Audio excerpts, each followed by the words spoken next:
Before listening, continuity discrepancies may have arisen between the main narrative and these short stories, since they were first serialized. Furthermore, this collection features an excessively high usage of the word breasts. Please keep it out of the ears of small children.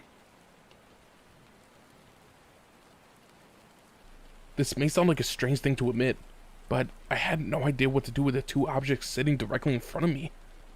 I was staring at a pair of tits. Yeah, you heard me right. They were most definitely breasts. Two perfectly round, exquisitely soft boobs, and they were staring right back at me. Should I suck on them?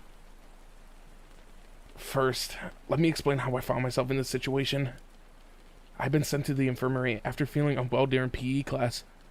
Unfortunately, the school nurse was out, so I decided to lie down on one of the beds and wait for her return. I guess I dozed off for a bit, because when I opened my eyes, those snow-like breasts were positioned directly before me. I knew this chest well.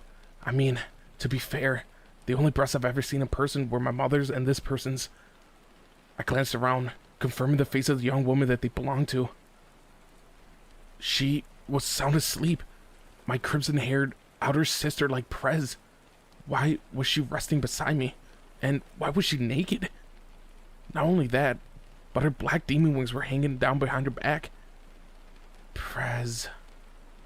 Had she let her guard down when she was asleep? I found myself sharing a bed with a Prez before too. I won't go into details here, but trust me, it happened. She had been completely naked on that occasion as well. That beautiful scene before me engraved in my memory, filed away for prosperity. Yeah, saved forever my permanent storage. I brought it out every now and then to help quell my raging adolescence. I would never have expected that this could happen again so soon. And the way she was positioned, it was like she was trying to hug my head in her sleep. I could all but feel my nose brushing against those wonderful breasts. They were incredible. They felt so soft. Damn it, I was tearing up. Such glorious treasures were positioned right in front of me, and I couldn't lift a finger to touch them. Would I have to make do with nose contact only? It was at that moment the Prez slightly opened her eyes. Oh, Issei. Fa. Her mouth opened in a wide yawn. Prez, what exactly? Why? My heart raced as I tried to order my thoughts to get out of question. The Prez wrapped her arms around my head, stroking it softly. I was tired, so I thought I'd take a nap in the nurse's office. When I found you, I decided to intrude on your rest a little. Intrude? I didn't know how to respond. Wow, so that whole situation unfolded while I was asleep? Did I bother you? No, not at all. You're the best. I don't really know how to put it. Did she bother me? No way. I was moved to tears. But I mean, isn't stripping naked a little much, you know, for a nap? I can't sleep with clothes on, and I need a pillow or a stuffed animal to hold to really feel at ease. A pillow? A stuffed animal? So my head served as a substitute for one of those? Frankly, that was totally cool with me. The Prez stared intently into my eyes. What is it, Prez? I wondered nervously. Issei, do you like girls' breasts? Without hesitation, I replied, yes, I love them. Obviously. That was my honest opinion. On that one issue alone, I could tell no lie. I was the kind of high schooler who was feud on erotic things. At my response, the Prez flashed me a demonic grin. She brought her face up to my ears. Her crimson hair smelled so good enough to melt my brain. And then she dealt me a critical blow. Do you want to touch mine? That had to be one of the top 10 must-hear lines from a girl. Her whispering voice set a mysterious energy coursing through my body. I wanted to touch them, fondle them. This was a dream come true for about any guy. My mind was doing somersaults, and then the press continued. Then, will you do something for me? Of course. What is it? I was ready for anything. If the reward was touching the boobs of this great lady, whatever her wish, I would grant it. As my mind was adrift with lewd thoughts, the press flashed me a grin. Please try to secure a pact with a client.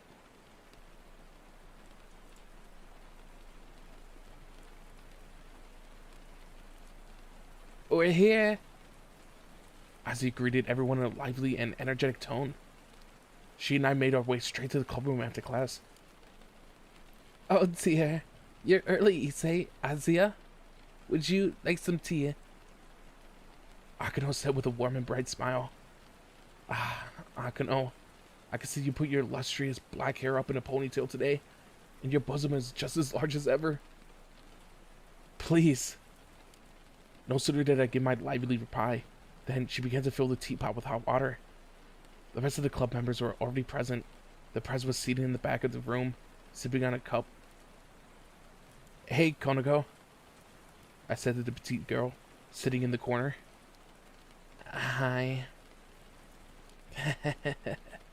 If Akano and Konako were to team up with Azuya and our school's #1 beauty, Riaz, they would make for an ultimate charming team.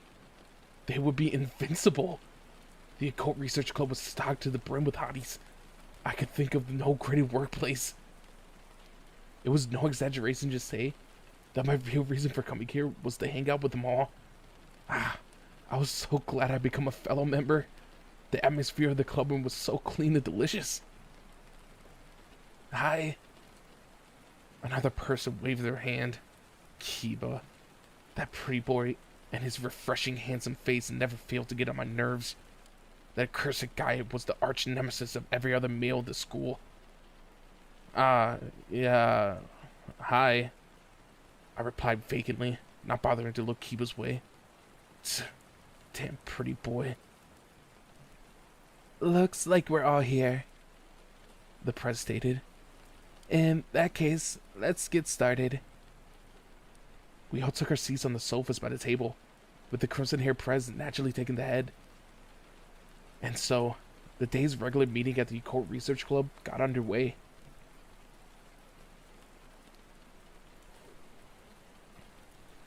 The meeting would continue until nightfall, but the first words that come out of the press's mouth were, I'll accompany Issei today, in a supervisory role.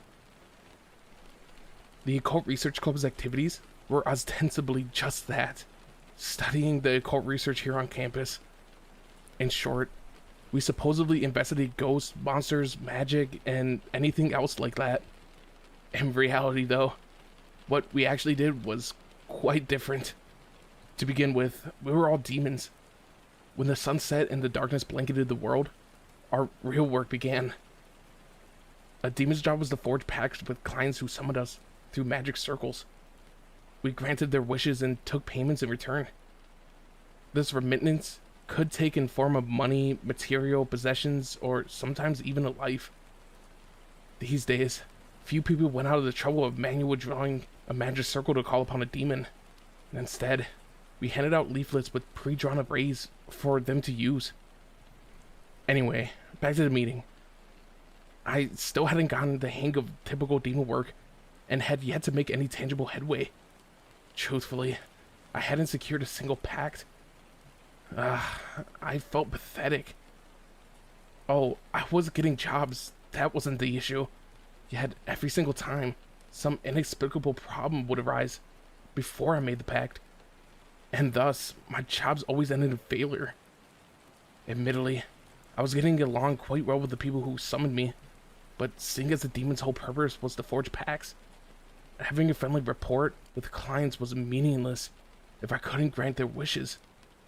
The press was clearly worried about my lack of success in that department, which was why she announced that she would be supervising me today. To think that I was such a bother to her. What kind of man was I? Even I understood that I was a disappointment. Plus, all the people who summoned me wound up being perverts or deviants. At this rate, my dream of becoming a harem king would never come to fruition. Yeah, you heard me. I had to secure pacts left, right, and center to pull that off, racking up enough results that the demon kings would notice me and grant me a title of my own. Once I became a high-class demon, I would recruit a horde of beautiful women to serve me as my own familia, my harem. I endured a lot of hardship in pursuit of that goal. Reality sure could be cruel. Damn it. I wanted to hold a girl in my arms, to live a life of joyful polygamy. Vulgar thoughts are prohibited. Whoa. Konoko was glaring at me out of the corners of her eyes. Apparently, she possessed some way of recognizing my perverted delusions. She was usually so quiet and reserved, but every now and then, the words that came out of her mouth shocked me to my core. That's a lecherous grin you got there, Kiba remarked coolly. At that moment, something snapped inside me. Shut up, Kiba! Some of us can only enjoy popularity in our imaginations. The only place I get to do anything erotic is my head. So, leave me alone, damn you. You think I don't want to be a good-looking dude too? I wish all you damn pretty boys would just disappear off the face of the earth. Every single primate capable of making a harem is my enemy. I was so angry that tears flooded my eyes. Come on, don't cry. And are you trying to make enemies out of gorillas and chimpanzees? The prez let out a sigh. She stroked my head. If I was popular, I could be a drummer in a death metal band. Why didn't we evolve from gorillas? Even I could tell the words coming out of my mouth didn't make the slightest bit of sense. Thankfully, the way that Perez was stroking my head simply was the best. Having a beautiful girl do something like this for me was enough to melt the pain away from my heart. At that moment, the huge magic circle in the center of the floor abruptly lit up, illuminating the whole room in a pale burst of light. Whenever this happened, it meant someone in town was trying to summon a demon. In other words, a human possessed by greed was trying to summon one of us. In turn, we used this array to jump straight to the location and grant them their wish. That was the demon's job. With a swing of her ponytail, Akano approached the magic circle, holding her hand up to it to see who it was. After a few seconds, she smiled at me and the Prez. President, I believe that Issei would be able to take care of this wish. The President nodded. Very well. In that case, let's go, Issei. She took my hand and guided me towards the glowing symbol on the floor. Perez, are we seriously going together? Was she really going to supervise me? If she did, I would be too embarrassed to function normally. The Prez placed a hand on my cheek, her lips curling up in a smile. You're my adorable little servant, Issei. I'll take care of you. Just follow me. That was a cheap move, Prez.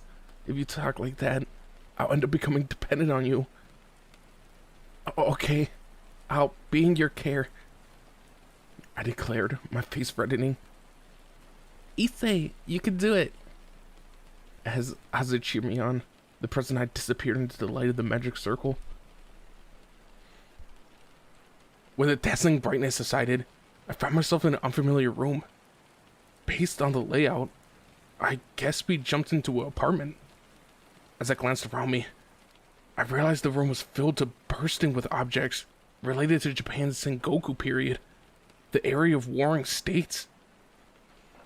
There were imitation swords complete with scabbards hanging on the walls, posters of castles plastered here and there, and a Fuhrer Kanzen banner written in large, powerful letters. As a fact of wind, as quiet as the forest, as daring as fire, and immovable as the mountain. The shelves were lined with helmets worn by old warlords. What light there was came from a few lanterns and torches. Whoa! I was so taken aback I cried out in shock. Of course I did. I mean, there was a full set of samurai armor looming before me. This was one of those suits of armor complete with a difficult, hard-to-remember name, right? It must have been seriously expensive. And it looked incredibly creepy in the dim illumination. Who exactly had called me and the Prez out here? I glanced around, but couldn't see anyone. As a woman's voice called out quietly, the armor began to move. What? I cried out in alarm. Are you the demons? Someone was staring at me from beyond that helmet's mask. The force of the gaze was really making me feel uneasy. Yet, as oppressive as those eyes were, the voice was the exact opposite. Incredibly cute. Was she seriously a girl?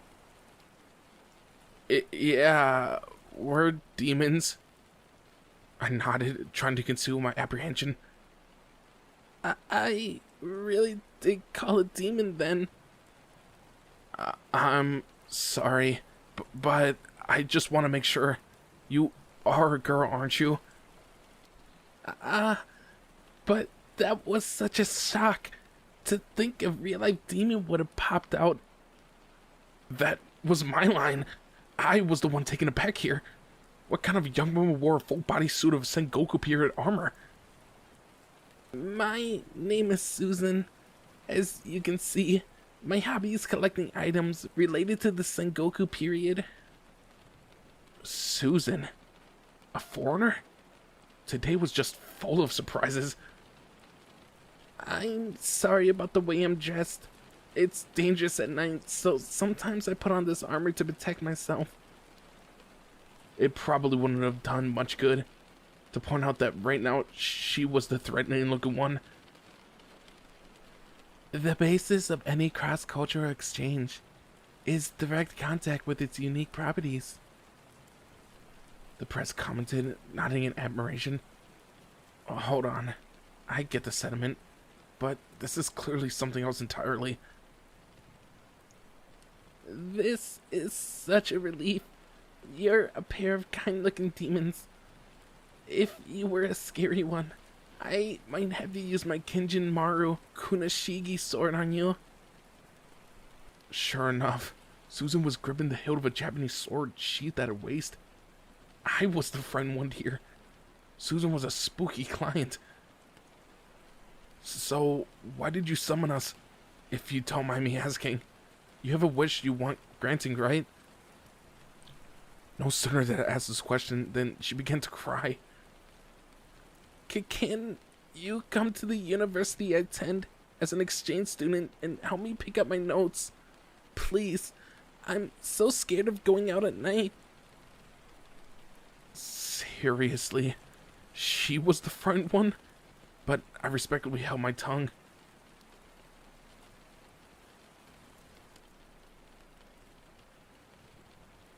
A figure in a full-body suit of armor was marching down the street in the dark. It was such a bizarre sight. At this rate, my hometown would become a subject of urban ghost stories. The President and I had accepted Susan's wish, and we were escorting her to the university campus. To be honest, I doubted she really needed an escort. Susan was an armored warrior, walking the town after dusk. Her atmosphere and bearing were more imposing than ours. And we demons were supposed to be denizens of the night. Damn it. Why did every single person who summoned me have to be so weird? I had suggested that the President and I go alone to her university to pick up Susan's notes, but that idea only caused her to start crying. No. I couldn't make both of you go by yourselves. I'll tag along. She had insisted. Nonetheless, she sniffled tearfully as she followed behind us. Please don't cry in such a low, growling voice. Her intensity was giving me the creeps. It's a waste to have such a talented individual as a human, the Prez remarked, curious about Susan's peculiar character. You had better watch out, Susan. A demon has her eye on you. However, Susan was easily frightened and swung her sword around to protect herself when anything upset her. Apparently, she had left a notebook that she needed for tomorrow, somewhere on campus and was in serious trouble. So when she came across a leaflet advertising her demon services, she had taken the opportunity for help. We had already received payment, seeing as it wasn't particularly involved wish. I was happy to do a pro bono, but Susan had insisted on paying. The cost, incidentally, had been a small model castle. I guess we would probably use it to decorate the clubroom. Akano would no doubt be pleased. We had already sent it back to the base of operations via Magic Circle. Don't be scared. I'm here with you, so hold your head up high, the press said to Susan, trying to encourage her. Thank you. Hold on there, Prez. Wouldn't a bold and confident armored warrior be more terrifying than the one we already have? Hey, isn't that heavy? Wearing all that armor, I mean. I asked. It seemed to me that you would need a lot of physical strength to walk far wearing so much. It couldn't have been easy, no matter who you were. It's no problem. I exercise my armor whenever I have a spare moment. Indoors, of course. In the past, warriors wore their equipment all the time and had to run across the battlefield in it. What good am I if I can't even do that much? Just what are you competing against? You're seriously incomprehensible, Susan. Our nighttime stroll was rapidly approaching its end, as our destination was in sight. Ah, this is my university. See? It's got such a scary atmosphere, don't you think? No, that will be you. Let's go inside. I'm so frightened. Now, our armor-clad client will be lurking in the halls. Just thinking about it gave me the chills. Fortunately, we completed our job without issue. Having successfully retrieved Susan's notebook, the three of us made our way back to her apartment. As soon as the pact was completed, the press settled to reopening the magic circle, so we could return to the clubroom. Alright, we'll be going now, I said to Susan, waving goodbye. I couldn't help but smile. I had just completed a job after all, and that meant something special. Yeah, I fulfilled my promise to the press. Now that I finished some actual work, she'll let me touch her breasts. When I thought about burying my face in a buxom bosom, my libido skyrocketed. The flames of youth are raging out of control. My eyes were locked on the press's chest for a moment. Right, I would start with the right one. I would fondle it, making concentric circles with my hand. I would relish its weight as my other hand encased the left breast, savoring its tremors. Susan caught out to us meekly. My erotic fantasies melted away. What could it be? The sight of the armored warrior addressing me while fidgeting so nervously was uncomfortable. I know this may be a little ill-mannered to ask, but I have another wish too. Another wish? Did she want to make another pact? I was about to go home and enjoy myself with the Prez's. Of course, we don't mind. My annoyance must have been plain on my face, but the Prez nonetheless readily accepted. Prez, are you saying that we have to put up with another crazy demand from this armored warrior girl?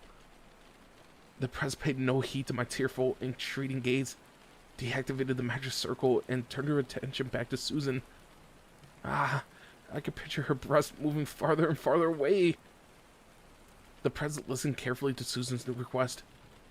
Susan, in turn, fretted like an innocent maiden. Actually, there's someone at my university. I'm thinking about taking the plunge, about approaching him. You mean in battle? Don't tell me you want to test your blade on him. No, not that. So I've been mistaken. Her choice of phrase had given the impression that she wanted to attack this person. I like him. He's so clumsy and slow to the uptake. but I want him to know. Ah, so she had a crush on someone. I pictured an old warrior-like person from the Sengoku period, complete with a huge mustache. Yeah, that was the kind of guy an armored woman girl would fall in love with. He probably had a distinctive laugh. Something that sounded akin to Quah. The prez nodded, flashing Susan a grin. That's a wonderful wish. Very well, we'll assist you.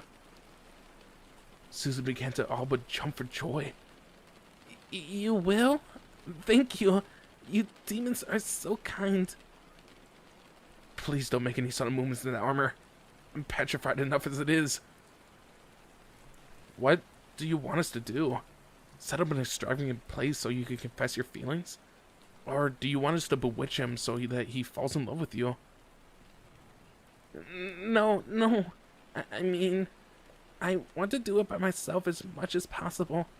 But it's my first time, so I don't know what to do. Susan didn't want to use her demon powers to win her crush by force. She wanted to get him to reciprocate her feelings naturally. The trouble was that she had no idea how to go about it. And that was where we came in. It would probably be the quickest if you just tell him how you feel directly, the press pointed out. Susan, however, shook her head at the suggestion. I can't. How about a letter then? I suggested. The press nodded. That's right. Love letters can work wonders. They're a fantastic way to convey your feelings. I see. I'll try to write something. With that, Susan retreated into a corner of the room and began rummaging around. She came back with a calligraphy set, laid out a blank sheet of calligraphy paper, and dipped her brush into the ink. What with the contents of the room and Susan's armored appearance, seeing her draft a message with a brush of ink was a strikingly uncanny experience. An armored warrior writing with a brush and ink, she looked like one of those resentful spirits inescapably bound to a specific location. Her armor shone eerily under the light of lanterns. Quick, someone call an exorcist. This house is haunted.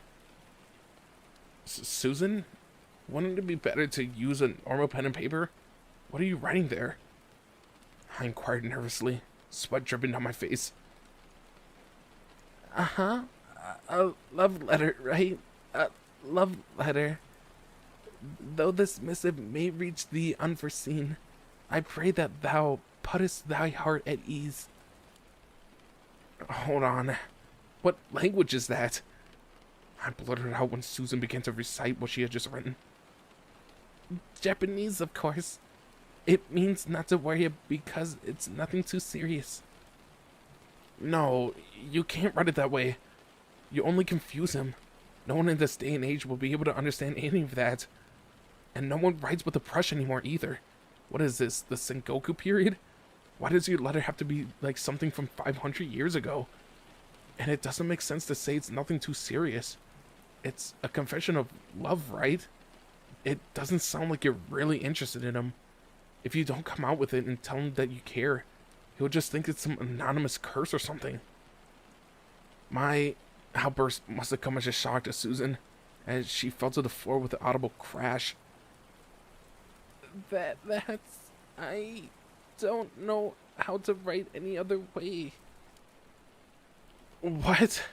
You're saying that you came to Japan as an exchange student and haven't learned how to write normal Japanese?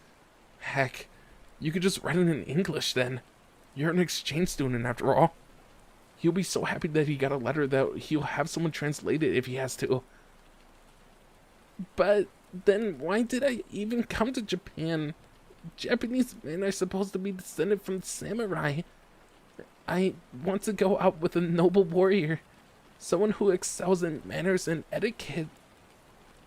Susan was done for. I had to do something, and quickly. This girl was an extreme case. One of those foreigners who made their way to Japan, all on a flawed preconception of what modern society actually was.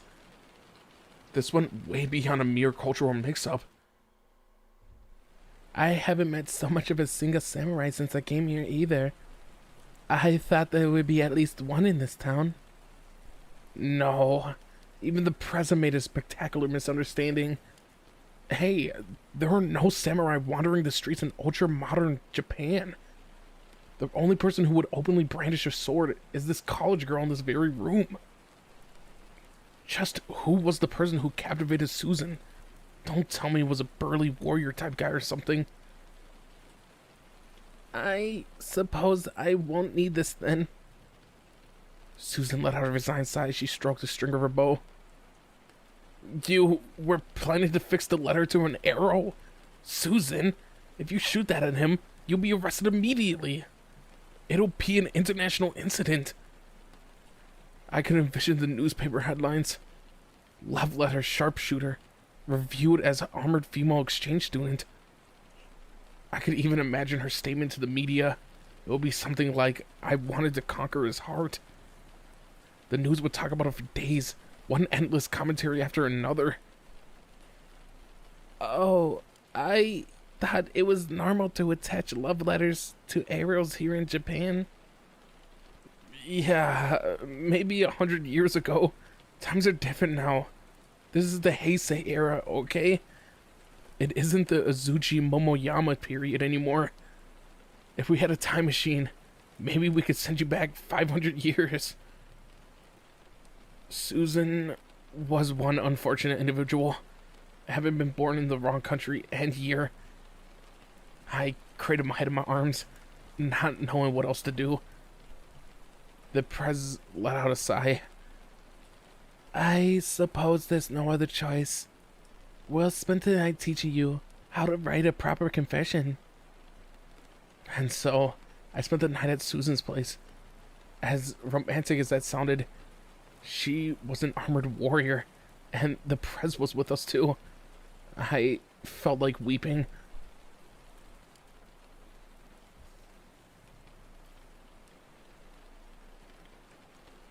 A few days later, the Prez and I were standing on one corner of the park. Across from us was a military encampment, filled with flags and banners all emblazoned with some family crest. In the center of it all was an armored warrior sitting on a simple chair. It should go without saying that it was Susan. After a lot of trouble, she had successfully completed her love letter and handed it over to the man in question. It was here, in this park, where the target of her affection would apparently deliver his response. I was interested in seeing what would come of this for myself, and Susan had requested that we keep an eye on things. Thus, the Prez and I made our way here to witness this historic event. Seriously though, what was Susan thinking? Establishing an old-fashioned samurai outpost as a way of confessing? I had no words to describe this radical course of action. At this point, as far as I was concerned, she could do whatever she pleased. Mommy, what's that? Children visiting the park asked their mothers what was going on. Don't stare. As soon as the parents laid eyes on that intimidating sight, they hurriedly unsheared their kids away. Yeah, you should do as you're told. You're better off not witnessing this, if you want to become decent adults yourself one day. Oh my, they must be filming a historical drama, dear. An old couple was watching from the bench, completely mistaking the situation for a film set. I was more interested in the identity of Susan's crush. What kind of guy was he? Would he be a splendid Sengoku period warrior? Susan herself was visibly trembling in her suit of armor. She must have been nervous, but watching her from over here, she just looked creepy. This was a bizarre spectacle to behold in open daylight. This looks like him. I followed the Prez's line of sight and spotted a figure approaching from the distance. There was a sound of metal rubbing against metal. I heard this noise before. The figure approaching from afar was dressed in a complete set of Western armor. He carried a conical lance in his right hand, and his left was a large shield, and an iron helmet encased his entire head. I dropped to the ground, face in my palms. I didn't know how to respond to this. Seriously, what was going on? This deviant was dressed like a full-on knight, complete with weapons that were clearly in violation of the firearm and sword possession control law. Prez, can I go home now? Not yet. Let's see what happens. This is amazing. A collaboration between a samurai and a knight. I'm not interested in that kind of partnership, I cried out. The Prez, however, looked to be enjoying herself. Well, hold on. When I looked closely, I spotted an arrow stuck in the side of the knight's helmet. Was that a direct hit to his brain? He was a real-life arrow knight. Susan, he's been hit with an arrow. He isn't a defeated soldier. He's a knight fleeing from the battlefield. Yes, I gave it a lot of thought, but I ultimately decided that an arrow was the only way to deliver my letter. You could have just handed it to him. Use your head. Why not mail it? But you launch an all-out attack on him? That's what this is. An instant kill. An arrow to the head. That's assault is what it is. Why do you think he's carrying a lance? It is such a wonderful lance, Susan remarked, fidgeting from side to side. What was she doing? Letting herself be enchanted by weapons designed to tear people apart? Was that strange personality of hers what this guy found charming? Damn it. Why did all my clients have to end up being so weird? As I cursed my fate when it came to doing business, the knight paced over to Susan. With a loud clamor, he strode straight into her encampment. From a distance, it looked like a battle was about to unfold. The knight positioned himself before my client, who similarly rose to her feet and squared off against him. I could feel the hostility and murderous intent from my spawn on the sidelines. The space between the pair felt like it was positively warping from the powerful fighting spirit they exuded. No one witnessing this could possibly deduce that it was a love confession. It had to be a duel. The knight plunged his lance into the ground and pulled something from his armor. A letter. This letter. I have read your words. I see. The armored warrior was squirming in anxiety. Quit it, insane historical recreation. This was the most frightening thing I've ever seen. Susan's innocent young lady demeanor, sealed within the terrifying samurai getup, was the worst of all. It's a wonderful love letter, delivered by an arrow with an unmistakable finesse, for me to have let down my guard against this attack. Yes, it was a great strike. Uh-huh. Wonderful. Uh-huh. Was this Western-style knight all right in the head? All I've been able to think about was loosing that arrow at you, Hori. That's what's been on her mind. Shooting someone with a deadly weapon? What a thing to admit. Hold on, Hori. Is that the name of her target? Hori, the armored knight? If I'm good enough, I would be happy to go out with you. Oh my. He actually gave a positive response. Hori didn't mean to go into battle though, right? That would be my first guess at the implication. Hori.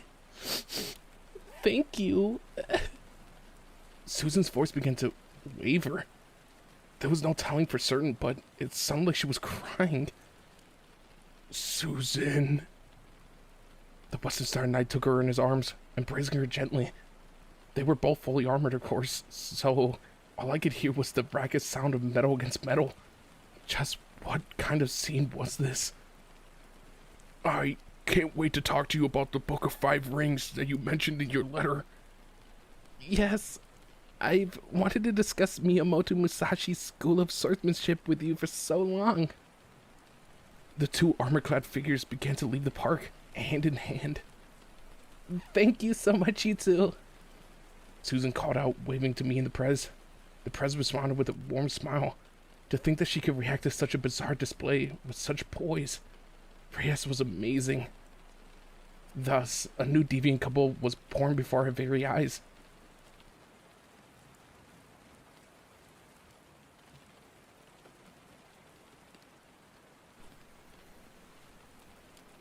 Sometime afterward, I received a photograph of an armored warrior and a knight. Apparently, Susan and Hori were getting along well. Not long after, there was a special feature on TV about a collection of urban ghost stories titled Armored Warriors and Knights Seen on the Streets of at Night. Please stop with the late night dates, Susan. I don't want to know any more about this scandal. The cost of Susan's lovey-dovey campaign, no, her lovey-dovey stratagem, was the lance that Hori had been carrying. It now decorated the corner of the club room. Every now and then, I saw Kiba, who was familiar with Western weapons, taking it in his hands. Despite the bumps along the way, I was glad to see the job through to completion. For a while, it seemed certain that things would fall apart. Anyway, my attention had been squarely focused on the Prez's breasts recently. After my first successful pact, they were all I could think about. At last, finally, she would let me touch them, squeeze them, enjoy them. I was drooling in expectations. I couldn't stop grinning. Today, the Prez and I were alone in the club room. The other members were nowhere to be seen. This was my chance. I needed to work up the courage to cash in. With resolution in my heart, I approached the Prez. "What is it, Issei?" she said with a graceful smile. Posing the question to someone so cute was going to make me feel super guilty. Yet, after a deep swallow, I laid my determination bare. Prez, that promise that we made the other day, what do you think? What promise? The Prez flashed me a mischievous smile. She knew exactly what I meant. It was obvious that she was enjoying this, making me say it specifically. You know, your breasts. Yes, I know. You don't need to look so serious, Issei. So she claimed, but this was a matter of life and death to me. The Prez stood up from the sofa, standing proudly before me. Very well. I'm going to start counting. Until I reach 5, my breasts are yours. Let's go, shall we? 1. What? What's going on? 5. This is happening so fast. 2. We had already reached 2. This was bad. She had started counting before I was ready. Why? At this rate, I wouldn't be able to touch them at all. I took a deep breath, trying to calm my thoughts. Get a grip, Issei. You should have been ready. Touch them, squeeze them, rub them as long as you can. 3. 3? I'm almost out of time. Maybe I should start with the right one, or the left one. I didn't have time to debate with myself. Ultimately, I decided to go for both at once. I raised my hands into the air when the club room door suddenly swung open. Issei, did you get here early? Sorry we're late. Me too. Man, all of that cleaning sure took a while. Azuya, Akano, Konoko, and Kiba had all entered the room. Oh dear. Were you in the middle of something? Akano inquired, staring at me in the Prez with a soft smile. Yes, but we're finished now. Sorry, Issei. Never before had crueler words reached my ears. Why? I cried silently. Had she finished counting while I was preoccupied with everyone else? How could have this happened? I fell onto the floor in disappointment. A chance to touch real-life breasts, and now... The other club members stared at me with evident suspicion. The Prez merely let out an amused chuckle. How could this happen? I'd helped that bizarre armored loving couple, and yet my reward, my prize. The Prez crouched down beside me, stroking my head. You're an amusing one, Issei. Did you want to touch my chest that much? Of course I did. Before I could finish, the Prez embraced me. It happened so quickly that it took a second for my thoughts to catch up. Then, how about I hold you like this for a while? She spoke, as though counseling a child. Faced with the warmth of her body, I could feel my face turning bright red. Everyone else was watching, after all. Try again next time, Issei. My cute little servant. When I heard those words, my brain all but exploded with joy. Yeah, I knew it. The press was the best. I would never forget this feeling. With the press's guidance, I would strive for a great success as a demon. As determination filled my heart, I savored her generous hug.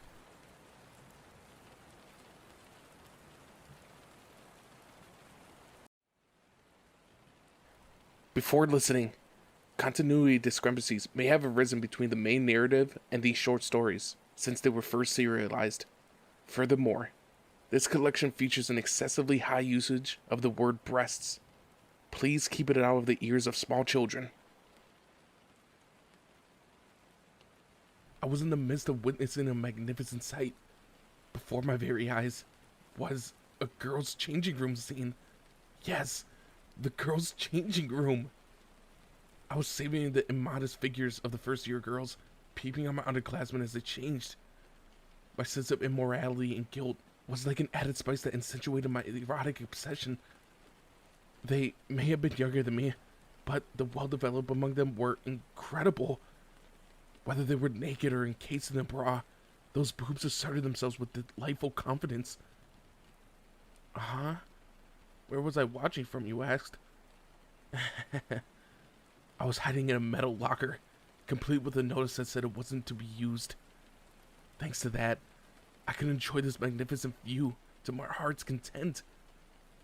It was a spectacle worthy of being registered as an UNESCO World Heritage Site. Whoa, that girl had incredible legs. Thank you for showing me those wonderful thighs. I struggled to keep myself shouting as much aloud. Incidentally, 2 other lockers were marked as not to be used for student use a short distance away. My brothers in arms, Matsuda and Motohama, were lurking in those. I've got VIP seats lined up for us. They're worth more than front row tickets to an Idol concert. That's how I introduced the scheme to my buddies. Yeah, no performance or show could compare to this. Uh-huh. That petite figure over there. Oh, it's Konako. This is her class. What a miraculous coincidence. Konako really was petite in a whole lot of ways. Gah. At that moment, an indescribable feeling, a sense of burning spirit emanated across from Motohama's VIP seat. Right, that bastard loved flat chests. He could probably hardly contain his excitement seeing Konako like this. I'm sure he was taking mental snapshots. No, this is wrong. Konako is my precious underclassman. I shouldn't be ogling her petite body. Uh-huh. How strange. I thought I wasn't into less curvaceous bodies. The girls left the room one after another. Konako, however, remained, despite having put her clothes on. Had something happened? At this rate, we wouldn't be able to leave either. When Konako was the only girl left in the changing room? What? A violent punch slammed right into the locker I was hiding inside. I managed to dodge it by twisting my body at the very last second, but Konako still punched the metal. That superhuman strength was nothing to sneeze at.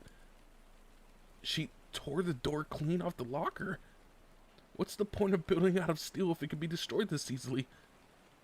My gaze met hers. Hi. I tried to force a smile, cautiously lifted my hand in a greeting, but... You're the worst.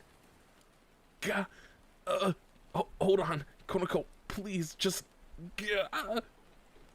She positioned herself on my back, as though riding a horse, slamming her fist into me in cruel silence. Damn, it hurt. I really felt like I was going to die, Konako. Later that day, Matsuda, Motohama, and I, our faces all bruised and battered, agreed that this was the first time any of us had witnessed such a bloodbath.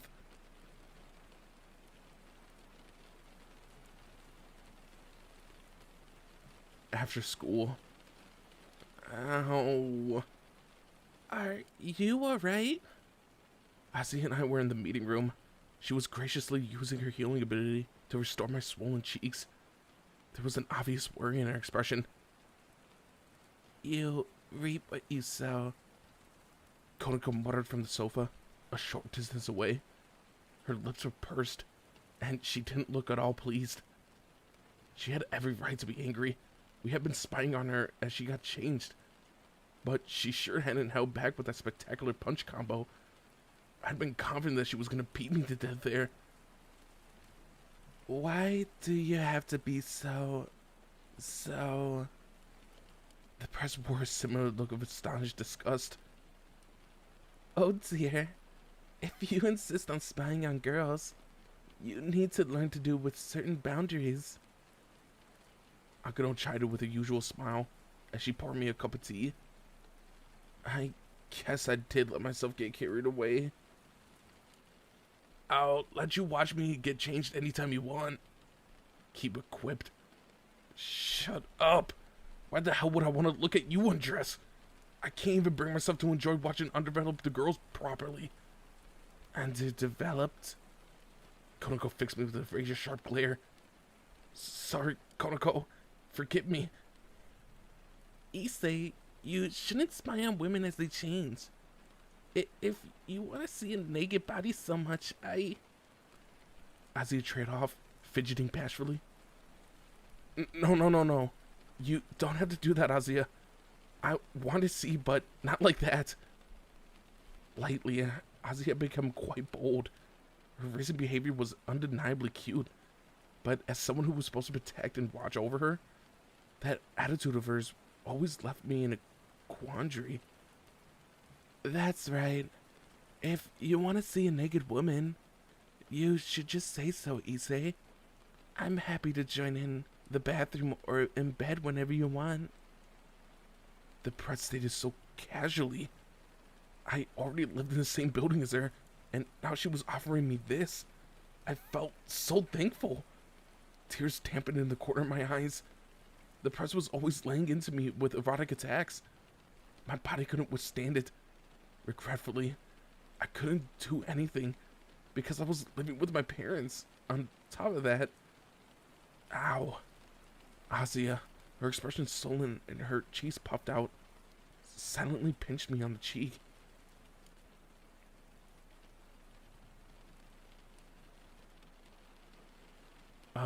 Familiar? I repeated uncertainly. The press nodded. Yes, a familiar. You and Azia still don't have one of your own yet. For demons, familiars were virtual assistants, just as important as one's hands and feet. I remember hearing a while ago that they also came handy when it came to our work. Hangout leaflets and the like. Although, newcomers to a familiar had to take care of that sort of work in person. I had to pedal my bicycle around town to distribute those pamphlets for so long. With the sound of a theatrical magic trick, a red bat appeared in the palm of the press's hand. This is my familiar. The creature was the same color as Ria's crimson hair. Not only that, but it had a similar noble demeanor too. And this one's mine. Next, Akano summoned what looked like a palm-sized Japanese ogre. This is Shiro. Konako was creating what looked like a white kitten. That made sense. Konako's name in Japanese meant small cat after all. That tiny kitten was so cute. Mine is. I'm fine, really. I don't really want to know. How cold? Kiba flashed me with a bitter smile as I tried to interrupt him, but he summoned a small bird that perched itself on his shoulder anyway. Basically, everyone apart from Ozzy and me already had a familiar. The press's bat flew over my head. Having a familiar is a basic necessity. They can be used to conduct errands, transmit and gather information, and track persons of interest. They can be incredibly versatile and useful, so it's essential that you two get your own. The press stated as she stroked my cheek. The Prez's caress helped wash away all the day's pains. My wonderful elder sister like Ria's. Just as I was letting her lull me into a daze, the magic circle in the center of the clubroom burst into luminous life. What now? The preparations are complete, President. Ozzy and I exchanged concerned glances, but the Prez addressed us both with a smile. Now then, you two. It's time for you to go get your own familiars. She cut right to the chase. Yeah, that was my master for you. When the light of the magic circle subsided, we found ourselves in a strange forest. A lot of the familiars that we used were recruited here, the Prez explained. You two are going to find your own in this place as well. A forest of familiars, huh? I would have never guessed that somewhere like this was real. The trees surrounding us were so tall that only a few shafts of sunlight managed to cut through and reach to the ground. Demons could see in the dark, however, so it wasn't much of a hindrance. The woods were dense and also strangely humid. It was hard not to feel like something might jump out at us in these surroundings. You're mine. Yeah. What? Ozzy and I jumped in alarm at this sudden voice, and she hid behind me. Out of nowhere, a young man wearing a cap and dressed in casual urban clothing appeared before us. The name's Ash, of Esseltown, and I'm a demon in training, and I'm on my way to becoming a familiar master.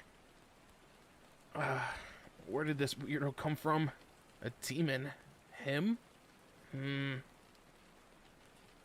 Ash, these are the two that I mentioned, the Prez said, introducing us to the wannabe familiar master. A doll-faced kid and a blonde-haired beauty. Okay, leave it to me. With my help, we'll catch you any familiar you want before the day is out. This so-called master sure seemed to enjoy the word catch. And where did he get off on calling me dull? Listen, Issei and Azia, Ash is a professional when it comes to acquiring familiars. Please follow his advice and make sure that you get one of your own. Do you understand? Yes, Ozzy and I replied, nodding. Was it really that easy to find my own familiar, though? I couldn't help but wonder what different kinds there were out there. While I pondered the notion, Ash acquired it in a friendly voice. So, what kind do you want? A strong one? A fast one? One with a poison attack, maybe? Please don't talk about poison all of a sudden. Or anything else dangerous for that matter. What, do you recommend? Ash flashed me a grin and pulled out an odd catalog in response to my question. Without hesitation, he pointed to a ferocious beast that occupied a 2-page spread. This one right here. A legendary Dragon King. The Chaos Karma Dragon Tiamat. She's the only female Dragon King. No demon has ever caught her before, so that makes for the obvious choice. We're talking about a familiar as strong as a Demon King. Even if no one had caught her before, she was on the same level as a Demon King. This kid was insane. No matter how you looked at that picture, Tiamat resembled a final boss of an RPG, not a starter partner. This doesn't look like a familiar level. You even said that no one's caught her before, right? You're practically throwing me out straight into the last dungeon. I cried. This might be a good idea, Issei. Seeing as that you're both legendary dragons, you should be able to hit it off with Tiamat. Knowing you, my adorable little servant, it's nothing that you can't handle. How could the Prez say something so unmistakably reckless that casually? Was she trying to get this adorable servant of hers murdered? Sure, I had the power of a Red Dragon Emperor, but even that had limits. I can't, Prez. From looking at this picture, I can tell that there's no chance Tiamat and I would get along. That's just your imagination, Issei. You can do it. I believe in you. Shut up, Kiba. Why don't you go do it then, if it's so damn easy? Things were off to a bad start, to say the least. I fought to regain my composure before asking again. If we go for ultimate familiar right from the start, there won't be anywhere higher to aim later. So, can't we just shoot for a different one? Maybe one that's a little friendlier and easy to catch? I see. How about this one then? A Hydra. The next illustration was a massive serpent with more heads than I could count. Edge's friendly tone of voice was complete opposite with the picture. Maybe the Hydra's intimidating appearance was misleading, and it really had a laid-back personality? Perhaps it specialized in sewing or brewing tea or something. Nonetheless, its sharp eyes and fangs sent shivers down my spine. And its description contained a poison warning. Hold on. The illustration is surrounded by skulls. This one's amazing. Its venom is deadly.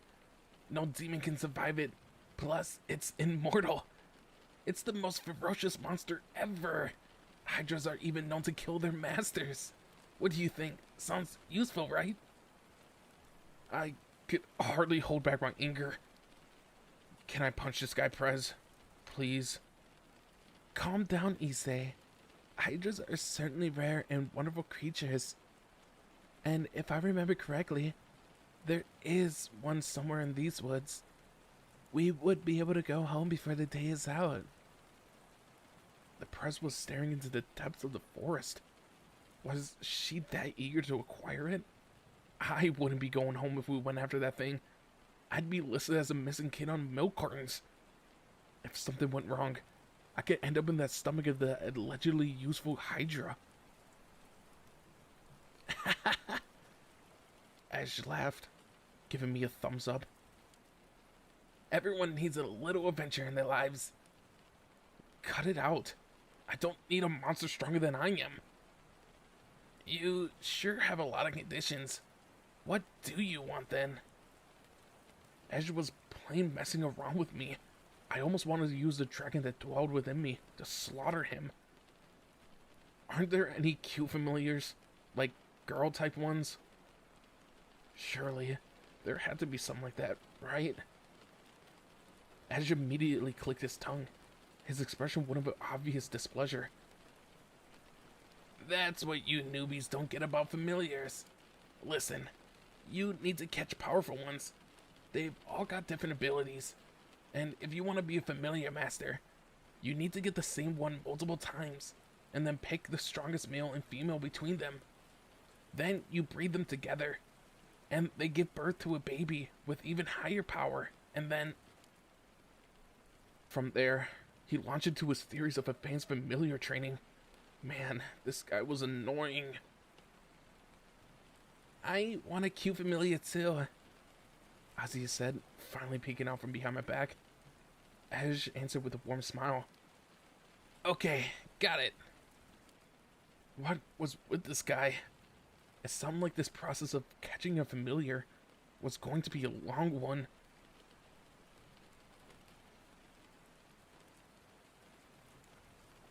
Many different varieties of sprites gather here in the spring here, Ash explained, his voice hushed.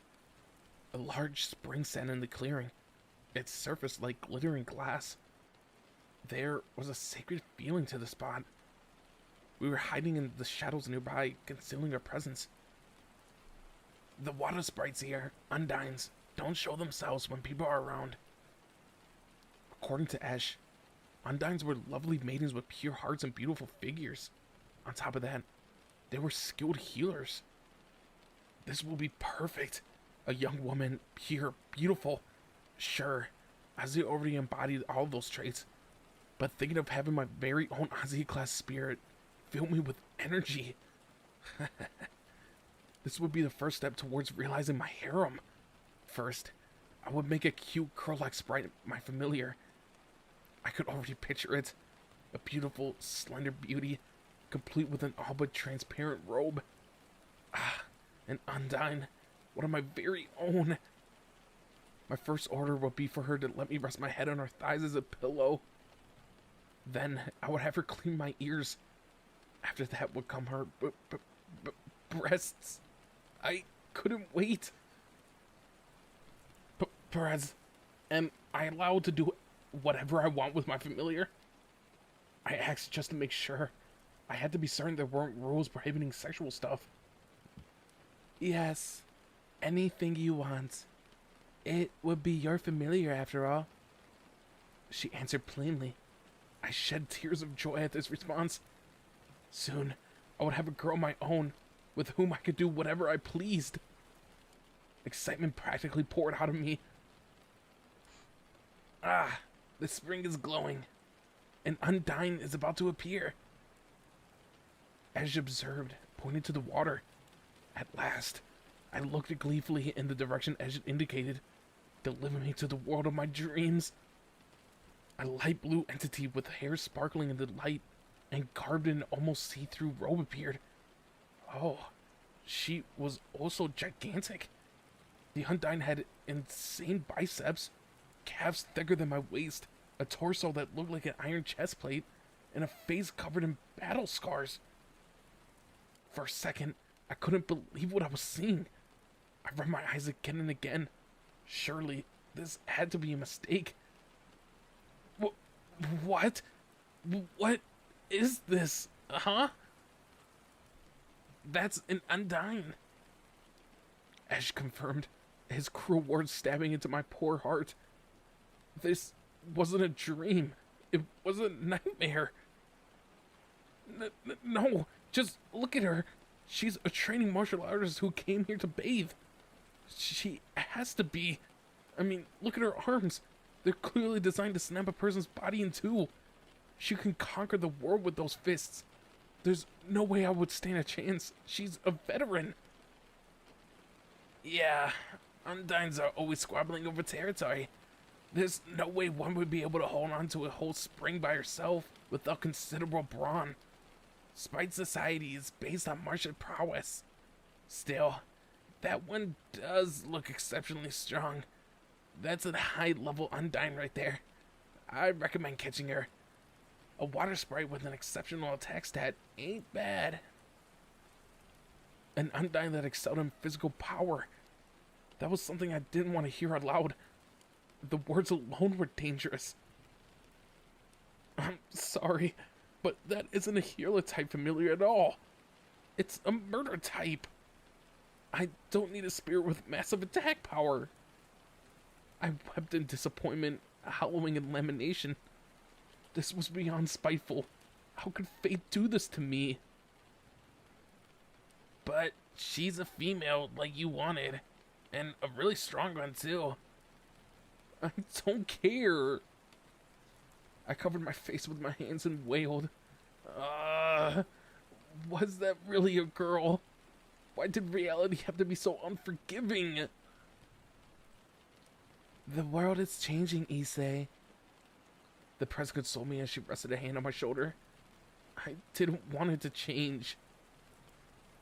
She has pure eyes. I'm sure her heart must be pure as well. Azia commented with a bright smile.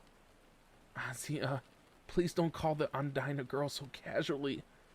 Maybe she had a kind of innocence, but it wasn't the sort I wanted.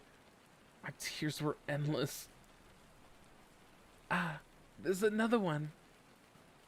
At Akano's words, I looked to the spring again with renewed anticipation, and found another sprite with the same light blue colored hair, and the same burly physique. Why? Issei, I don't think crying is going to change this. Kiba, I had it all planned out. I was searching for an enchanting beauty. I already worked for an incredibly gorgeous demon boss, so I got greedy and yearned for more. And look what it's brought. This is a scene straight from a martial arts film. I hate it. My fantasy is ruined. It's alright. I'm sure that there's other fantasies out there for you, Issei. Kiba replied, doing his best to comfort me by patting me on the back. He may be a cursed pretty boy, but he did come across as a good guy every now and then. Ash perked up. Oh, look! Once more, he poured into the spring. The two undines were now glaring at each other. Fierce hostility flowed from them like water. And then one undine's huge arm slammed into the other's stomach. At the same time, her opponent's punch met her chin with terrifying force. A low kick collided with one of the undine's thighs, releasing an explosive sound, while the other fighter hurled a punch straight into the enemy's face. Both of them were bleeding all over, but they were spectacular in their showy battle regardless. In mere moments, this sacred sprite fountain became an arena. Wait, hold up. What are those two doing? They're fighting over territory. Both warriors look to have considerable experience.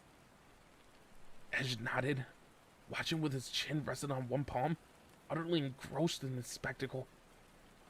A territorial skirmish. Shouldn't this be more like a fantasy battle? Don't sprites have magic powers? I questioned. Strength in arms is what's more important here. Prez, can I go home now? At this rate, I'm gonna break into tears, you know. Heck, I was already crying. I wanted to take Ozzy and leave this place. Even if I caught one of those sprites, it didn't look like they were capable of much magic anyways. They clearly favored their muscles. Still, they might actually be useful on missions with bodies like that. Then again, with those huge physiques, there was no way I'll be able to hide behind a pole if they needed to. Look at that, kid. Whichever wins will be your familiar. It's an undying showdown. What an incredible adventure. Whoa, there's a rare attack style they've got there. Ash patted me on the shoulder, clearly enjoying himself. Quit laughing and shut up about this adventure stuff. Since when did I ask for an adventure like this? What if I named her Little Tiny? Azia whispered, cautiously watching the martial arts fight.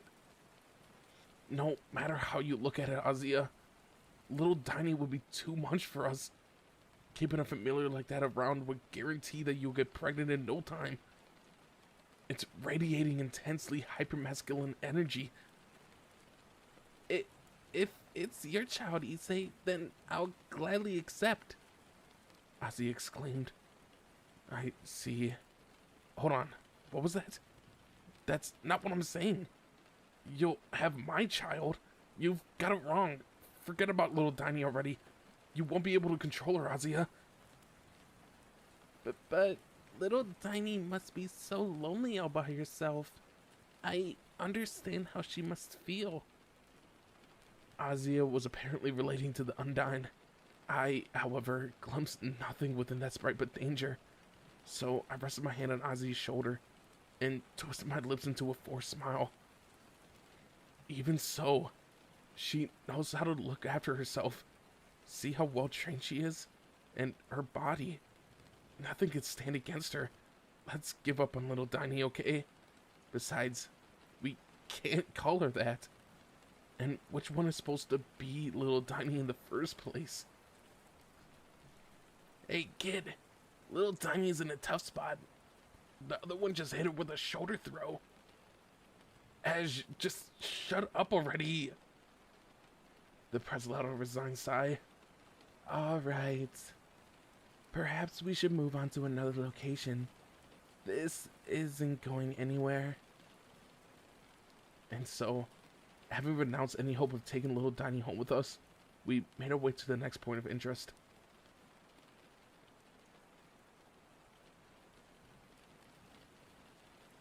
An Azure lightning dragon? I repeated. Edge nodded. That's right. Just like the name suggests. It's a dragon that can use blue electric type attacks. As we members of the Gremlin Familia departed from the Undyne fist fight, Edge began to tell a story of a super rare dragon. Apparently, one had recently been spotted gliding through the depths of the forest. Don't you want to catch it? Edge suggested. The last time he suggested catching a dragon, it had been the final boss-like team, man. The mere mention of another one had me trembling with fear. Is that dragon, like, super strong? I asked cautiously, as she broke out into a broad grin. It's still a baby, so if you're gonna catch it, this is the time. You wouldn't stand a chance once it matures. It isn't quite the level of a Dragon King, but it's definitely top tier. A baby dragon? Maybe we will be able to make it a familiar then. A top tier dragon? Who knows? Being the vessel for the Red Dragon Emperor might even grant me a certain affinity with it. And most of all, the word dragon has a powerful ring to it. Although, a girl type familiar would be good too. What was I to do? How could I choose? Breasts or a dragon? While I pondered this quandary, Edge suddenly exclaimed from beside me. Whoa! Before us, a mass of scales gave off a brilliant bluish glint. A draconic creature roughly the size of an eagle was perched on a nearby branch. That's it! The Azure Lightning Dragon! Edge said, barely able to keep his voice below a shout from his excitement. Whoa! That's a dragon! A real life one! It may have been small, but it was so cool! And its round eyes were absolutely lovely! An Azure Lightning Dragon. This is the first time I've seen one in person. Those scales are really beautiful. They glimmer in the light like a coat of blue diamond. The press was clearly moved by the sight. Evidently, this was her first time seeing one of these creatures too, huh? It must have been a rare dragon indeed. Alright, I made up my mind. Sure, I would like to have a cute familiar, but a dragon would be good enough. I choose you, Azure Lightning Dragon. And that's when it happened. Azia let out a loud scream. I spun around, only to find a weird, sticky gel was attacking her. What is this? The press cried out in alarm. Whoa, that viscous gunk was all over her too. Glancing around, I saw the goo was going after all the female members of the Familia. More of that gel dropped from above. Was it coming from the trees? Whatever it was moving. Did that mean it was alive? Slimes, Kiba stated. So they're slimes? Like from a video game? Hold on. Are they poisonous? No sooner did the dangerous idea surge through my mind than it was swept away. My clothes! They're melting! Azia wailed tearfully. She was right. Those slimes were indeed dissolving the girls' school uniforms. Before I knew it, their clothes were in tatters, revealing their underwear. Blood gushed from my nose. What an incredible turn of events. The slime's onslaught didn't let up. Before long, the panties and bras of the females in the group began to disintegrate as well. Whoa! I couldn't take my eyes away from this spectacle.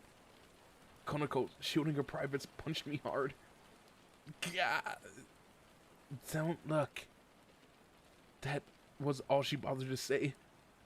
Maybe these slimes were really dangerous? Regardless, I would store the sight of the Prez, Ozzy, and Akano in my memory forever in my brain's long-term storage.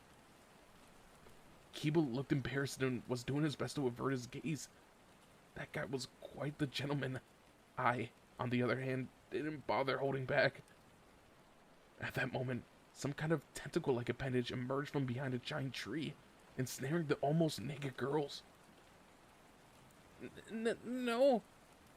Azia shrieked. A sticky extremity coiled around her leg, moving inside her tattered clothes and crept upwards. Azia's thighs, her breasts, her buttocks. That thing was going to defile them all. I glanced around and saw the other girls suffering the same predicament, with yet more tentacles creeping around their privates. But even if this was rather indecent, it was a fantastic spectacle. Edge had a nosebleed as he watched the events unfold. These slimes don't have a name. They're just slimes that melt clothes. And those are just tentacles. They often team up when they target a prey. They aren't particularly dangerous, however. The slimes are only interested in clothes, and the tentacles only target female secretions. What? I couldn't believe my ears. Slimes that melted clothes. Tentacles that fed off a woman's secretions. Neither creature is rare, but they can be a major annoyance when exploring the forest. Your best bet is to use fire technique to evaporate them. Frez! I called out, interrupting Ezra's glitter-eyed explanation. I'll take these slimes and tentacles as my familiars. They can dissolve garments and feed off of women's fluids. These are what I've been looking for. I have found them, at last. Creatures that would be happy to serve me. My very own familiars. The Prez heaved a sigh as she loosed a barrage of flame. Ah! My slimes! My tentacle creatures! They're all being destroyed! No! Just so you know, Issei, a demon must take an appropriate familiar. Do put some thought into this. Alright. I closed my eyes for a second, sinking deep into thought. Yep. I choose these ones. Issei, you spent all 3 seconds dwelling on that. Akano scolded while roasting the slimes around her like the Prez. My poor slimes. They were being sent on a journey up to heaven. My 2 great ladies were eradicating them so majestically. Konako was mercilessly tearing through the tentacles, pulling them from the roots and casting them into flames. Stop. Don't be mean to my dear tentacles. Get out of my way, Issei. I'll lay waste to these useless creatures. Such a nuisance. How could you be so cold, Prez? So cruel. No. I want to make these slimes and tentacles to serve me as my familiars. I shook my head, doing my best to protect the creatures bearing down on Azia. I would guard them with my life. They would become my dear comrades, my friends, my familiars. I needed them. Why couldn't the President understand? They would be such lecherous servants. I would never have another chance to catch them. These are the ones that I've been searching for. I want to use them to spread my wings. I'm going to aim for great heights. Seriously, these things will be invaluable in creating my own harem. I knew that they would be handy in many erotic situations. Issei, you're holding me a little tight. Azia's face had turned scarlet. Be patient, Azia. I want to protect these slimes and tentacles. Some things simply have to be defended. Oogly, squiggly, my dear partners, I'll save you. Holding back tears, I hugged them, along with Azia as tightly as I could. Oh dear, you've given them names, haven't you? Akano remarked in clear amusement. Yes, I had. Those names carried mystical power. I've never seen demons who crave slimes and tentacles like this. Today is full of surprises. You've shown me that the world's bigger than I thought, Lady Gremory. Hedge spoke with a sort of profoundness in his tone. I'm sorry. My servant can be rather upfront about his desires, and he hasn't given this a lot of consideration. The Prez replied dejectedly. Judging by her expression, one might have thought that she was looking at a pitiful child. I can't deny that it stung, but I wasn't going home until I recruited these godly things. I wasn't going to move a smidge, or so I thought. Unfortunately, I heard the sound of something moving through the air. Cautiously, I turned my head in the direction of the noise, and I spotted a blue-scaled dragon floating in the air. It was the Azure Lightning Dragon. I hadn't even noticed it approach me. Blue electricity began to course along its body. There's no way it's about to... I had no time at all to dodge. A powerful current of electricity surged through my body. My whole body was being shocked. If it had been a cartoon, people would have been able to see my skeleton. Issei, are you alright? Azia, still in my arms, looked absolutely fine. What was going on here?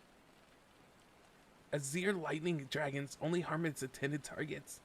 It probably doesn't consider the young lady an enemy. Ej, who was also charred black, explained beside me.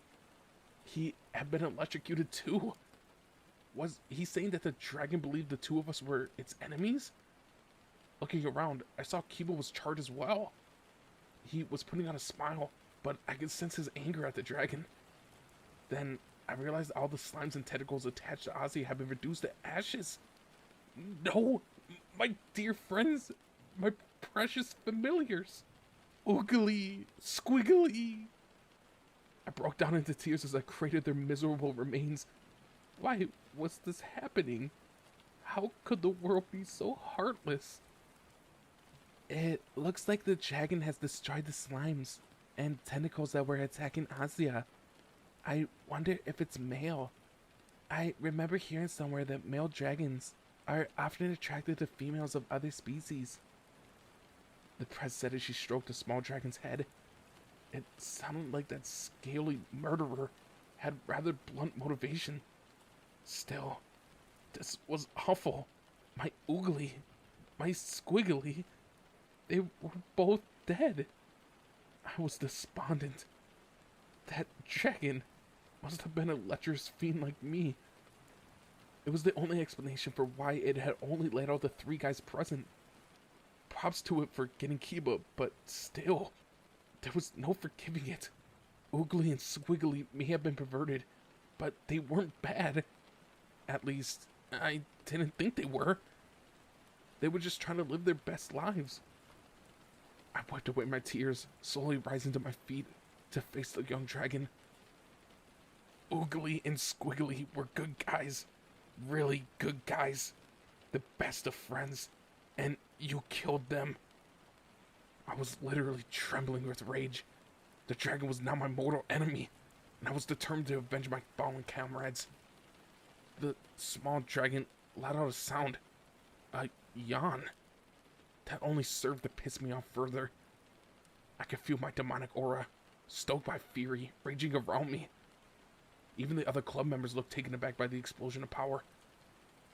You made me angry, you damn Azure lightning dragon. I thrust my fist forward in rage as energy radiated around me. The surrounding trees began to sway back and forth, rustling. Even chunks of the ground began to split and float into the air by the force of my strength. Incredible! I've never seen such a strong wave of demonic energy before. Issei, that power must have been laying dormant inside you, and you've now awakened it. What an overwhelming aura! Issei, why haven't you ever drawn on that for something useful? Akano and the press offered comments as they watched with obvious astonishment. Sorry, my two great ladies. The rage over having my desires so ruthlessly thwarted awakened this latent strength. Unlike the others, Kiba was analyzing the situation rather calmly. Now that Issei's lecherous cravings and sexual desires have been betrayed, his fury has pushed him to the next level, I guess. Right on all counts, you accursed pretty boy. No one shall contain my indignance. That sick freak has snapped. Kanako really hit the nail on the head. It was the most accurate way to put it. Know this, Azure Lightning Dragon. I will never forgive you. Oogly, that slime that liked to melt women's clothing. And Squiggly, that tentacle that liked to feed off women's secretions. I fell in love with them both at first sight. And now, neither the press nor Akano would be able to stop me. It was futile for them to even try. There were times when a man had to step up and do something. The ultimate, invincible, the power of the dragon that dwells within me has been called the greatest on earth, and now you're going to experience for yourself. Die! I parroted Rise of Phoenix words to that accursed monster, as though they were my own, and readied my hands, sparking with demonic power to attack. Don't bully him, Azia said, embracing the blue dragon in a warm hug. Her tone was the kind of person might use to scold a kid. I stopped my fist just inches before they connected.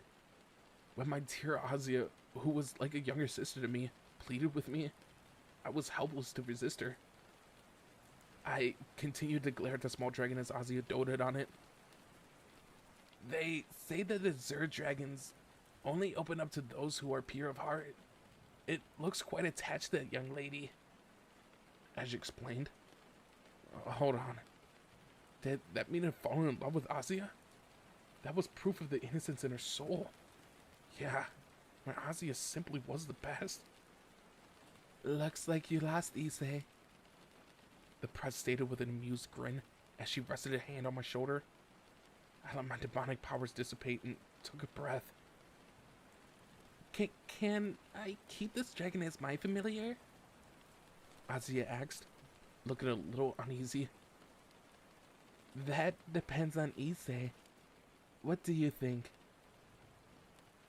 Everyone glanced my way. Were they trying to make me out to be a bad guy? I couldn't deny it this time. I was the villain. My sexual desires had driven me crazy. None of this was the dragon's fault. Heck, it had helped Azia from those slimes and tentacles. I'll let Azia decide, I said with tears in my eyes. Oogly, squiggly, I failed to avenge your deaths. It's over. Anguished tears rolled down my cheeks.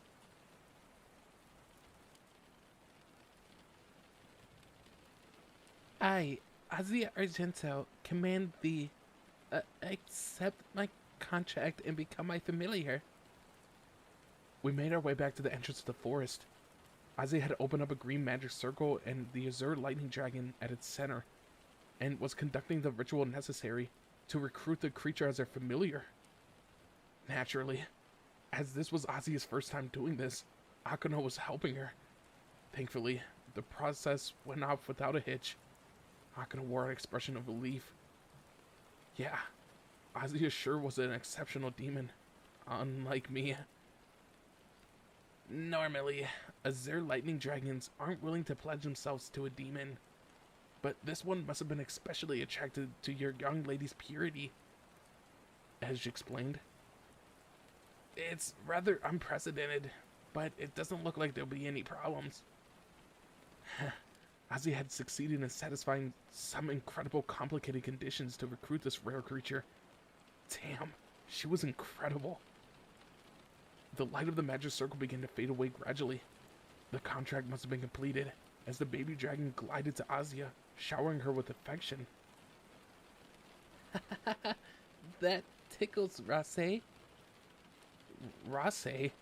Was that what she named it? Yes, Azia responded. he attacks with lightning, like the Japanese god Raisin. And I thought it would be nice if he grew up to be just as kind and generous as you, Issei. So I'd like to call him Rase. You don't like it? No, it's alright. I'm fine with it, I guess. Okay then, Rase. I moved to approach the baby dragon when its body sparked. Rase just blasted me with another electric shock. Right, I forgot to mention male dragons hate males from other species. Ash, looking like an overcooked steak, offered words of advice much too late. Behind him, Kiba was similarly well done. It looked like a little Rase wasn't the kind to discriminate between male targets. Apparently, Azia's new familiar has a bit of a naughty streak. The press commented. Too much of a naughty streak if you ask me. He's a lot like you, Issei. He sees you as a rival. Akano said with a laugh. So he hated other guys like I did, eh? Yeah, I really should have recruited Oogly and Squiggly, but no matter how much I regretted their deaths, they were gone forever. Why did the good die young? Konako scowled. You should join them, you sick freak. I still had a long road ahead of me before I could catch a familiar of my own. Still, at least Azia managed to recruit Rase, which put an end to our familiar hunting for the time being.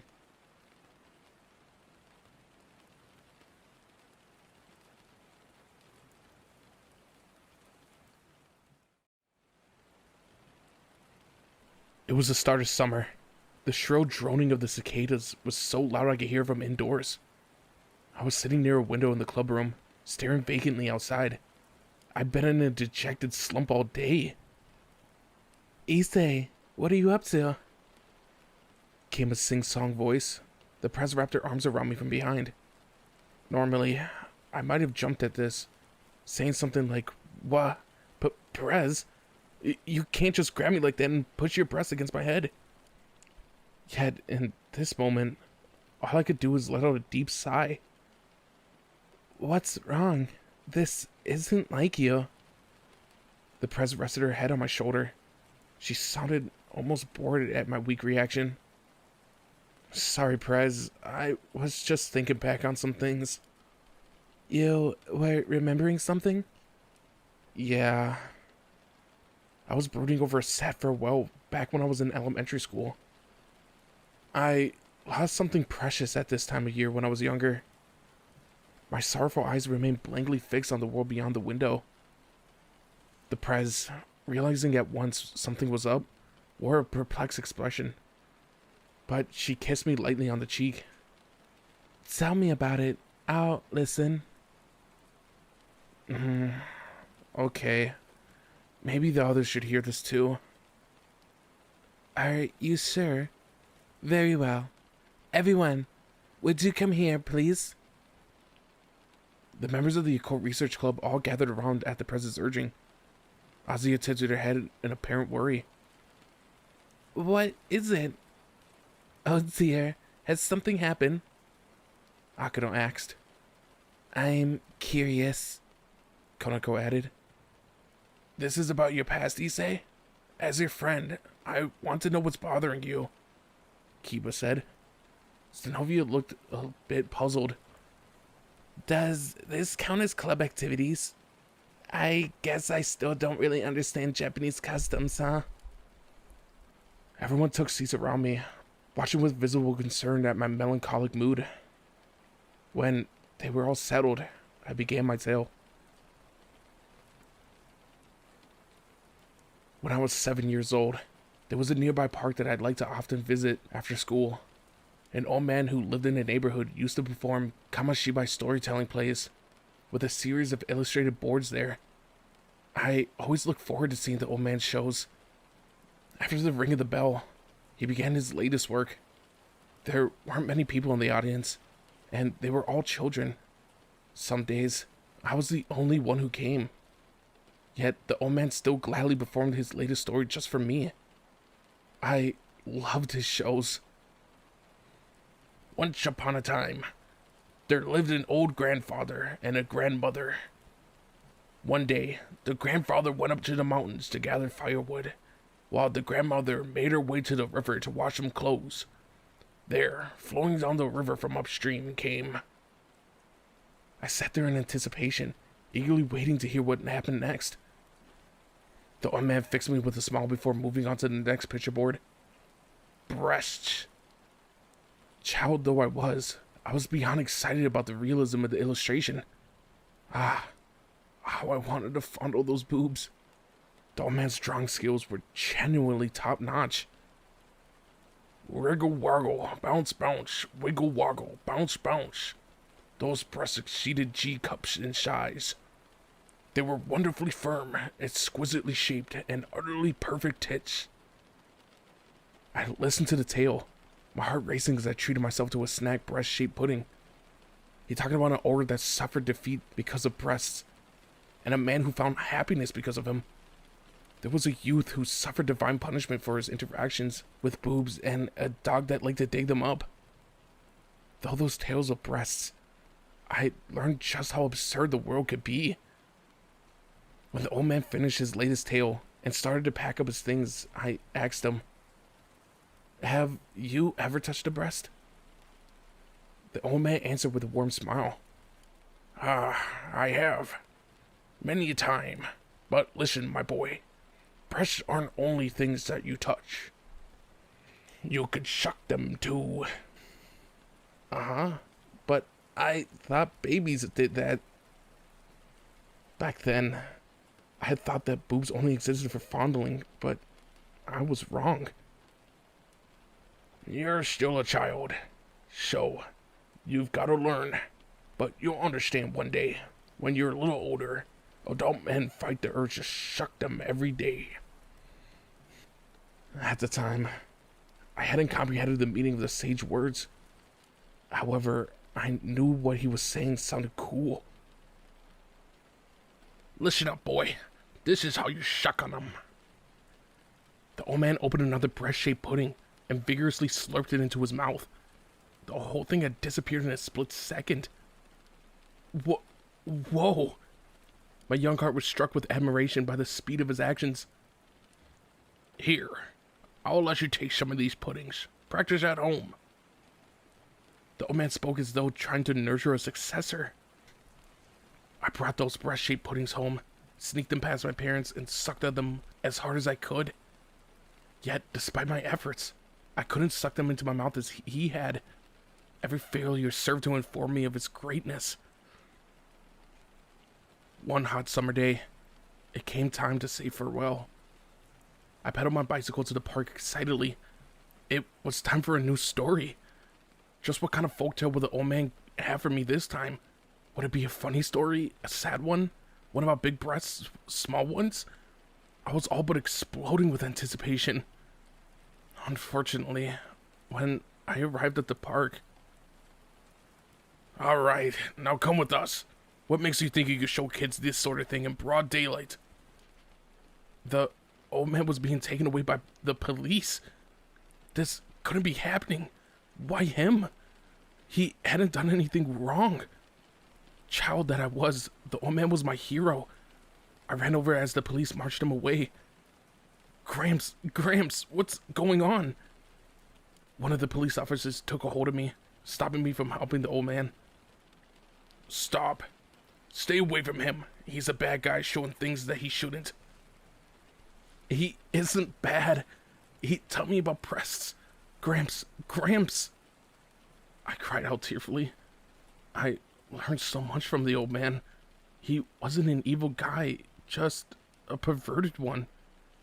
The old man threw me a smile. Boy, touch brush for yourself one day, and then suck 'em, he said softly. Those were his final words to me. Hey, what do you think you're saying? And to a child? Come on, you're coming with us. Gramps, what about your next story? My hero was ruthlessly subdued by the power of the state and hauled away, and all I could do was glare at the police officers as they left the scene. I never saw his latest performance. What kind of tale would it have been? The more I thought about it, the greater the sharp regret cut into my heart. Give him back, the old man. Give him back. Amid the chirping cicadas in the summertime park, I lost something important. And that's what happened. I finished telling everyone about the bitter, intense event from my past. My storytelling hero was gone, never to return. Still depressed, I glanced across at the other club members, all of whom wore expressions of bewilderment. This was unbelievable. They all looked utterly stupefied. I was expecting them to be sobbing. Azia looked so confused that she might as well have had a question mark floating above her head. Oh dear, so that's where Issei's obsession comes from. Akano stated with a quiet poise. I see. I don't know how to respond. Wouldn't it be more accurate to say that you witnessed a deviant being brought to justice? Kiba said with a forced smile. No, that man was no criminal. He was a god. I don't understand Japanese ways of thinking. Zenobia shrugged as she stood up from her seat. No, Zenobia, that's disrespectful to other Japanese. The vast majority of us aren't like that. Kiba hastily clarified. Was he trying to stand up for me or just defend himself? Was I completely worthless in everyone's eyes? Konako, eyes narrowed with evident contempt, also rose to her feet. A perverted geezer showing kids indecent images. A sick freak. That's the worst story ever. What are you talking about? I'm the guy I am today because of that old man. I cried as I looked from one person to the next. The press rested a hand on my head, ruffling my hair. We know, Issei. I'm sure he was a great influence on you. But it might be nicer to tell a story with more gentlemanly character. I can't imagine what Issei would be like without his perverted eroticism, though, Akano remarked. He wouldn't be Issei without that indecent gaze. That's true. An Issei with no interest in breasts isn't Issei. When I feel his gaze on my chest, I know he's in good spirits. There's nothing more reassuring. The press and Akano were discussing me as if I wasn't in the room. Were my eyes truly so lecherous? Look, I'm not going to deny that I visually devoured their boobs every second I could, but still. A non-perverted Issei. Konoko cocked her head to one side, wearing a serious expression. Uh-huh. Is it really that difficult to imagine me any other way? Try as I did, even I couldn't picture a chaste version of myself. It must have been fate that brought that old man and me together. Thanks to his guidance, I've been able to bury my face in that delicious texture of the Prez's breasts. Damn it, nothing could beat Rias' wonderful boobs. That evening, after the club activities, I made my way home with the Prez and Azia, walking on either side of me. Now that we all live together, we travel back to the house in one another's company. Man, today had been the worst. I revealed my past to everyone, and yet none of them had so much as sympathized. Fine then, my memories of that old man would be mine alone. President, Issei looks like he's in a bad mood. It's best to give him some space when he ends up like this, Azia. The two of them were busy talking between themselves, but I didn't care. What was I supposed to do now that everyone mocked my precious memory? I continued on the road, my head filled with confusing thoughts, when I heard a nostalgic sound. I hurriedly scanned the area for the source, my eyes opening wide in astonishment at what I saw. 10 years had passed. Yeah, a whole decade. That bell signaled the start of a picture show.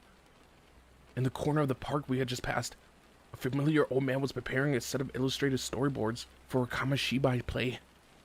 My legs took off, carrying me to him the moment I realized who it was. There was no mistaking that face. He aged considerably, but I'd never forget. Gramps? I asked nervously. The man, noticing me, peered into my face before immediately breaking into a broad grin. You... Ah, yes, I remember. You've grown, boy. So, I was right. It's him. Gramps, you're alive. What a touching reunion. So much time had passed. I wasn't a little kid anymore, but he recognized me immediately. I was filled with such joy that a tear came to my eye. The old man's face was marked with more wrinkles now. Ah, how many years has it been? Around 10, maybe. You sure gotten tall, boy. So, have you touched breast for yourself yet? I've been waiting for him to ask me that question for ages. Just thinking about it made me choke up. I nodded over and over joyfully. Yeah, I touched them. Breasts are awesome. This girl's were my very first. And with that, I introduced the Prez, who was standing beside me. Rias clearly didn't know how to react. Hopefully, she wouldn't get too upset. Hearing this, the old man grinned in satisfaction. I see. That's good to hear.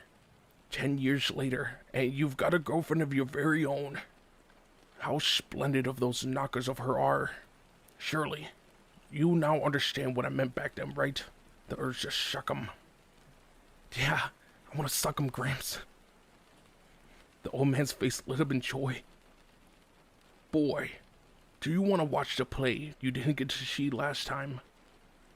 It was a dream come true. The old man retrieved the story that I missed from his bicycle. My ungranted wish from that fateful summer day was coming true at last. I wiped the tears from my face and beamed wider than I ever had. Yeah. The bell sounded, signaling the beginning of the show. At long last. Then, let's begin the tale of the breast snatcher. Once upon a time, in a faraway place, there lived an old man who lived by plucking boobs. I sat on the ground with a breast shape pudding in my hand, listening intently, just as I had done a decade ago. Behind me, I could hear two people having a hushed conversation. It was my hope that they enjoyed the performance too. President, what should I do? Let him be, Azia. What do you think Konako would say if she was here? Oh, Konako? When did you arrive? He's the worst. Those cold words did little to dull my excitement as I listened to the tale of the breast snatcher.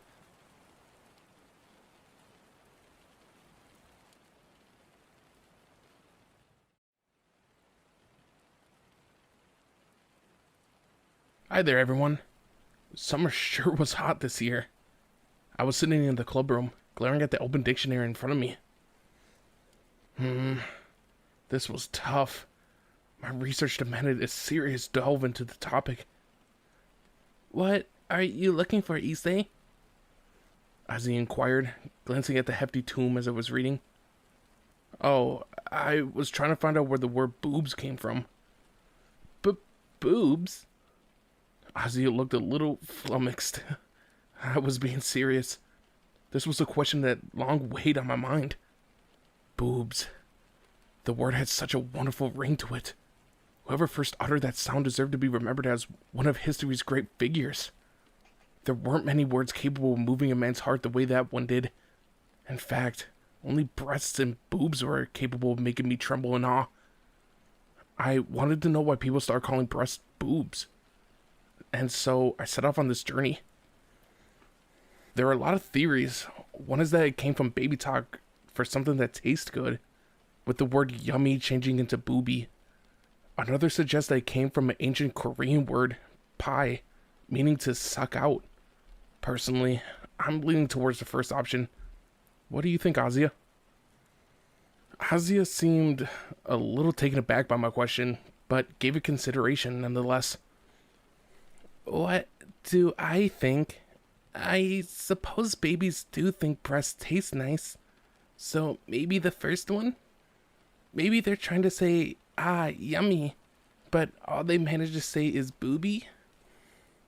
Wait, could this be viewed as sexual harassment? I should probably drop the subject. Anyway, men of all ages regarded breasts as delicious. However, before I could say as much out loud, I stopped myself. I couldn't do it.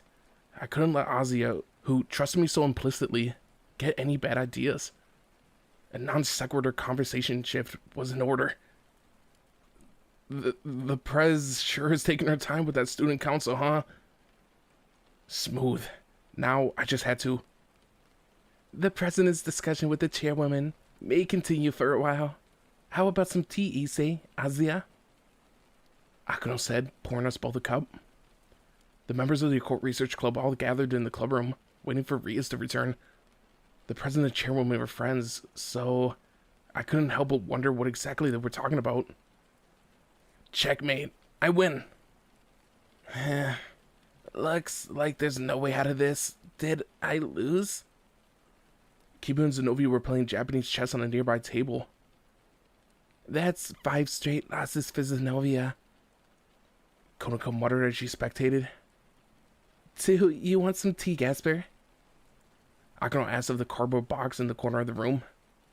Yes, please. The cardboard box called out. Yup, Gasper was hiding inside. Gasper, get out of there and join us, I said with a sigh. The person in question, however, broke into a tearful wail. I'm sorry, but I can't. Not outside. My underclassman wasn't good with people, and often hid in boxes. He already causes a good amount of trouble. I'm back. The press called out as she entered the room. Now that she had joined us, the entire Occult Research Club was assembled and ready.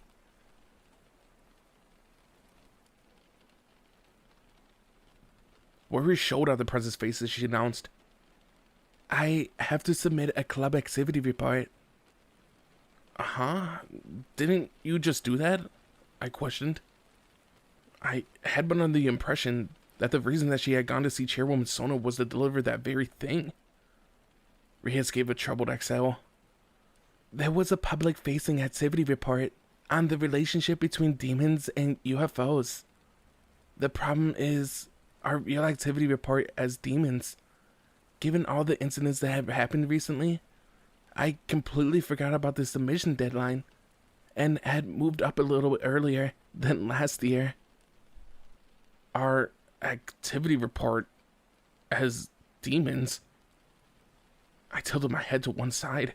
This was the first time I'm hearing about this. Normally, as pureblood high-class demons, the president would be expected to attend high school in the underworld. Kiba began to explain. She's received special permission to study here in Japan, but if she doesn't acquire all the necessary credits for mandatory demon subjects, she'll be forced to return to the underworld to complete her education. In the present age, demons had taken to welcoming reincarnated humans into their ranks as a means to continue with their species. The Prez, however, was a pure-blooded demon, which meant that life for her was a little complicated. In the president's case, she can acquire credits by making pacts with humans and researching different kinds of creatures and monsters here in Japan, Akano added. In truth, we members of her familia have been aiding her, which is why we've been permitted to some degree of freedom when it comes to organizing our club activities. It was all beginning to make sense now. That was why the president founded the Occult Research Club, so that we, her servants, could assist her in her activities. In turn, that allowed her to continue living in the human realm. Basically, to stay here, she needed an office and responsibilities. The president glanced around at each of us.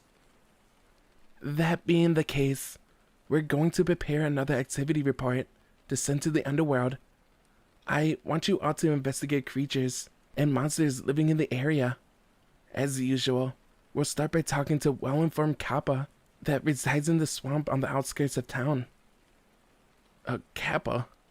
Did she mean those creatures that lived around water? The ones that love cucumbers and always wore plates on their head? At this, Kiba raised his hand. President, that Kappa has already returned to his hometown to take over his family's cucumber business. He did he? I see. I suppose that is more dependable career pathway than trying to become a rapper. The president nodded in understanding. Hold on. What's this about a rapping Kappa? I asked Kiba. There was a Kappa that ran away from home because he didn't want to take over his family's cucumber business. He settled nearby, and he loved rap music. I often went to listen to his song, the Shikara Dama Rhapsody. What a weird name for a tune. If I remember correctly, a Shikara Dama was supposed to be a mythical ball found inside the anus, and the object of many Kappa's coach's desires. What kind of rhapsody was that? The light of the city that chives my plates, the anger that I can't convey. I'll pluck your Shikara Dama right out of your... Whoa, out of nowhere, Konako started spitting some lyrics. Konako was a big fan of his, Kiba stated. Seriously? Konako liked rap music? That song sure had some unique lyrics. I guess that's because the Kappa wrote it. Kiba continued to explain the bizarre life of this creature. I heard that his father developed plate atrophy syndrome, so he decided to go back home. His family uses an old-fashioned, mystical farming method to cultivate cucumbers, and he wanted to help maintain the tradition. But what? A mystical farming method? Plate atrophy syndrome? All those unknown words left me even more confused. In that case, what about the Dullahan that set himself up in the abandoned mansion over in the 4th district? The press suggested. Doulahan? I whispered. Another unknown word that entered the fray. This time, it was Zenovia's turn to explain. A headless armored knight, one that rides a huge horse that holds its head in its arms. It's a creature that's said to foretell coming death, mainly found in Europe. I've taken down a few of them myself in the past. As to be expected of one of the Vatican's former demon slayers, monster hunting was what she did best. At that moment, Kiba placed a large book in front of me. What now? This is a monster encyclopedia. When you say the name of a creature, it opens up to the correct page automatically. For example, Doulahan.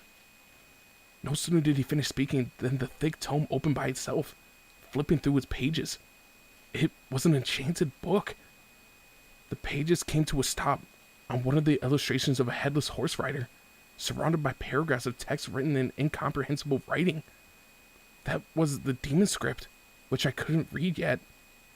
However, even I could understand the explanation. The picture alone gave me a pretty good idea of its essential characteristics. Beside me, Ozzy also stared at the picture with clear interest. The Doulahan recently had a severe cervical hernia and has been admitted to a specialist hospital, Akano said, reading over the materials in front of her. How could you have a cervical hernia without a head? That didn't make any sense. Could that happen even when you carried your own head in your hands? Foiled again, the press excelled with evident dejection. I see. So the Doulahan won't be able to help either. I hope it takes good care of its head. Judging by the situation, it sounded like Reyes' regular informants were no good.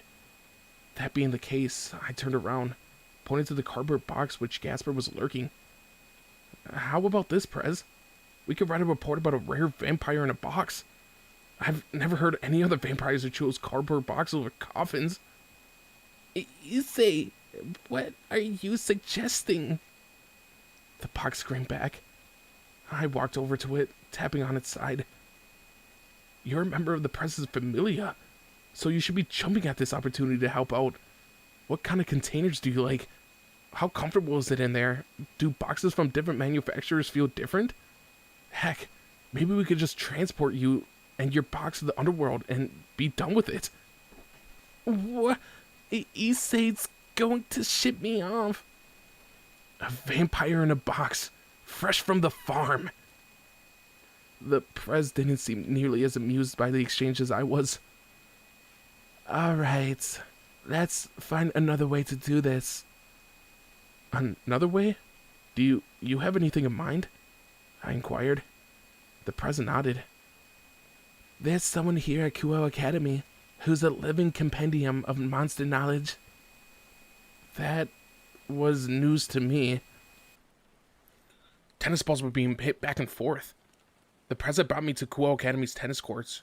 Apparently, there was a person that she wanted to speak to that could be found here. More importantly, the girls' tennis outfits were simply outstanding. I could see the revealing short shorts they were wearing underneath their miniskirts from a distance. Sure, they weren't pieces of underwear, but they were revealing enough to be stimulating in their own way. Yeah, naked legs. Those thighs were marvelous. There was no peating summer tennis. He knows a sex fiend. He's staring this way. Perverts. They had caught me watching excitedly from over the fence, and then had decided to greet me with intense resistance. Also, the girls at the school despised me, probably because I was so obsessed with all erotic things. Not like I cared. I was on good terms with the present Azia. What was wrong with touring tennis courts anyways?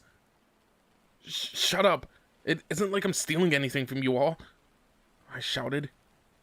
Having you ogle us all sure makes me feel like you're robbing us of something precious. If you want to watch, at least bring Kiba. Don't look at me, Hyodo. Help me, Kiba. Damn it. Why did they have to treat me like such garbage? They treated him like a freaking prince. Damn that pretty boy. Kiba, you're coming with me next time. With you by my side. It would be an all-you-could-watch buffet. Come along, Issei. We're going. The Prez was resting her hand against her forehead, clearly at a loss. Sorry, Prez. When my eroticism sensors are triggered, I kind of lose control. By the way, Prez, does this person know that you're a demon? I asked. More or less. The Academy also accepts humans from a variety of backgrounds, with close relationships to demons. As such, the person that we're looking for now should be aware that we're demons on campus. The Prez and I were discussing this on one of the benches near the tennis courts. Evidently, there were still many things about the school that I had yet to learn. We were supposed to meet Rias' mysterious contact here, but we must have been a little early as they had yet to arrive. I couldn't stop thinking about the girls playing tennis and kept fervently glancing their way. After a bit, a clip-clop sound of a horse's hooves reached my ears. Ho ho ho ho! Greetings, Rias! It's strange to find you here. Welcome! That voice and haughty laugh belonged to a woman riding the steed. Her brown hair was coiled in elegant spirals. Since when was horse riding allowed at the school? I knew this person. She was a third-year student and head of the tennis club, Kiyomi Abe. When it came to confirming a beauty's identity, you could always count on me. But even more surprising was the figure behind her. A headless armored knight. Whoa, it seriously had no head. The horse let out a clamorous whiny. It was incredible. And its glaring eyes radiated suspicion. Not only that, it kept flaring its nose. It looked like the horse would belong to the conqueror of the century's end. Kiyomi dismounted while muttering something to soothe the intimidating beast. The headless knight likewise stepped down from the horse. Oh, it's a fine steed, don't you think? The head of Mr. Smith, the Doulahan, had to be hospitalized the other day, so I'm taking care of his horse. Kiyomi said proudly. Was this a monster horse? I had thought that it was giving off a strange aura. It wasn't the kind of creature that a regular high school student should have been riding. And this here is Mr. Smith's body. The armored knight had no head but bowed in greeting anyways. So, this was a Doulahan. Was it a little more dangerous to let a creature like this stroll around the school grounds? Plus, if the head was hospitalized for a cervical hernia, was the body okay? It must have been sweltering, wearing such a heavy suit of armor in the middle of summer. And if that wasn't enough, Mr. Smith was carrying a watermelon under one arm. You know, it's against the rules to bring a monster to school. The Prez chattered Kiyomi. This looked like more than a regular old violation of the rules, Prez. While the head is in the hospital, the body can't act by itself, so I'm looking after it, along with the horse. But I thought it wasn't enough to feed him every now and then, so I gave him a job. He's the tennis club's new mascot, Honda the Headless. The watermelon's a substitute for his head. Perfect for summer, don't you think? A mascot character? No, impossible. I mean, he's a monster, a real-life monster. And he's missing a skull. This is terrifying. What sense does it make to use a watermelon? And Honda? Where did that come from? In my state of shock, I blurted out one remark after another. The Prez, however, nodded in apparent acceptance. A mascot? I suppose that's fair. Prez? What? Are you okay with this? He's literally headless. That's not my problem. Of course it is, Prez. He lacks a brain, and yet he's still alive.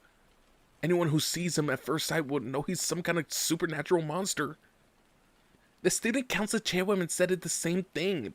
She granted a special permission. Kiyomi added. What? That's crazy. The chairwoman really approved? But he doesn't have a head. Honda, your armor is so brilliant today. A headless mascot is such an original idea. And he's so cute. A barrage of enthusiastic girls surged from the other side of the fence. The Doulahan responded with a wave. He was incredibly popular. It wasn't exactly the kind of admiration most guys were looking for, but the headless knight was the adoration of all the girls. Die, Hyodo. Keep away from him, Riez. He's a beast. Vermin. Handa, take Hyodo's head. What? Why did he have to be popular while I wasn't? This couldn't be happening, no matter how you sliced it. I was much more human than he was. Sure, I was a demon, but I was still much more attractive than a decapitated night monster. At least I had a head. The headless knight, no, Honda, clapped me on the shoulder. Honda, why do girls love you so much? You're not even complete, and I'm here with all my parts. Does the tennis club like headless people more? Is it that? It is, isn't it? Prez, please cut off my head. If that's what it takes to win the masses over, then it's a small price to pay. Please cut it off. Calm down, Issei. You'll die if you do that. I knew that. I understood that perfectly, and yet I was so depressed. Kiyome turned to the Prez. Well, then, Riez, what do you need? I'm sorry to bother you, Kiyomi Abe. I know you're busy managing the tennis club, but I was wondering whether you would let me interview you about your job as a monster tamer. I would love to learn about some of those creatures you make use of. The Prez's request seemed reasonable enough. No. Kiyome refused point blank. Why would I tell you anything? You're a demon. I'm grateful to attend this school, but that doesn't have to do anything with this, does it? And from what I gather, you have ties with a wide range of industries, so there's no particular reason why you would need to talk to me, is there? Something about this woman's attitude towards the Prez was really getting on my nerves.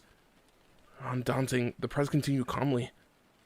Are you saying you don't want to build ties with me? At this, Kiyoma covered her mouth with her hand and let out a boisterous laugh. You're so self-confident. It seems to me that dealing with you could be to my detriment in the future. I want to keep a similar distance from the student council chairwoman. You can't be too careful when dealing with demons. Let your guard down and they'll pluck your soul clean out.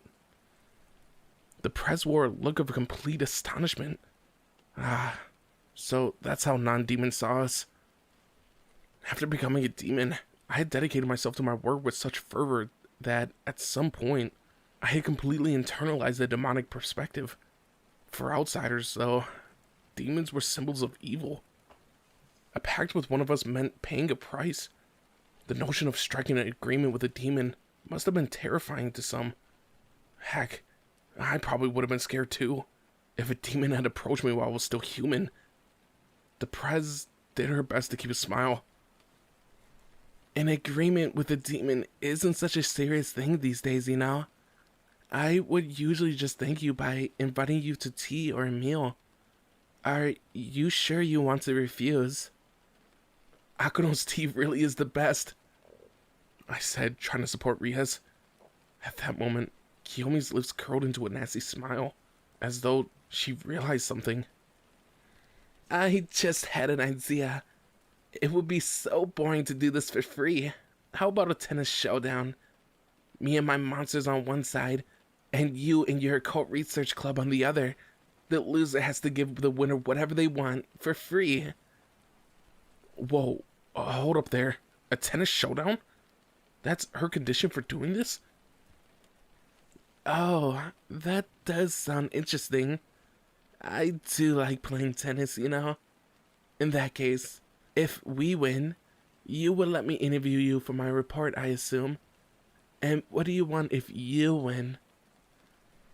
What? The Prez is going along with this? She sure is the competitive type. Kiyomi's gaze suddenly turned to me, and I felt that her eyes were peering through me to the other side. Are you the rumored Welsh dragon, the Red Dragon Emperor? I am. I wouldn't normally have felt so uncomfortable when an attractive upperclassman was staring at me, but something about Kiyomi's gaze sent a chill down my spine. Those eyes of hers were scary. That was the gaze of a collector. I was genuinely petrified. No one had ever looked at me like this before. I've decided, if I win, I want you to lend him to me. I've always wanted a rare dragon. I know you won't be willing to part him permanently, seeing as he's a member of your familia, but maybe you consider allowing me to borrow him sometime. No.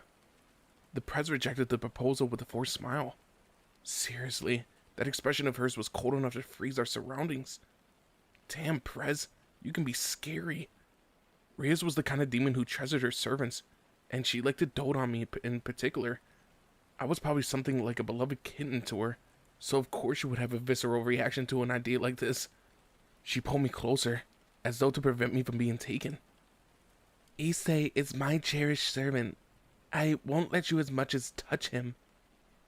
Kiyomi breathed a deep sigh at this reaction. In that case, let's forget about... We'll agree to your terms.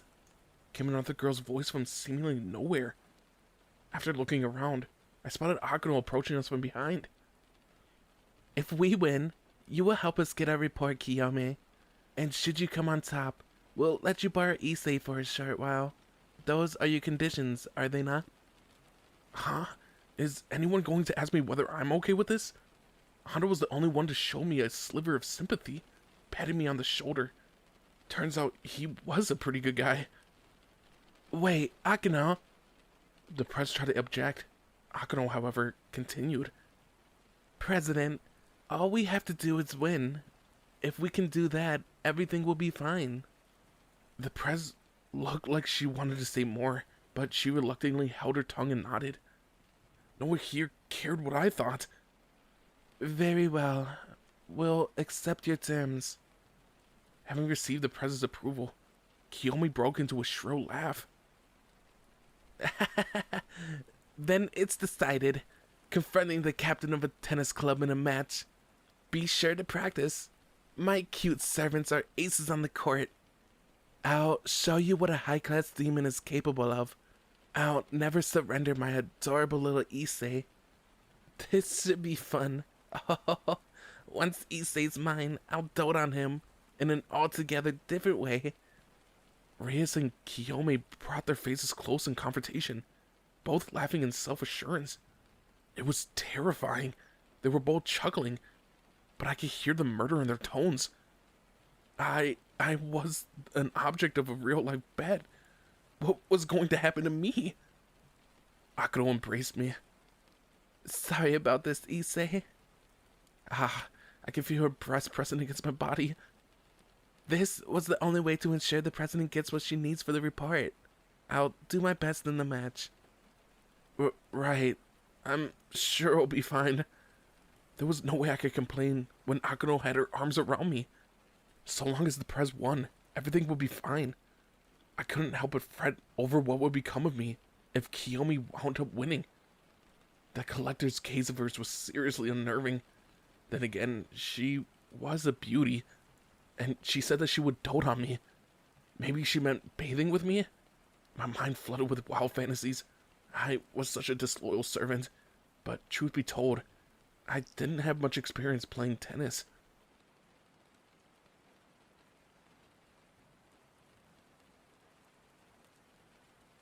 The day of the match arrived.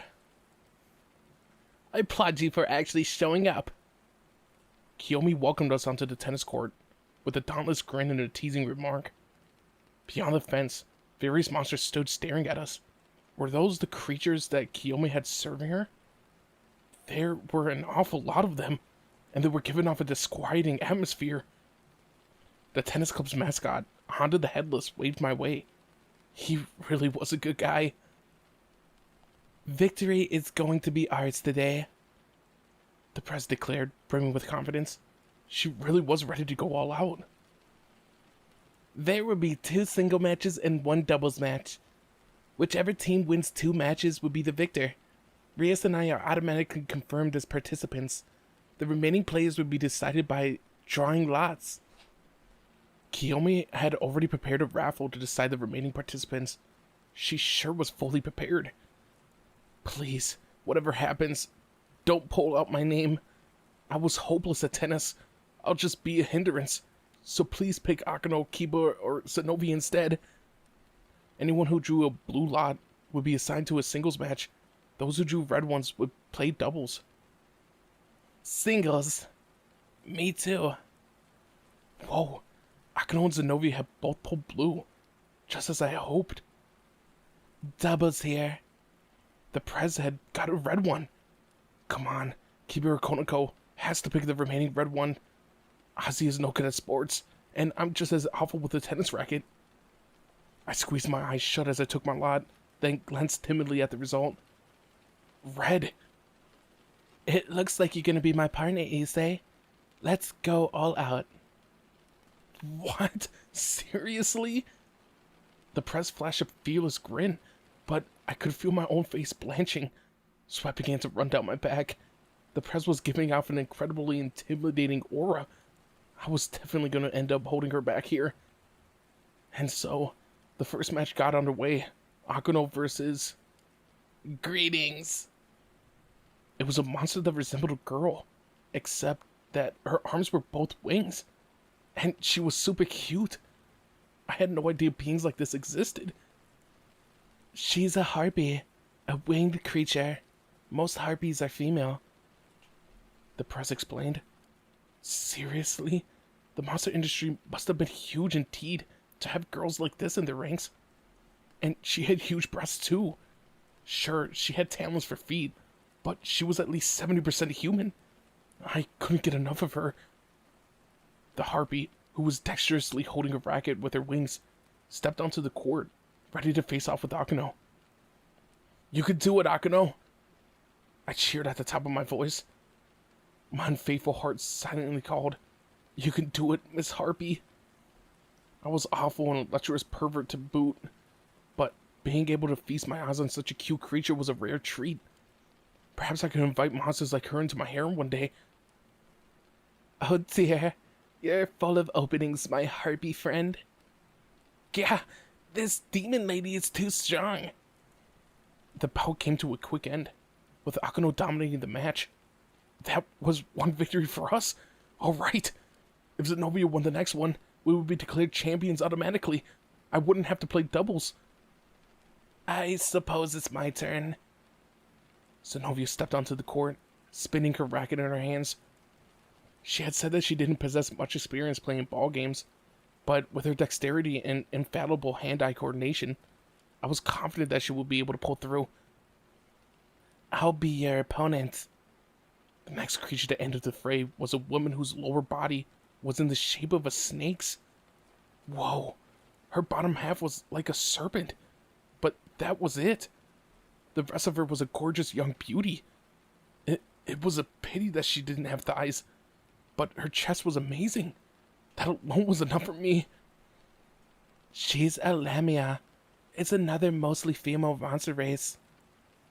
Really? Are there that many different species, made up predominantly of women? Incredible! The war was so much bigger than I thought. Maybe I could try catching one as a familiar. I would have to go to a village populated entirely by monster ladies. While I was adrift in my fantasies, Hondo approached, treating us to pieces of watermelon. I was grateful for the refreshing snack, but didn't he need that in place of his head? As I thought on that, I realized that the woman who was half snake would have a tough time maneuvering on a tennis court. Seeing as Zenobia had more freedom of movement, maybe this would be an easy victory for her. You're good. Unfortunately, Zenobia was struggling to keep up. Over there. The snake lady was surprisingly strong. With her serpentine tail, she could occupy most of the entire court just by stretching her body. On top of that, she was just as persistent and tenacious as a real-life snake, capable of enduring all sorts of attacks and turning them around to snatch victory. Sorry I wasn't good enough. Zenobia apologized to Prez. After a long match, Zenobia had lost. Now all the responsibility fell on me to help win this final round. Don't worry, everyone. Issei and I will finish this. The Prez was fired up and raring to go. Did I have to be as enthusiastic about this as she was? Alright, time for a doubles match. And my partner would be you, Yuki Anna. Come on out, my cute little snow lady. Kiyomi called out to the monster crowd. Seriously? A Yuki Anna? I could already visualize a beautiful creature garbed in a thin, almost transparent kimono. Yuki Anna are those snow women creatures people trapped on freezing mountaintops sometimes encounter, aren't they? The kind that might adopt a human form to come down on your village and eventually marry you, right? A harpy, a lamia, and now a Yuki Anna. Please, Yuki Anna, freeze me to death. A pale white gorilla let out a tremendous cry. Next, the creature started beating on his chest with its hands. Let me introduce you all, Kiyomi began. This is my Yuki Anna friend, Christy. She's a Yeti. Christy? This cruel truth, combined with the gorilla's extremely average human name, was almost enough for my abas to pop out of their sockets. What? She's a Yuki Anna? This had to be some sort of joke. Christy was a huge white ape. But she did have a pretty ribbon on her head.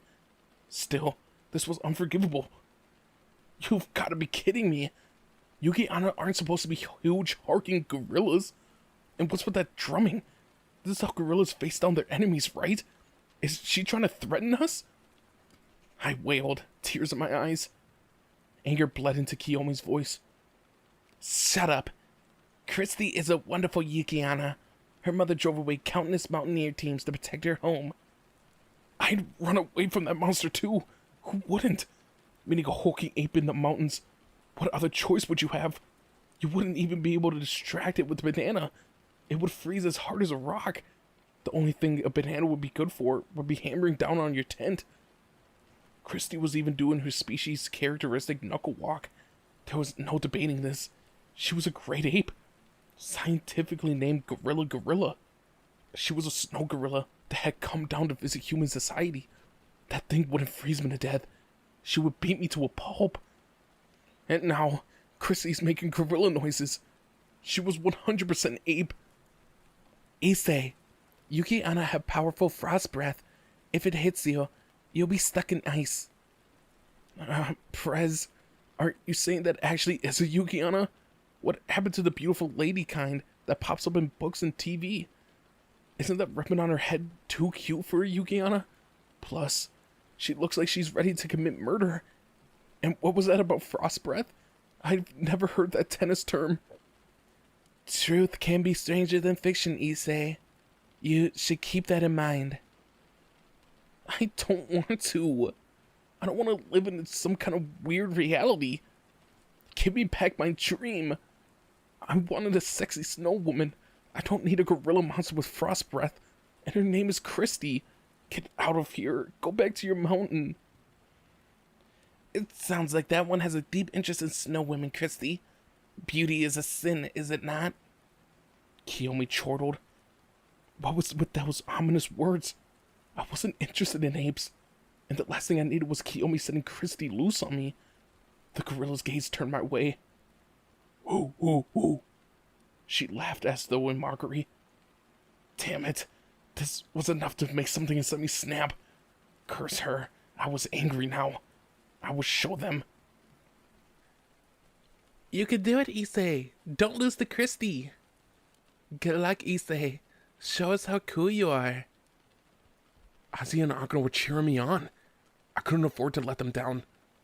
A red-hot mix of anger directed at the gorilla and enthusiasm from the girl supporting me coursed through my body. Looks like I got no choice. Let's do this, Prez. Well said, Issei. I'd expect no less from a member of my familia. I couldn't say that I was particularly confident in my tennis skills, but I would have to manage. There was no turning back, and I refused to disappoint my girls. My perverted side pushed me forward. However, some unseen force began to blur my vision. The air was vibrating. Christy was waving something terrifying around. What the heck is that? It's huge! I exclaimed. The gorilla had a massive racket in her grip. It was practically a weapon. I was so shocked that my eyes almost popped out of their sockets again. It's a specially designed racket, Kiyomi explained. It's a blunt instrument is what it is. That thing is big enough to beat a real-life monster to death. And you have the guts to call it a racket? That? Are you going to slam me with that thing? If the massive thing came my way, it would pound the guts out of my poor little body. Now that the players were set, the death match got underway. The Prez won the coin toss, giving us the right to choose who would serve first. This meant Kiyomi had the option of selecting which side of the court to start from. The Prez bounced the ball on the ground a few times before hurling it up into the air and hitting it with all of her strength. The ball went flying to the other side of the court, with Kiyomi hitting it back after one bound. Before I knew it, our first rally was underway. I tried my best to follow the ball, but I couldn't keep up with the two veterans. Heck, the Prez and Kiyomi were both skilled enough that they could have carried this match alone. I had started this match feeling terrified, but did I really need to worry? Over on the other side of the court, Christy wasn't moving at all. She looked almost bored. Her ominous aura hadn't abated one little bit, however. I couldn't help myself. I turned my gaze at the Prez's legs in sports shorts. Ah, those wonderful thighs of hers. Those brilliant white legs were stuff of dreams. Christy, it's headed your way, hit it! Kiyomi cried out.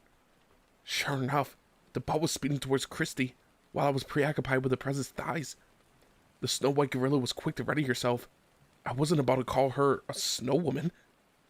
Hoo-hoo! An explosive noise that didn't sound anything like a tennis racket shook the air. Less than a second later, something went flying right past me with incredible speed. Something like a thunderclap sounded at the back. I glanced timidly over my shoulder, only to find a huge crater. Half the court had been destroyed. I wasn't so stupid to doubt whether Christie's slam was responsible, but where was the ball? Issei, watch out! That last strike had completely destroyed the ball. Kiba called. That was one of our familiar's nights for you. His visual acuity was top-notch. Hold on. It destroyed the ball. Seriously? So Christie's slam annihilated the court and the ball? She's going to kill me. Trying to return one of those hits is a guaranteed death. Go back to the jungle, you damn ape.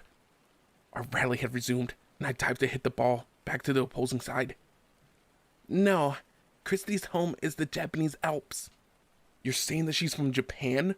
Or is Japanese Alps your name for some foreign country? My verbal exchange with Kiyomi continued like that as the match wore on.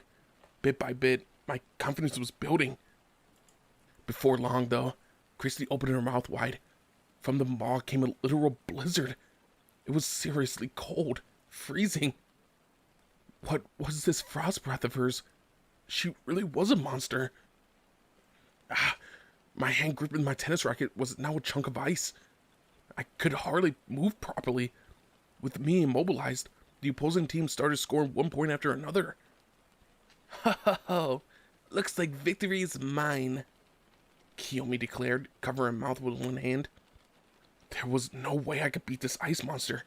At this rate, I'd be Kiyomi's plaything in no time.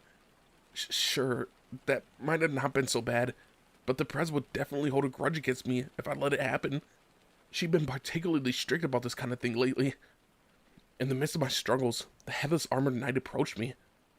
What are you doing, Honda? He detached his armor and pointed at the cavity behind it. Are you telling me to don your armor? I asked. At this, Honda gave me a thumbs up sign. Why? It's not like this is a real battle. At this question, Honda pulled out a small whiteboard panel and a marker and wrote down, that Snow Yeti had wronged me too. Wear it. Bury her. I couldn't hold back my tears of gratitude. Honda, you totally get it. After seeing a harpy and a lamia, it's only normal to expect a Yukiana to be an exquisite beauty too, right? I know how you're feeling, Honda. A monster like that shouldn't even exist. Honda, I may be a novice demon who isn't worth his salt when it comes to playing tennis. And you're a headless knight mascot, but still. Yes, if we combined our strength, we have a chance of snatching victory. Honda responded on his whiteboard panel. Exactly. We could do this. I equipped Honda's armor, or rather, Honda himself, to my body, and stepped back into the battlefield. Damn, it was hot in this suit. Sure, it was summer, but this seriously felt like hell. It was nothing but my raging spirit couldn't overcome, however. Prez, I still have my head, so there's nothing to be worried about. Yes, I suppose you're right. Even Rhea seemed a bit intimidated by the immense sense of pressure emanating from Honda and me. A Dragon Knight, complete with a head. He's burning up. That's our Issei. He sure likes to embrace the unexpected, like equipping a Dullahan's armor. He looks both cool and freaky at the same time. Zenobia and Gasper observed the development with clear excitement, while Konako tilted her head to one side, seemingly confused. Let's show this frozen gorilla just how strong a Dullahan complete with a head really is. That day, Honda and I became one, and together, we dominated the battlefield.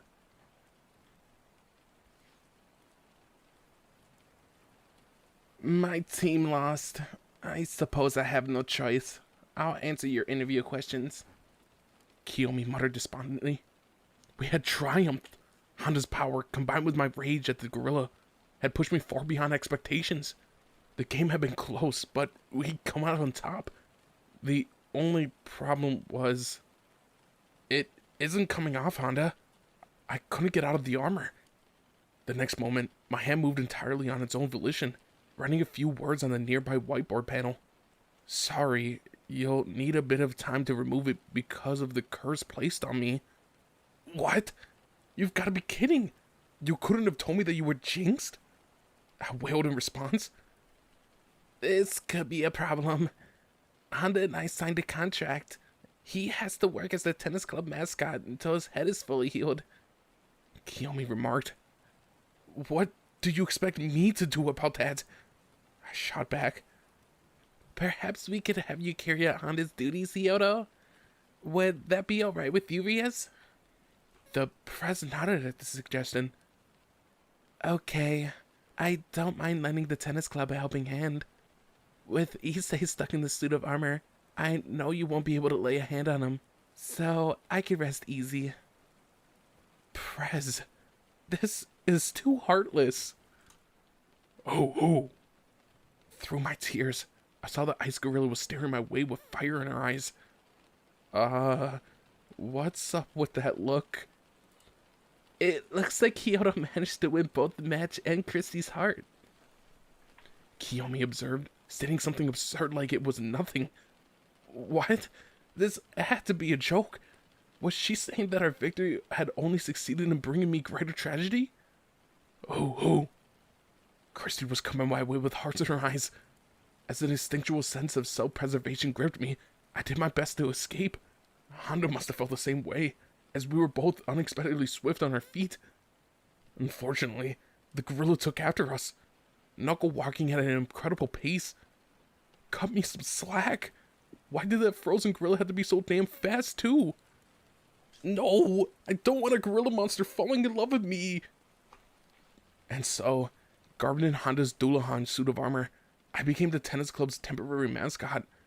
Christie cast me sultry looks while I did my best to endure Honda's sweltering insides. Meanwhile, the press managed to finish a report on time. In the end, it all worked out, but it was still the worst summer job of my life.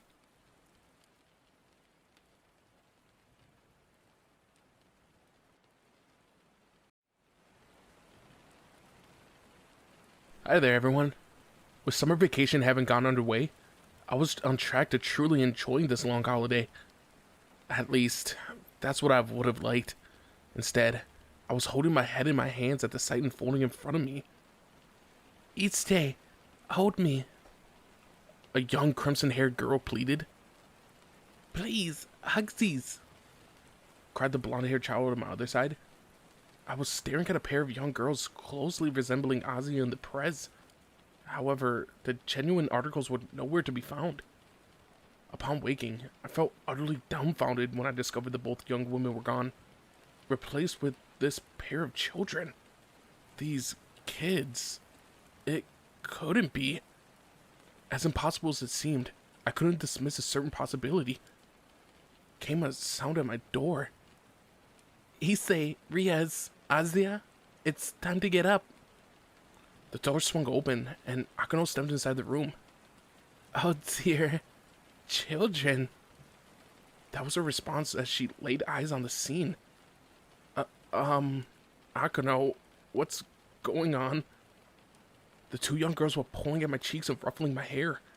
Akano rested her hand against her cheek, sinking into thought for a moment before flashing us a smile. It may be summer vacation, but I'm afraid I'll have to call everyone over. Thus, an emergency meeting of the Occult Research Club was convened.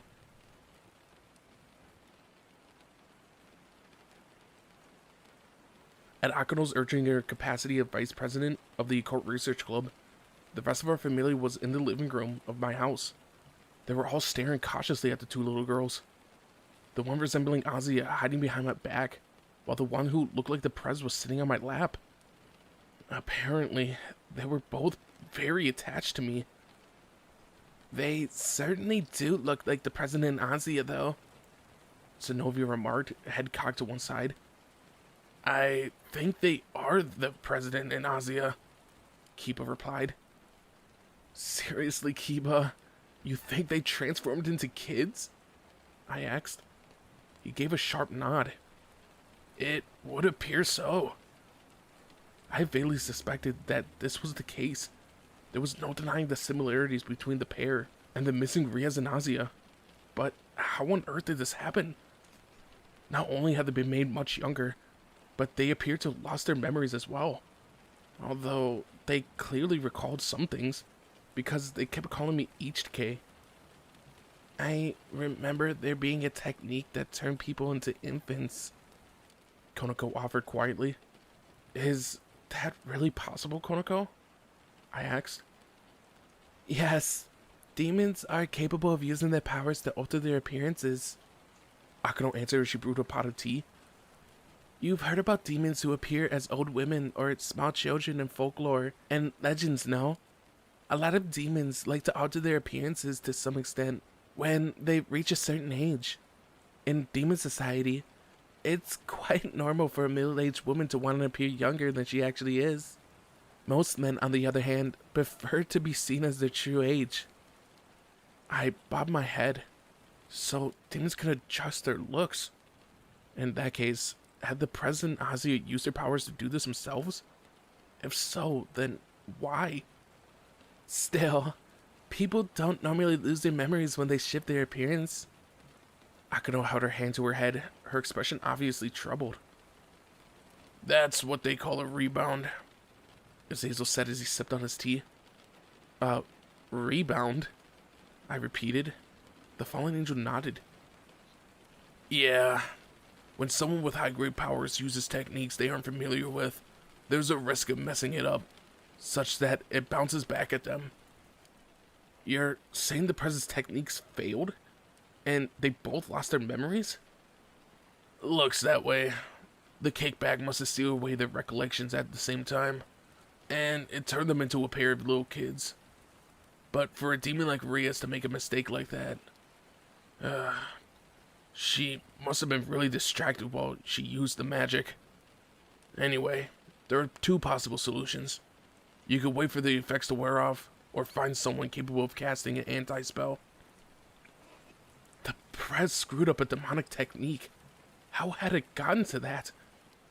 I glanced down at the mini Prez sitting on my lap, only for her to tilt her head to one side and stare back at me curiously.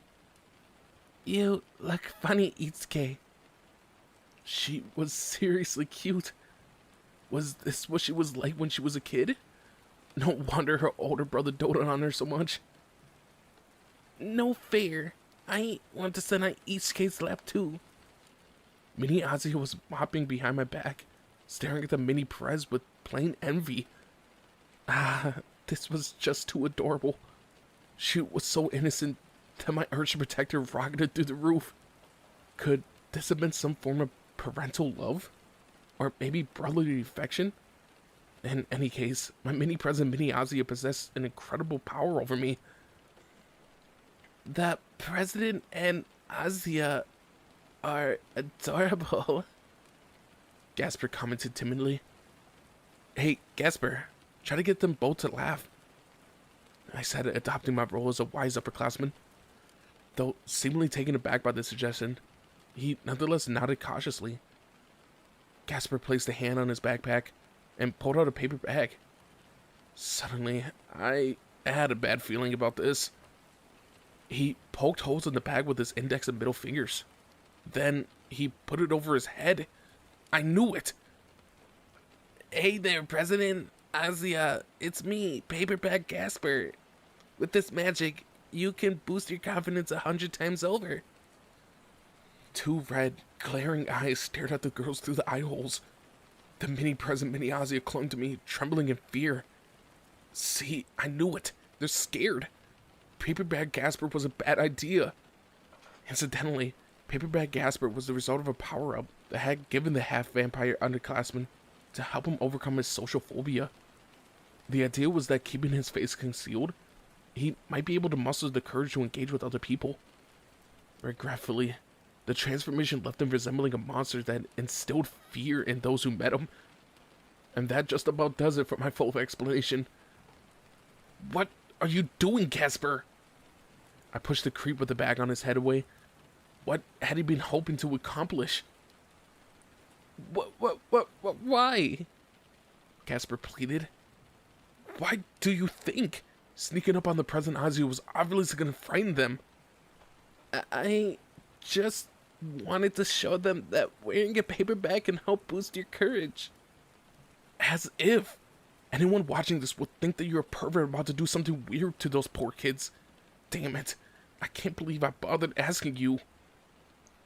I'm scared.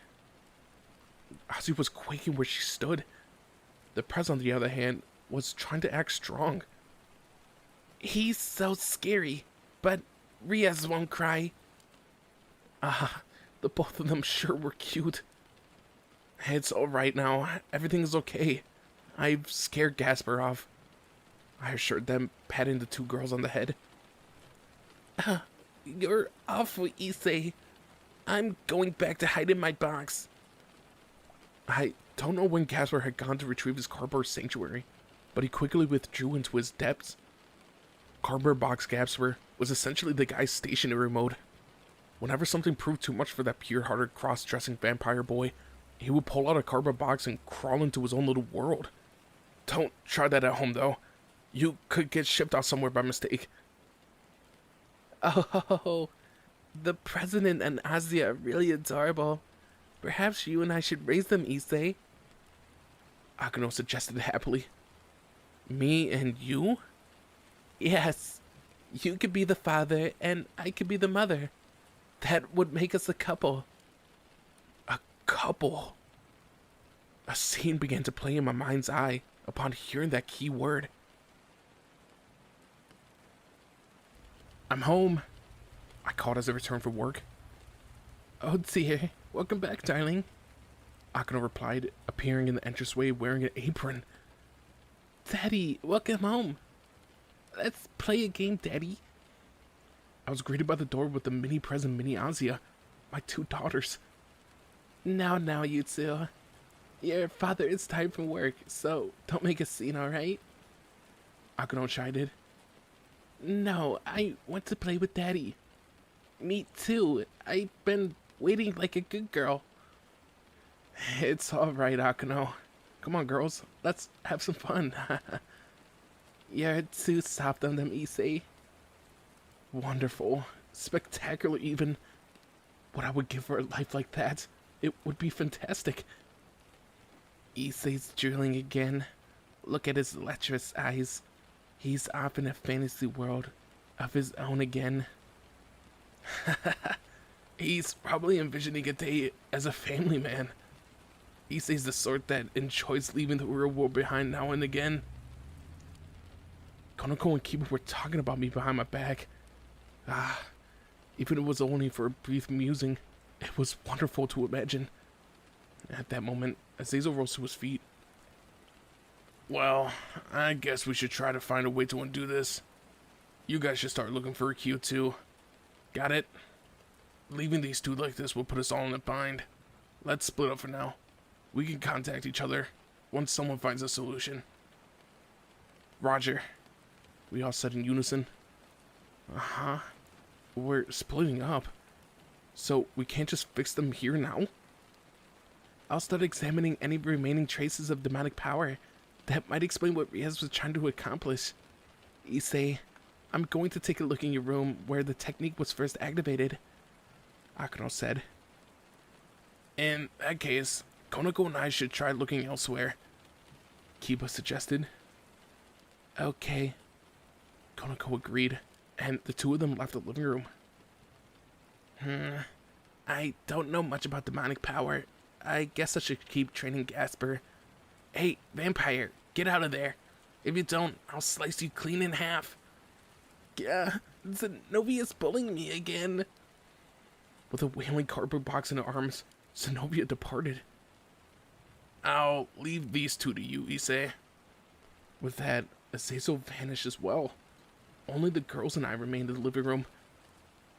I guess I'm babysitting then? Let's play Ichike. Hugsies. I embraced them both, but honestly, I had no idea what to do now.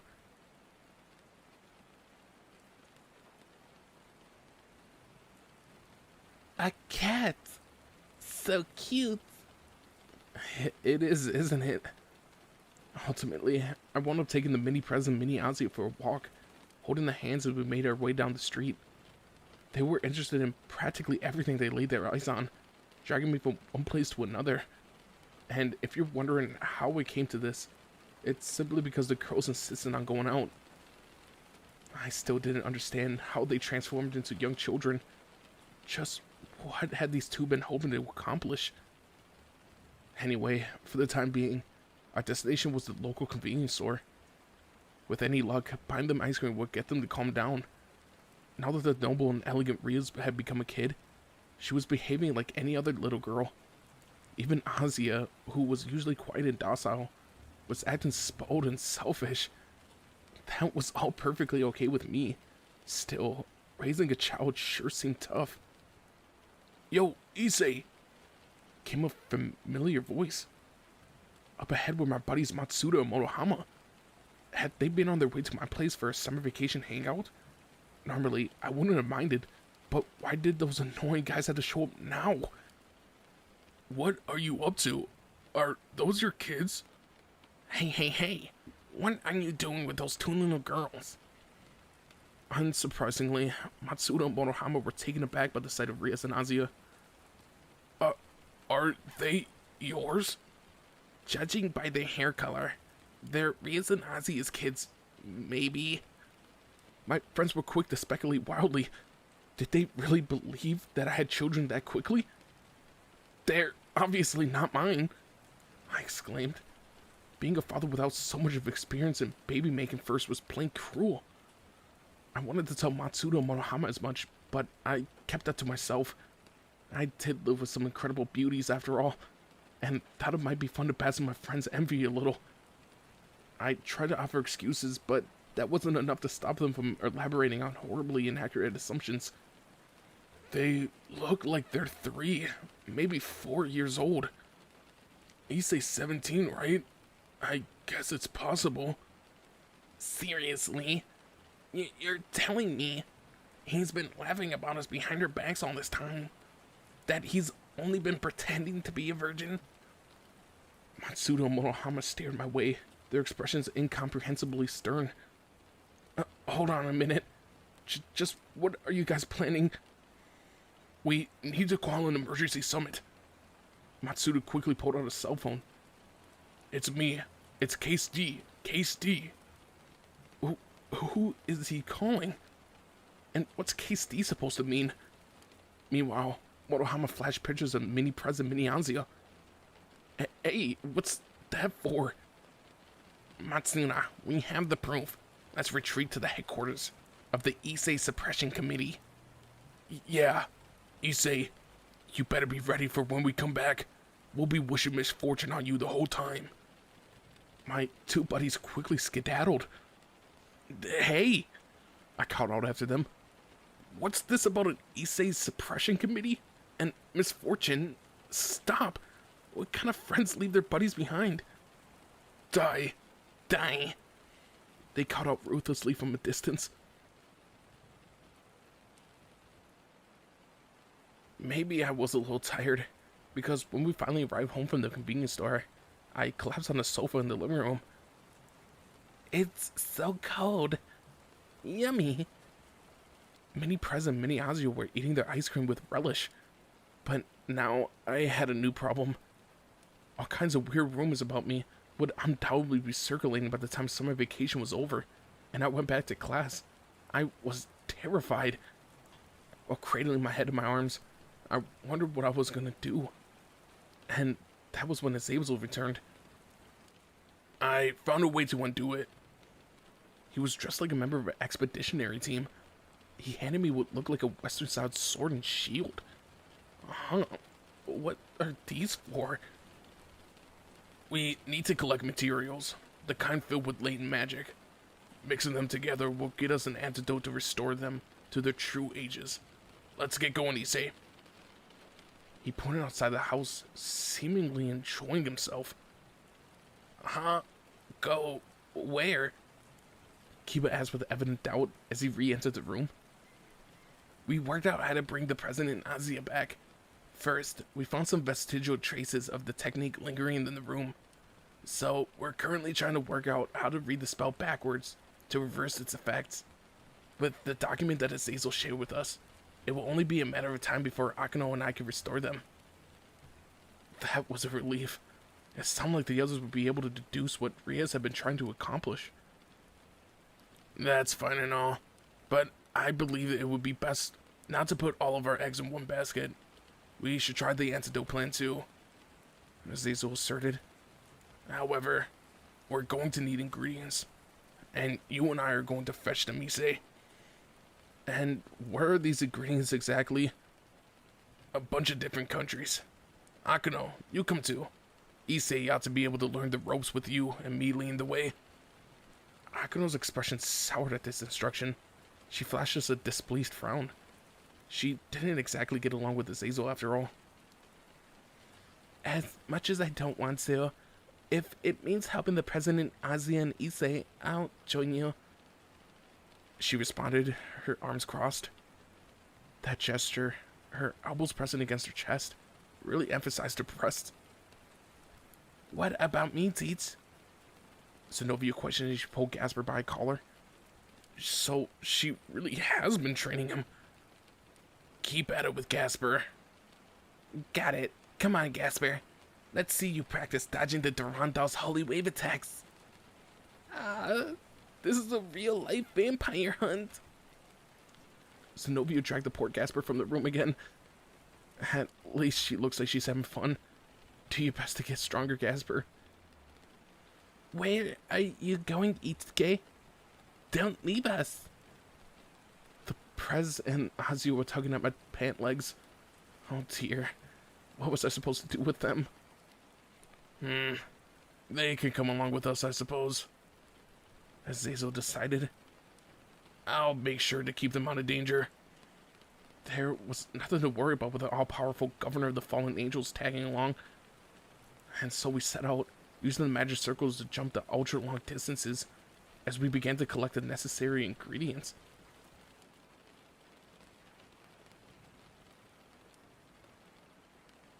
We had only just started our expedition, and yet an ominous howl was directed my way. In the mountains of a far-off country, I was facing down a huge monster with the sword and shield Azazel had given me. The enemy was a minotaur, a humanoid beast with a bull's head. It must have been at least 4 or 5 meters tall. It was ridiculously huge, and his arms were enormous. Despite his bull head, his mouth was lined with fangs. What kind of bovine was carnivorous?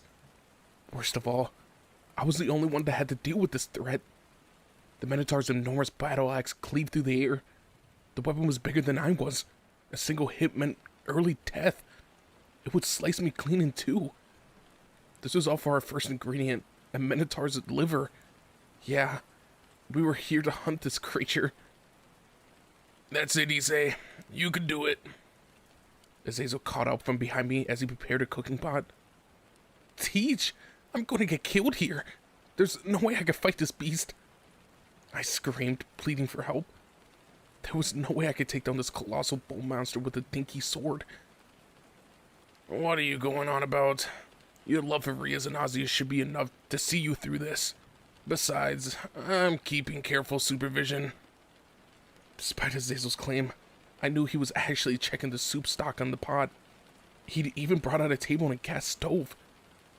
I've cut the ingredients, Azazel. Oh, thanks, Akano. Now we just have to wait for that idiot to slay the Minotaur. All we need is the liver, so we can eat the rest. I've never had Minotaur meat before. The Minotaurs around here are amazing. One taste and you'll be completely hooked.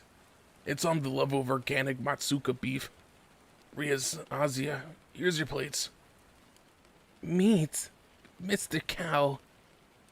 Hey, quit acting like this is a family picnic when I'm literally caught in Mortal Kombat. This Minotaur's about to rip me to shreds. I was in a desperate situation and doing my damnedest to avoid the Minotaur's every strike. Rias, Azia, the butcher will be delivering the meat soon. Thank goodness. Teach, your butcher's about to get butchered himself by the bull that you sent him to hunt. It's too strong. I'll be dead before I can deliver anything. What? The Minotaur swung its battle axe down once more, slamming into the ground hard enough to leave a crater. There's no way I could parry those attacks. Help me already. Come on. You're supposed to be the governor of the fallen angels. Doesn't that make you like the last boss or something? It does indeed. I'm really strong. If this was a role-playing game, I'd be like a secret enemy you encounter after clearing the ending. Be thankful you got me as an ally. Then, would you mind actually doing something? I'm liable to meet my ancestors here. Talk about boring. If I were to shoot a ray of light out of my hand to defeat this creature, it'll be over in a second. Is that what you really want? As Azazel launched a radiant beam from his hand, Minotaur defeated. Item received. See how quick that was? Totally underwhelming. Underwhelming is fine. You're a billion times stronger than I am, so that should have been your responsibility from the beginning. As we engage in this exchange, I could hear a deep rumbling, approaching from afar. When I turned around, I laid my eyes on a group of charging Minotaurs. What? An all-you-can-eat buffet of Okana Matsuka beef. Had they realized one of their friends was in trouble and came to assist? I could feel death's cold hand on my nape. Those bulls would eat me. Oh dear, it looks like a whole herd. I could have remarked with troubled expression. Hazel beside her looked vaguely annoyed. Talk about lame. He pointed his finger at the approaching horde and a ray of light shot forth. A massive explosion ripped through the group of Minotaurs, taking a huge chunk of the surrounding scenery with them. That attack was insane. Azazel seriously was powerful as a hidden final boss. Now that they're out of the way, get to it, Issei. With that, Azazel gave me a thumbs up. With that many of the monsters, Azazel could have taken all the livers he wanted, and yet he reduced them to ash. Can't you use that attack on this one too? You can end this battle now. Aren't there even stronger ones than this guy in the herd? Quit your gripping and fight. There's no need to worry. I'll take care of anyone who might interfere, even if they're a demon king. Come on, Teach. Your level's way higher than mine. Whether good fortune or bad, the Minotaur had left terrified by Azazel's power. I could understand how we felt. The idea of going against someone like that scared me out of my wits. Seizing my opportunity, I pushed my sympathy aside and lashed out with my sword.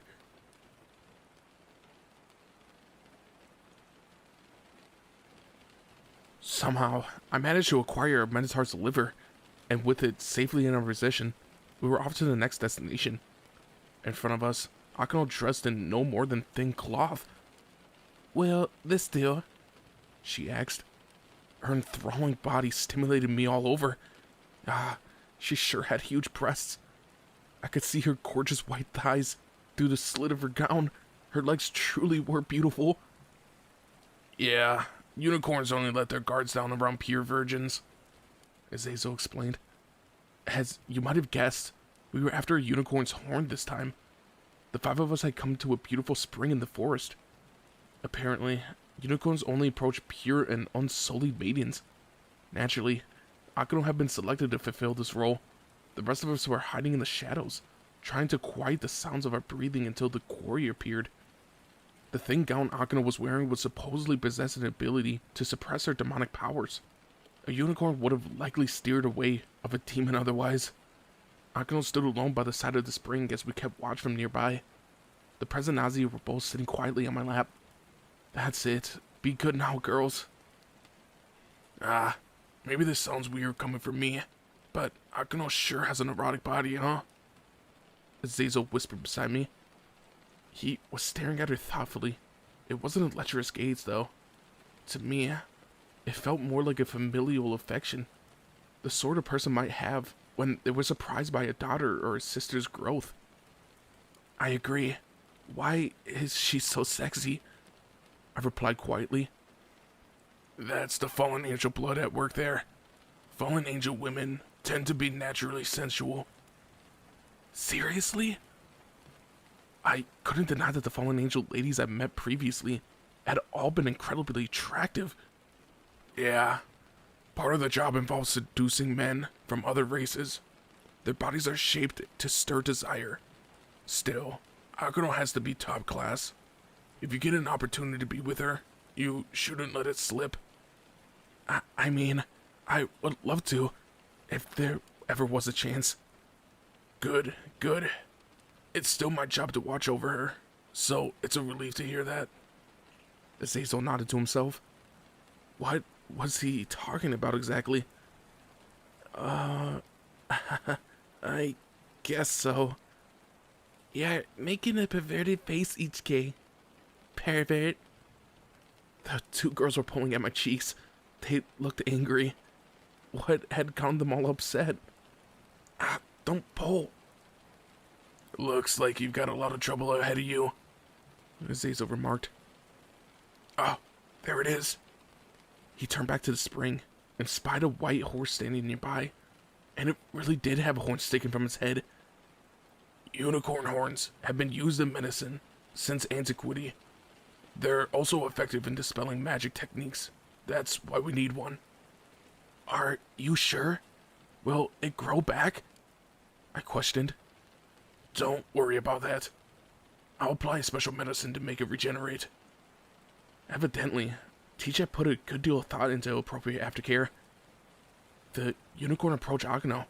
The moment her hand gazed against it, she karate chopped its neck. The unicorn had been caught off guard, fell onto the ground with a thud. Once we sure it was out cold, we leaped from the shadows and began removing its horn. Sorry about this, unicorn. She may have been dressed as an innocent maiden, but Akano was undoubtedly still a demon. Thus far, our targets had effectively been a bull and a horse. At this rate, maybe our next prey would be a boar. If that had only been the case.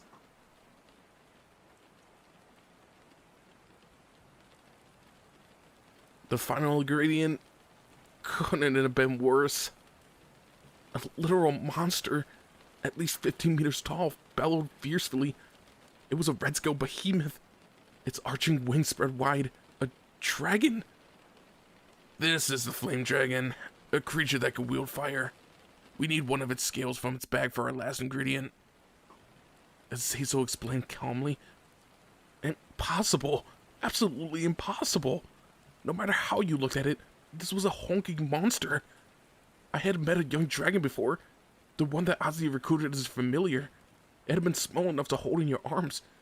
There was no way I was be able to carry this guy. Against this thing, my sword was nothing more than a toothpick. Teach, this is...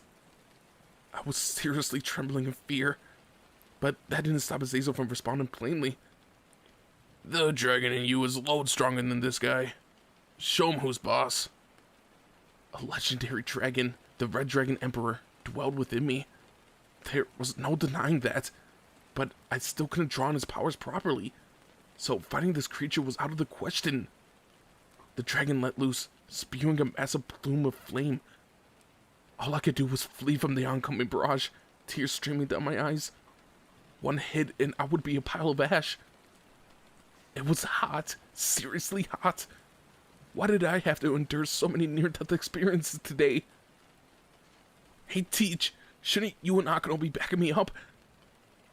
I had said something like that before. We had set foot on our multi-country expedition, yet they hadn't offered me a drop of aid so far. You got to see Akano in erotic getup a short while ago, no? Yeah. I had already saved that image in my brain. Then our job here is done. Seriously? My eyes almost shot out from its skull from what I was hearing. That was it? Look, I was the last person who was going to complain about seeing a nearly naked Akano, but still. This is too cruel, Azazel. Akano said, coming to my defense. Akano, I knew I could count on your kind nature. It's fine, it's fine. I'm sure you would like to see him act a little manly, right? That would be nice. Uh-huh. That's enough to change your mind? Shocked though I was, I couldn't risk stopping to gawk. I had to keep dodging the dragon's tail and fiery breath attacks. It took all my energy just to do that much. My breathing was already ragged. Teach, I'm literally going to die. I can't keep this up. Perhaps my desperate pleas finally got through to him, because Azazel shook his head. Alright, he said. I guess I got no choice. How about this? He snapped his fingers. A huge magic circle unfolded on the ground below us. The circle emanated one dark pulse after another, as some huge figure appeared in the middle of it. What's that? A humanoid super robot as large as the dragon took shape before me. Hold on. A mecha? I blinked quickly in disbelief, not sure what to think of the world anymore. Where did that thing come from? Outer space? I exclaimed. It's from my secret base under the pool at Kuo Academy. As promised. Hazel said with a wink. You can't just repurpose our school however you would like. Had he been building this thing but we've all been busy with swimming practice? If the secret ruler of the Kuo Academy, found out about this, she would be livid. This is the Mauger, a demon support robot built from the fallen angel technology, specially ordered by Sir Zex himself. It's powered by the hatred and negative energy of every human on the face of the earth. And the world is overflowing with hatred. It's practically this planet's natural ecology. Azazel explained, now standing on top of the robot's shoulders. Mauger? This thing clearly belonged to a different franchise. And powered by hatred? Didn't that make this machine pure evil? Could we really afford such a weapon? And what was Sir Zex thinking? Ordering something like this built? And why would he ask the wicked fallen angel governor of all people? Don't worry about the details. Just go with the flow. Do it, Mauger. Absorb the hatred of the world. You're a masterpiece born from this dark age. The Mauger directed one of its arms towards the dragon. Man, Azazel's mind was truly wicked. Eat this, rocket punch! Azazel cried. With a burst of fire, the robot's arms launched straight for the dragon. It really was a rocket punch. That high-speed fist sped right by the dragon, finishing into the distant horizon. Was that it? Did it just... Teach, let me ask you something. What? That rocket punch isn't coming back, right? I asked. Azazel closed his eyes for a moment. And so, the hatred of the world has been scattered to the wind. He responded with a cool smile. What's that supposed to mean? You're saying it's just gonna keep flying? There's no way that's eco-friendly. Where had it gone? I shudder to think that it might land in some distant nation. Ah, to the citizens of whatever place that lands in, I'm sorry.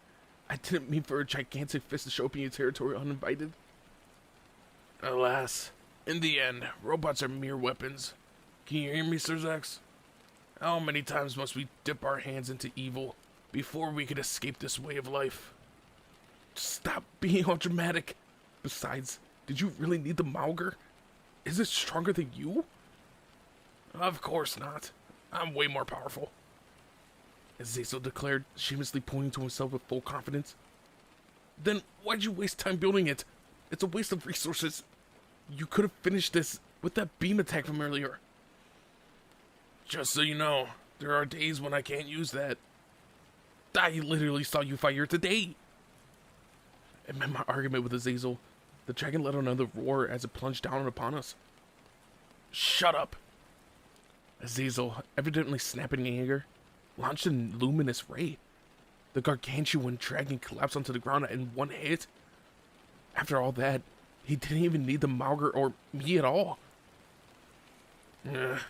As if a wild dragon could ever lay a finger on me.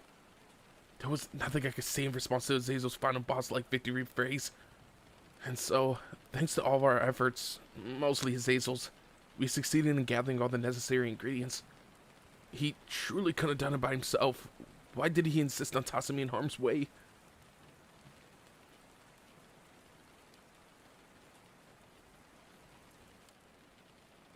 At long last, we arrived home. We had all the necessary components now. I was completely exhausted, both physically and mentally. How many times had I almost bit the big one today? According to the others, the Presidazzi had been trying to perform some kind of ritual in my bedroom, and when it had failed, they had both been transformed into younger versions of themselves. To reverse the effects of that ritual, we had decided to try a new spell in the same location. The Presidazzi was seated in the center of a large magic circle, drinking the potion that had been brewed from all the gathered ingredients. It's so bitter. Ew. They both had to hold back tears as they forced themselves to swallow the mixture. With that out of the way, I'll activate a spell and turn them back to normal. So saying, Akano poured the demonic powers into a ray, which gave off a glow. With this, we would finally be able to return the pair to normal. It felt like we had been waiting for this moment for so long. As I breathed a sigh of relief, Azazel turned to me. Hey, Issei. Yeah? What would you do if we could only use the potion of magic on one of them? I didn't need to think about the answer. I would use my boosted gear to double its effect. Azazel let out a chuckle at this response. Looks like that didn't take much consideration. Good idea. I almost forgot you could do that. Having a legendary dragon around must come in handy with these two, eh? I wasn't sure what he was getting at, but it was true that I'd stop at nothing to help Ozzy and the Prez. The light from the spell intensified, bathing the two girls in all-enveloping radiance. And then, it happened. Yeah, Issei, help me! Zenovia's gonna kill me! Gasper burst into the room with Zenovia hot on his heels. Yeah, get back here. All I want for you is to drink this healthy garlic juice. In Zenovia's hand was a glass filled with a strangely colored liquid. Uh-oh, Gasper's heading straight for me. Help me, Issei! Don't! Gasper and Zenovia all but tackled me, sending me flying backwards into the magic circle. The array on the floor released a powerful and luminous burst. When the lights subsided, the present Azia, still in the center of the circle, had been returned to their proper selves. Looks like we're back to normal. Phew, we're okay. Thank goodness, they were both safe. My big bosom Preston and my adorable Azia. So, how did this happen? Azazel asked them both. The present Azia exchanged embarrassed glances. A short while back, Ozzy and I were interested in what Issei was like when he was a child. So we thought maybe we could transform him into a younger version of himself for a while. And when you tried casting the spell, it rebounded on you both, huh? Jeez. Hazel let out an exasperated sigh. These two young women turned red, obviously mortified. They had been trying to turn me into a little kid, huh? Ah, right. They had loved looking at those photos of my younger years. I guess that's what explained it. I'm very sorry. Me too. The two of them bowed to all of us in apology. It's fine, I answered with a smile. I'm just relieved to have you both back. Issei, I can still remember everything from when we returned to children, the press said. Yes, you were so kind to both of us, Issei, Azia added. You fought so hard for both of us, so desperately. I'm really grateful. They were both staring at me with tears in their eyes. Now it was my turn to be struck with embarrassment. Huh? Maybe it was my imagination, but they seemed a little bigger than usual. Hold on. Why did it feel like all my surroundings were larger than they should have been? Had everyone always been so tall? I glanced around nervously until I noticed Hazel was grinning in my direction. Looks like it's your turn. Look how teeny he is. What? I cocked, not sure what they were saying. I turned my attention to my hands. They were small. Uh-huh. I looked in the mirror, only to find a toddler staring back at me. What? I cried out loud, as Hazel flashed me a mischievous smile.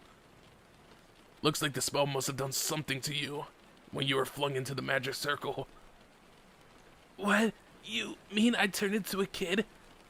But I can still remember everything. Guess that means that it worked as intended this time. Well done, Azia. They looked unabashedly joyous at his praise. Issei, you're as cute as I imagined, the press exclaimed, embracing me tightly. What's with her reaction? I'm not some doll. President, can I hug him too? Oh dear, I don't suppose I can take a turn after Azia then.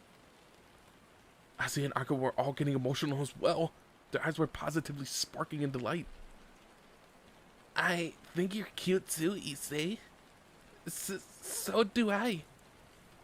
Man, Zenobia and Casper, the ones responsible for this fiasco, sure had some guts to say that so calmly. Apologize already. I can't go outside looking like this. And how will I explain this to my parents? It was a huge problem. I imagine you'll be alright if we leave you like this for a little bit. Besides, Riaz, Azia, and Akano all look pleased enough. Yep, it's a happy ending, as Hazel said cruelly. I wasn't happy at all. Wait, what about the potion? With a ruthless grin, as Hazel replied, There's no more left. Ah, no. How could he be so wicked? Teach, can't you go get more ingredients? It should be a piece of cake with that laser beam attack of yours. Don't wanna. I've had enough fun for today. You'll just have to put up with being like that for a while. I'm going home. Hazel was seriously awful. Today had been all about having a good time for him. But for me, it was one misfortune after another. I'll head home too then. I need to finish my homework research project. Kiba and Konoko were heading out too. How could they do this to me? No! Someone help me! Summer vacation had only just begun, but it looked like I alone would be reeling in misfortune.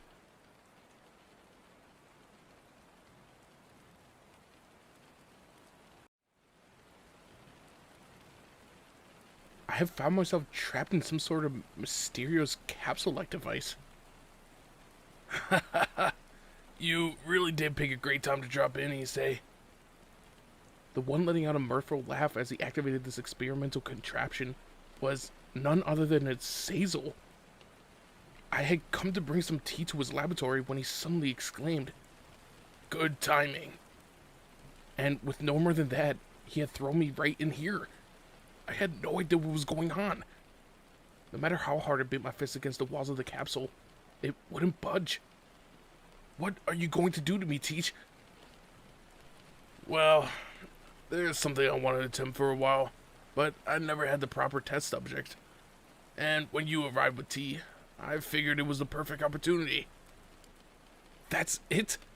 You're saying that you got no issue using a student like a guinea pig and tossing him in some kind of weird machine on a whim?"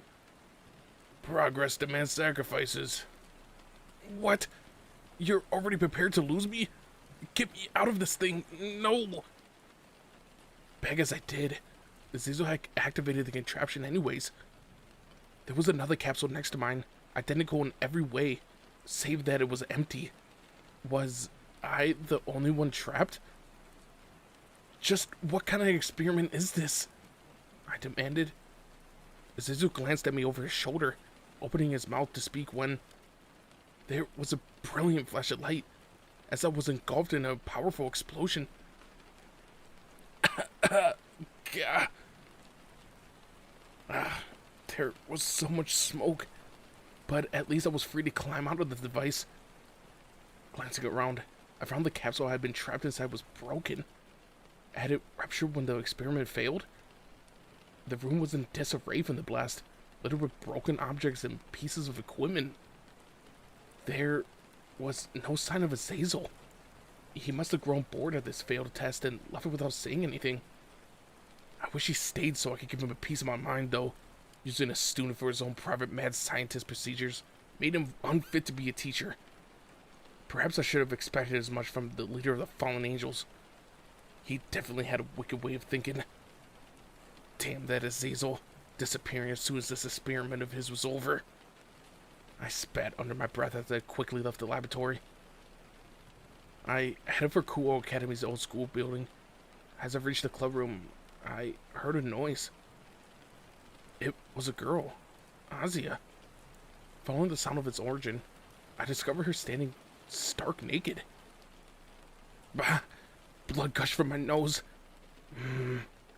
Yep, you sure matured a lot since we first met, Azia. As a brother-like figure to you, I'm moved. Suddenly destroying all my clothes was cruel, Issei. She was staring up at me, her eyes brimming with tears. Huh? What is she talking about?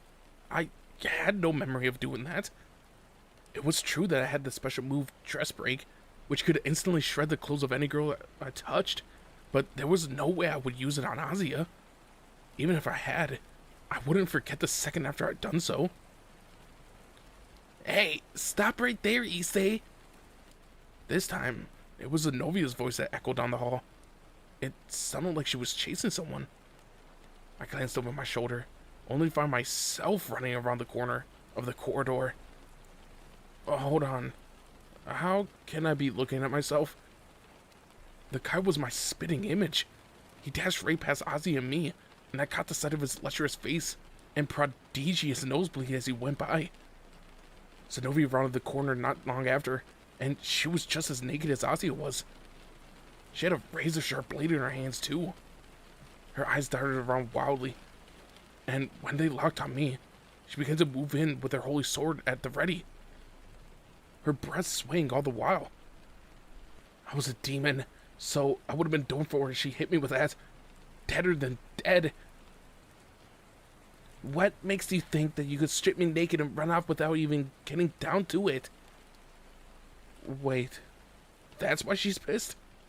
Her way of thinking was utterly incomprehensible. She lunged towards me, prepared to strike. That's enough, you two, scolded someone unseen. Zenovia froze, her holy sword coming to a stop inches away from my face. I scanned the area and saw Akano standing beside Azazel, along with another guy who looked just like me. The whole academy is filled with Isseis, the press stated with a sigh, resting her hand against her forehead. An emergency meeting of the Occult Research Club was currently in session. All the Grimir Familia members were standing by the window, observing the situation in the new school building through sets of binoculars. It was filled with copies of me. They were running amok throughout the school, chasing after all the girls who were still on campus now that classes were over, and using my dress break technique on every last one of them. There was so much bare skin that I didn't have time to visually devour it all. This horde of Issei's are making their way through the whole school, stripping every girl that they come across, the press explained with a look of stern worry. For her part, Konako was staring formidably through her own set of binoculars, her petite body all but emanating menace. I was attacked by one of them on my way here. I didn't know what he was trying to do, but I sent him flying. What? Her rage was terrifying. Technically, I didn't do anything wrong, but I still felt like she wanted to hurt me. What should we do with the ones that we got earlier? Akano questioned, glancing towards a cage in the corner of the room. Contained within was one of the Issei copies. This was the one that blew off Azia's and Zenovia's clothes, isn't it? Akano reached out to touch the figure inside the cage when... "Show me your breasts! Your breasts!" He cried out with a lecherous grin as he tried to attack her. Whoa, that figure was a real menace. Everyone would need to be cautious, especially the girls. It looks like the Issei duplicates have a much stronger libido than the original, Azazel stated. So, this is the one who destroyed our clothes? I see. His face is much nastier than Issei's. A lot more pervy. Hazi and Zenovia, having changed into fresh uniforms, stared wearily at the imprisoned look-alike. I was just happy that we all agreed that I wasn't the one who attacked them. I would never use my dress break ability against Azia, who I thought of as a younger sister. And there was no way I could ever risk it using it on Zenovia. Her unreadable emotions meant she was a powder keg that could go off at any moment. Admittedly, I had used Chest Break to vaporize Azia's clothes in the past. Hold on, Azazel. What exactly were you trying to accomplish with your experiment? The press asked. Well, the first doppelganger started going berserk while I tested him. Because of that, I ended up with a bunch of copies.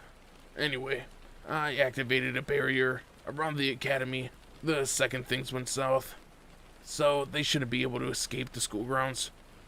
So I did keep the damage to a minimum. How dare he say all that so plainly while lounging on the sofa? What?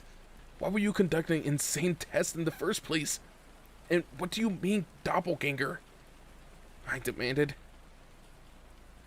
A doppelganger is like a spiritual copy of a person. It's a phenomenon wherein you could come face to face with yourself, Akano explained. So these things really were me. Had that experiment produced duplicates? Ha ha ha. Issei chose a good time to come visit my lab. That's all. One copy would have been enough, but I slipped up and made a bunch of them. With enhanced libido. What a bother. Azazel said with a hearty laugh. He didn't seem remorseful in the slightest. Are you saying this is all because of a slight error? I demanded. Look, how many doppelgangers are we talking about here? The press asked with a sigh, still covering her face with her hands. About 300. We were all taken aback by Azazel's words. Naturally, there were 300 extra Isseis. That's Azazel. Do you realize what you've done? Are you trying to hurl this academy into the depths of darkness? You do realize that Issei is no ordinary pervert, do you? Kiba shouted in indignation. I didn't get to see the side of him very often. He said something pretty rude about me, I thought. That many sick freaks walking around the school grounds.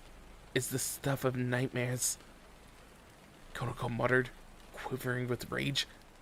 That murderous intent of hers was leveled squarely at me. How was this my fault? 300 essays? They're stripped me naked too. Casper cried from inside his corporate box. Shut up, as if I would ever destroy a guy's clothes by mistake. I love to have an essay of my own, but not one that thinks only of sex. No, the original is best by far, Akano said, embracing me in a hug. I could feel her breast pressing up against me. Thank you, Akano. You understand? Indeed. In any event, we need to do something about this, the press declared as she prints my cheek. Ow, that hurts, Riaz. After talking to someone on his cell phone, Akiba announced, they've already caused considerable damage throughout the academy. Most of the girls still on campus had their clothes destroyed by dress break. The student council, that is, the Citri Familia, is trying to mitigate things, but seeing as most of their members are female too, they're having a difficult time making any progress. The student council was composed wholly of demons like us, and apparently, Kiba was in contact with them. More importantly, however, it sounded like those me lookalikes were wreaking havoc. I'm really sorry about this, Chairwoman Sona and Saji. Azazel had deployed a small magic circle in the air in front of him, operating it with his fingers like a touchscreen. A moment later, a blinding burst of light seemed to course through the entire academy. When it subsided, Azazel began to explain. I've put the remaining students to sleep to keep this from getting more out of hand, and I placed all the schoolgirls behind the individual barriers. That should be enough to stop the Issei copies from doing anything indecent to them while they're unconscious. Seriously? He did all that with a surge of light? The power of the governor knew no limits, huh? Azazel bathed in the applause and compliments of our female members. Why did I feel so conflicted about this? This wasn't my fault, and yet it felt like everyone was blaming me. The fallen angel rose from his feet and declared, all that's left is to annihilate those Isseis. They should go up in a puff of smoke once they take damage. I knew he wasn't talking about me, but for him to use the word annihilate in that way, it left me feeling like an invasive pest.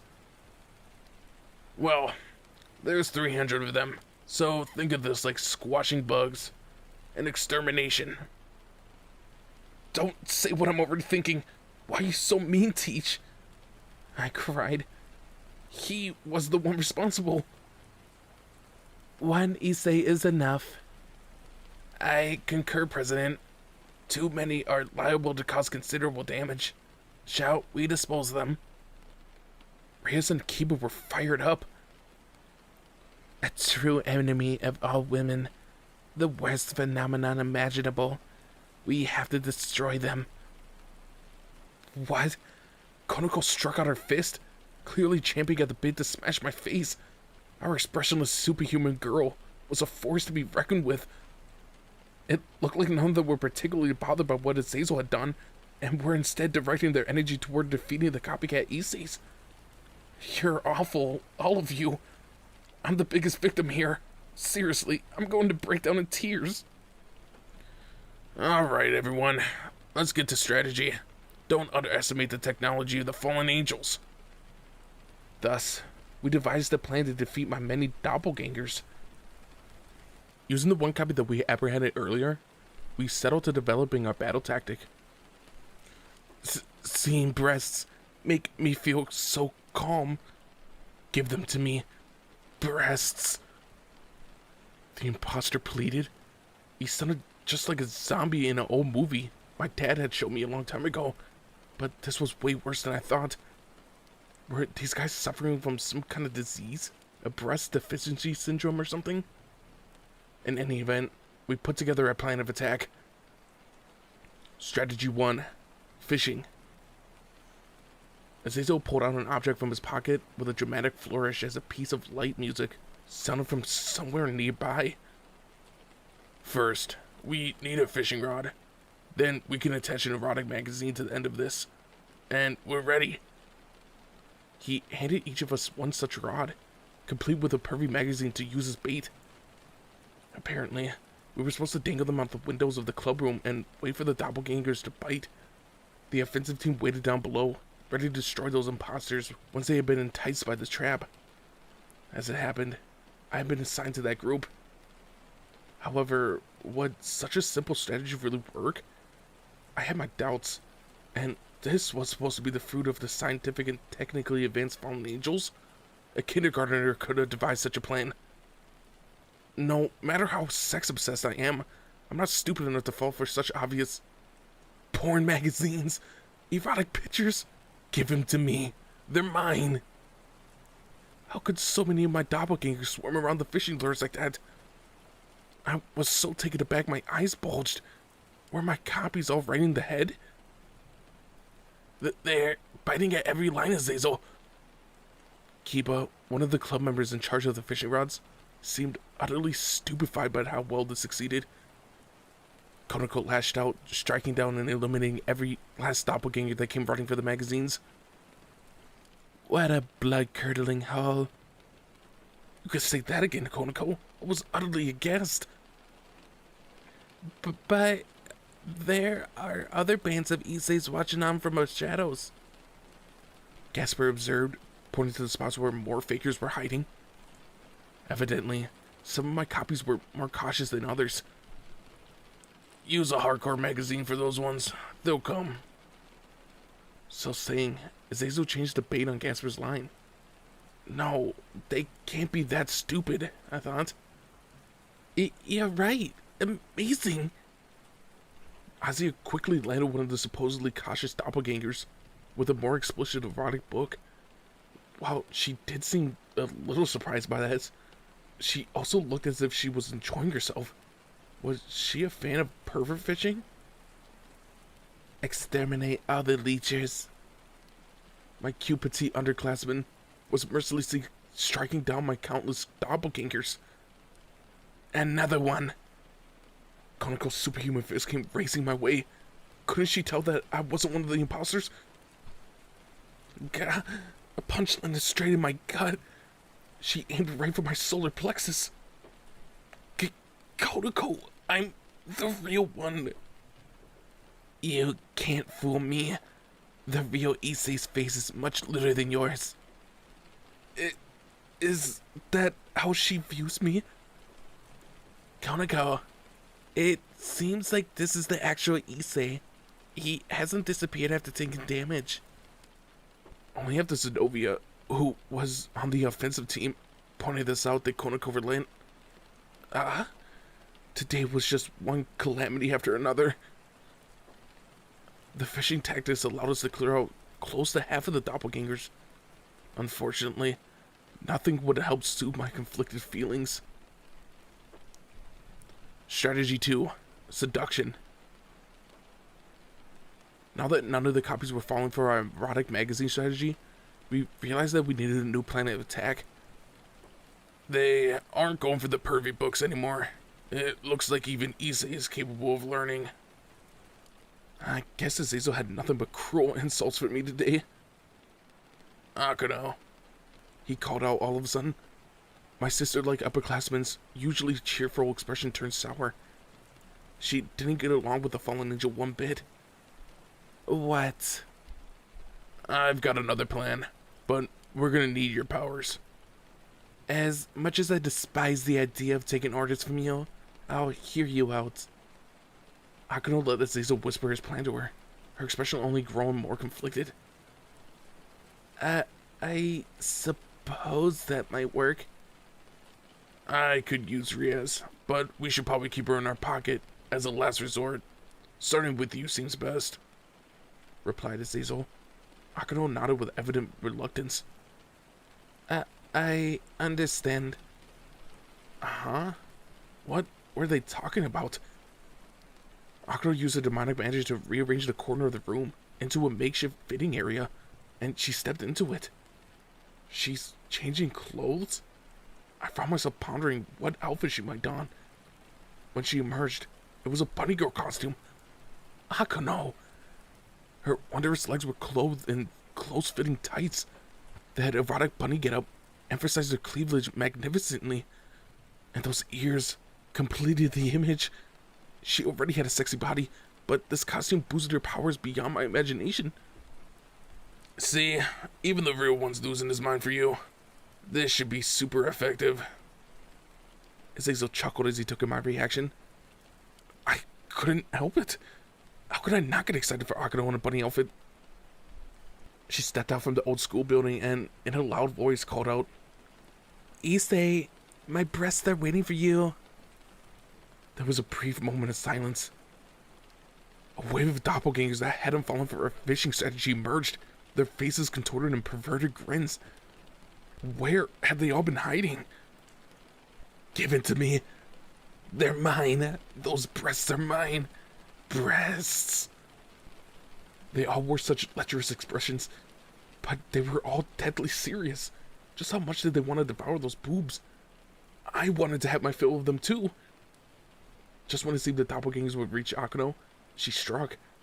Lightning crackled as it streaked across the area, rocking the air with a thunderous sounds and tearing through the imposter Issei's. Whoa. Attacks like that were Akano's specialty, and this barrage was enough to eliminate those doppelgangers in an instant. Talk about effective. My doppelgangers hadn't given so much as a thought to the fact that they were immediately destroyed and had leaped blindly towards Akano's chest, only for her to bury them, and not in a good way. Watching them all rush to their doom like moths to a flame was enough to bring a tear to my eye. Seriously, you guys, what are you doing? This bunny girl Akano strategy certainly seemed to be working. Nonetheless, I felt empty inside. Hey, doppelgangers, was that momentary flash of hope, that brief glimpse of Akano's boobs before your cruel demises, worth it? Oh dear, I would gladly dress up in a bunny costume for the real Issei. I'm so sorry about this, all of you. Akano said to the fallen doppelgangers. I was so moved by her words that I wanted to leap into her arms, but I restrained myself. Azazel tapped me on the shoulder and nodded in understanding. His expression was one of sorrow, and yet he was holding a video camera. Do you mind if I show this to my colleagues later? It's hilarious. I don't think anyone would blame me for hitting you right now. Azazel and I began to lash out at each other. Later, I wrote a haiku on this matter. A burst of lightning, leaping to their destruction. Summer Memories by Issei Hyodo.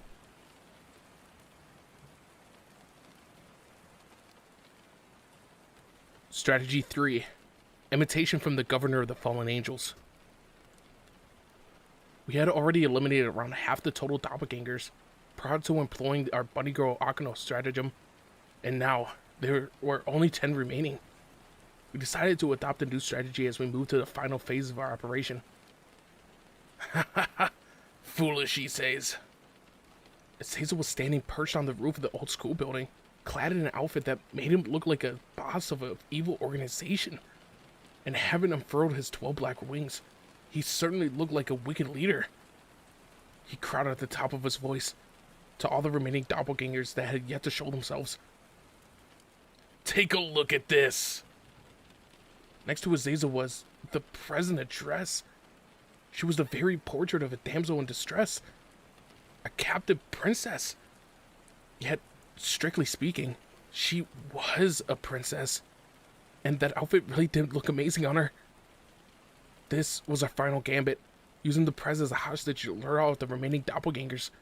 If Reyes was ever genuinely captured by an enemy bigwig, I would lay my life on the line to save her. She was my master, and more importantly, the woman who I loved the most.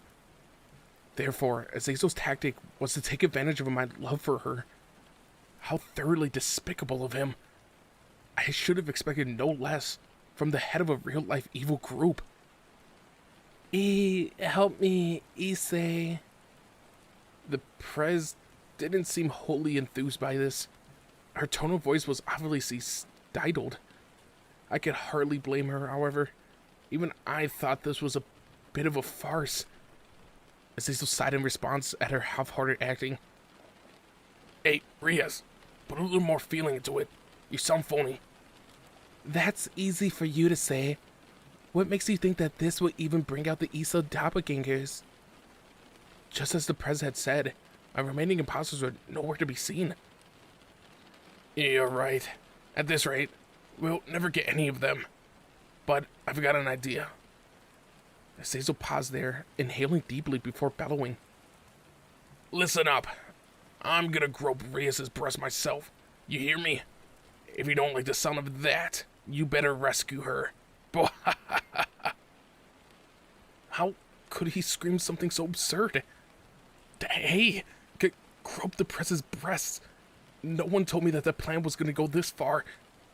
He was just acting, wasn't he? Azazel wouldn't actually do it, right? What a wicked ploy. Using the Prez's breasts as the hostages. I shook my fist in anger. Konako exhaled in evident exasperation. This plan is disgusting. You can say that again, Konako. Azazel addressed the doppelgangers once more. If you don't come out by the count of 10, I'm gonna do it. You got that? I'll grab him as hard as I can. I'll force you to watch me do something to her that you've only ever dreamed about. His fingers flexed lewdly. You're really going all out there, the Prez remarked with a displeased sigh. I'm not the boss of the Fallen Angels for nothing. Leave this kind of thing to me. Very well. I suppose I should try a little harder too, then. The Prez took a deep breath to affirm her resolution before crying out. Say, help me. What an adorable scream. My heart skipped a beat just hearing it. Riz's plea was enough to convince the remaining doppelgangers to show themselves. Their faces were so stern. Even if the most distinguishing feature was their insane level of sexual desire, it looked like they really did care about the Prez's safety. I was moved by their senses of loyalty to her. Look, the rest of those idiots have popped out, just as I expected. Did you see that, you guys? That's the science and expertise of the Fallen Angels at work. Azazel declared triumphantly. How exactly did this require any science or expertise? Still, his outburst did sound convincing, probably because Azazel was always incredible, even when messing around. Azazel fired a merciless beam of light from his fingertips that pierced the doppelgangers, obliterating them. There was a huge explosion, powerful enough to send a few of the remaining imposter EZs flying. Man, that attack packed one hell of a punch, and Azazel was likely holding back.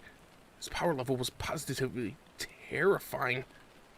He continued to unleash more destructive rays at those doppelgangers that were trying to fight back. With no means of countering the deadly bombardment, the copies were reduced to nothingness. A chill ran down my back as I imagined myself falling victim to the attack. Azazel remained oblivious, breaking into a mirthful laugh. See that? Those Issei's are no more than trash. He sounded like he was enjoying this. Hold on, Azazel. You're going a little overboard. You realize that we're the ones who will have to repair this damage, right? Maybe I should build the Fallen Angels. The Prez's expression was one of profound displeasure. Don't say that, Riaz. It's just a bit of fun. During this exchange, the last remaining doppelganger was pulling his wounded body upright, taking off once more towards Azazel. He looks desperate, Azia whispered from beside me, worry plain on her face. This certainly didn't look like something we could afford to ignore. Then, the doppelganger called out, "I'll save the Prez!" My heart was moved by that cry. That was precisely how I felt. Before I knew it, I had taken that doppelganger's hand in my own. My counterpart stared back at me with suspicion, but nonetheless exclaimed, "Let's go! This is Azazel's fault! Let's save the Prez together!" Yeah, this was the Fallen Angels' doing. I had almost forgotten that vital point. As the doppelganger and I shook hands, we truly connected. Our minds were one. Let's go! The doppelganger and I charged towards Azazel. He started all this. We had finally realized the truth. There would be no peace at Cool Academy unless Azazel was brought to his knees. So they decided to team up, have they? Jeez, you ain't leaving me with much of a choice here. Another luminous beam glanced forward. The doppelganger and I managed to dodge it, but only just. We couldn't afford to fall now. Not until we defeated this last boss, Azazel. So you evaded. How about this then? A consecutive volley, rapid-fire race, explosions erupted all around us. But we charged forward undaunted, like the protagonist in his superhero TV show, confronting a villainous mastermind. Whenever one of us fell to our knees, the other would help him back up, and we would push on. Unfortunately, Azazel refused to cease his attacks. A beam was racing straight for us, yet it deflected before striking us down, and the ones who stopped it were Kiba and Zenobia. Each of them had a sword in their grip. The two grinned at me. I can't exactly say why that happened. My body moved on its own. Yeah, same here. Something inside told me I should help while watching you. At that moment, a gentle green glow enveloped me and the doppelganger, healing our wounds. My whole body felt lighter. It was Asia's power that had restored us. Seeing you two struggle caused something to well up inside my heart, she said. With Asia by my side, I could feel my courage multiplying 100-fold. Indeed. Now that I think about it, isn't Azazel the root of all of this? Even Akano had elected to join our noble cause. It might be good to rake him over the coals every once in a while. I don't really know what's going on, but let me help. Konako and Casper joined the fray too. It looked like my doppelganger and I lit a fire in everyone's souls. Thanks everyone, you're all good people. We were true friends and comrades in arms. Let's crush Azazel. Now that we had recognized the true evil here, we stood united under one cause. Together, we charged towards Azazel, the wicked governor of the fallen angels. There was no doubting that he was the most sinister person here. The person in question was so shocked by this sight that his eyes opened wide in alarm. Huh? You're all teaming up. It'll do you a bit of good to face some punishment now and again. You do have a habit of getting up to some awful things. The president remarked with a deep nod. You've got to be kidding me. Azazel was utterly stupefied. He clearly hadn't foreseen this development. He spread his black wings wide, ready to take off and escape, but we were there before his feet could leave the rooftop, catching his leg to prevent him from fleeing. I won't. Not here. Ugh. He screamed with a cry worthy of a final boss as we brought him down.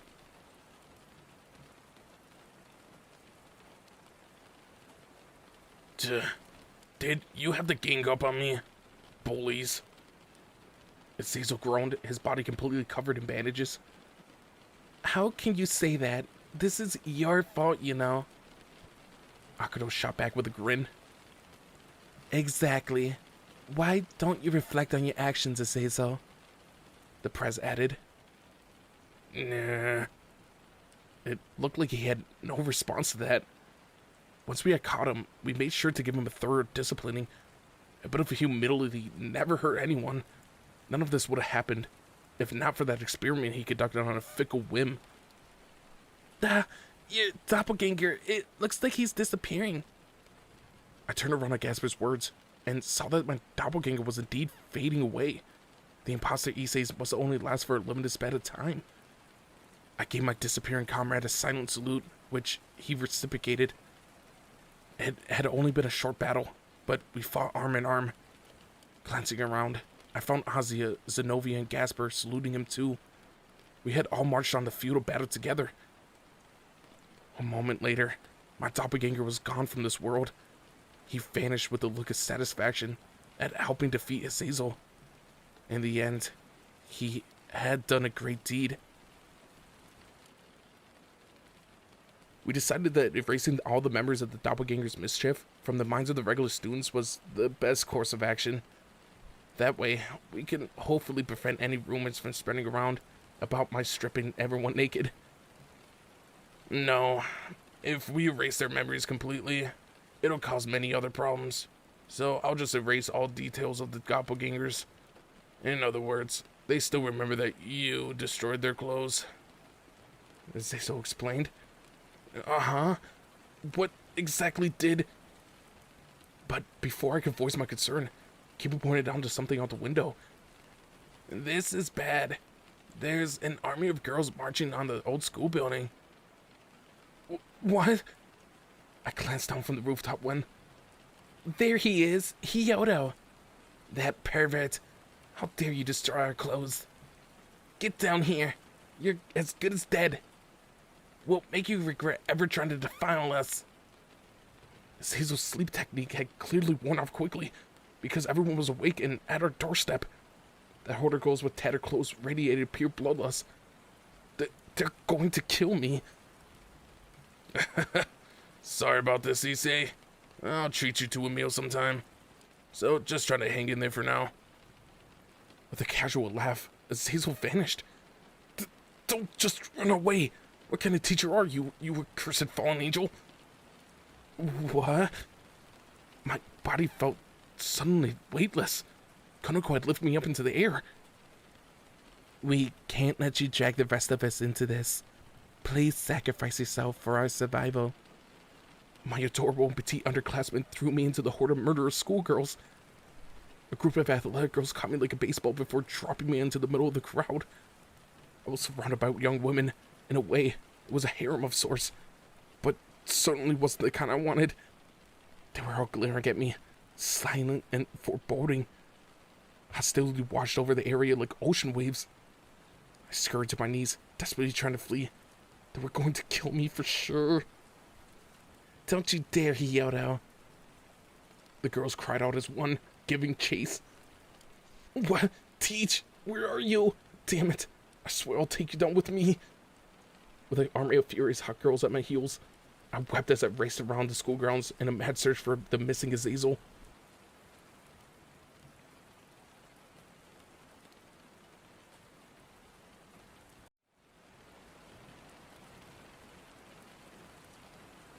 Today was a day off from school, yet the press was wearing a stern expression since morning.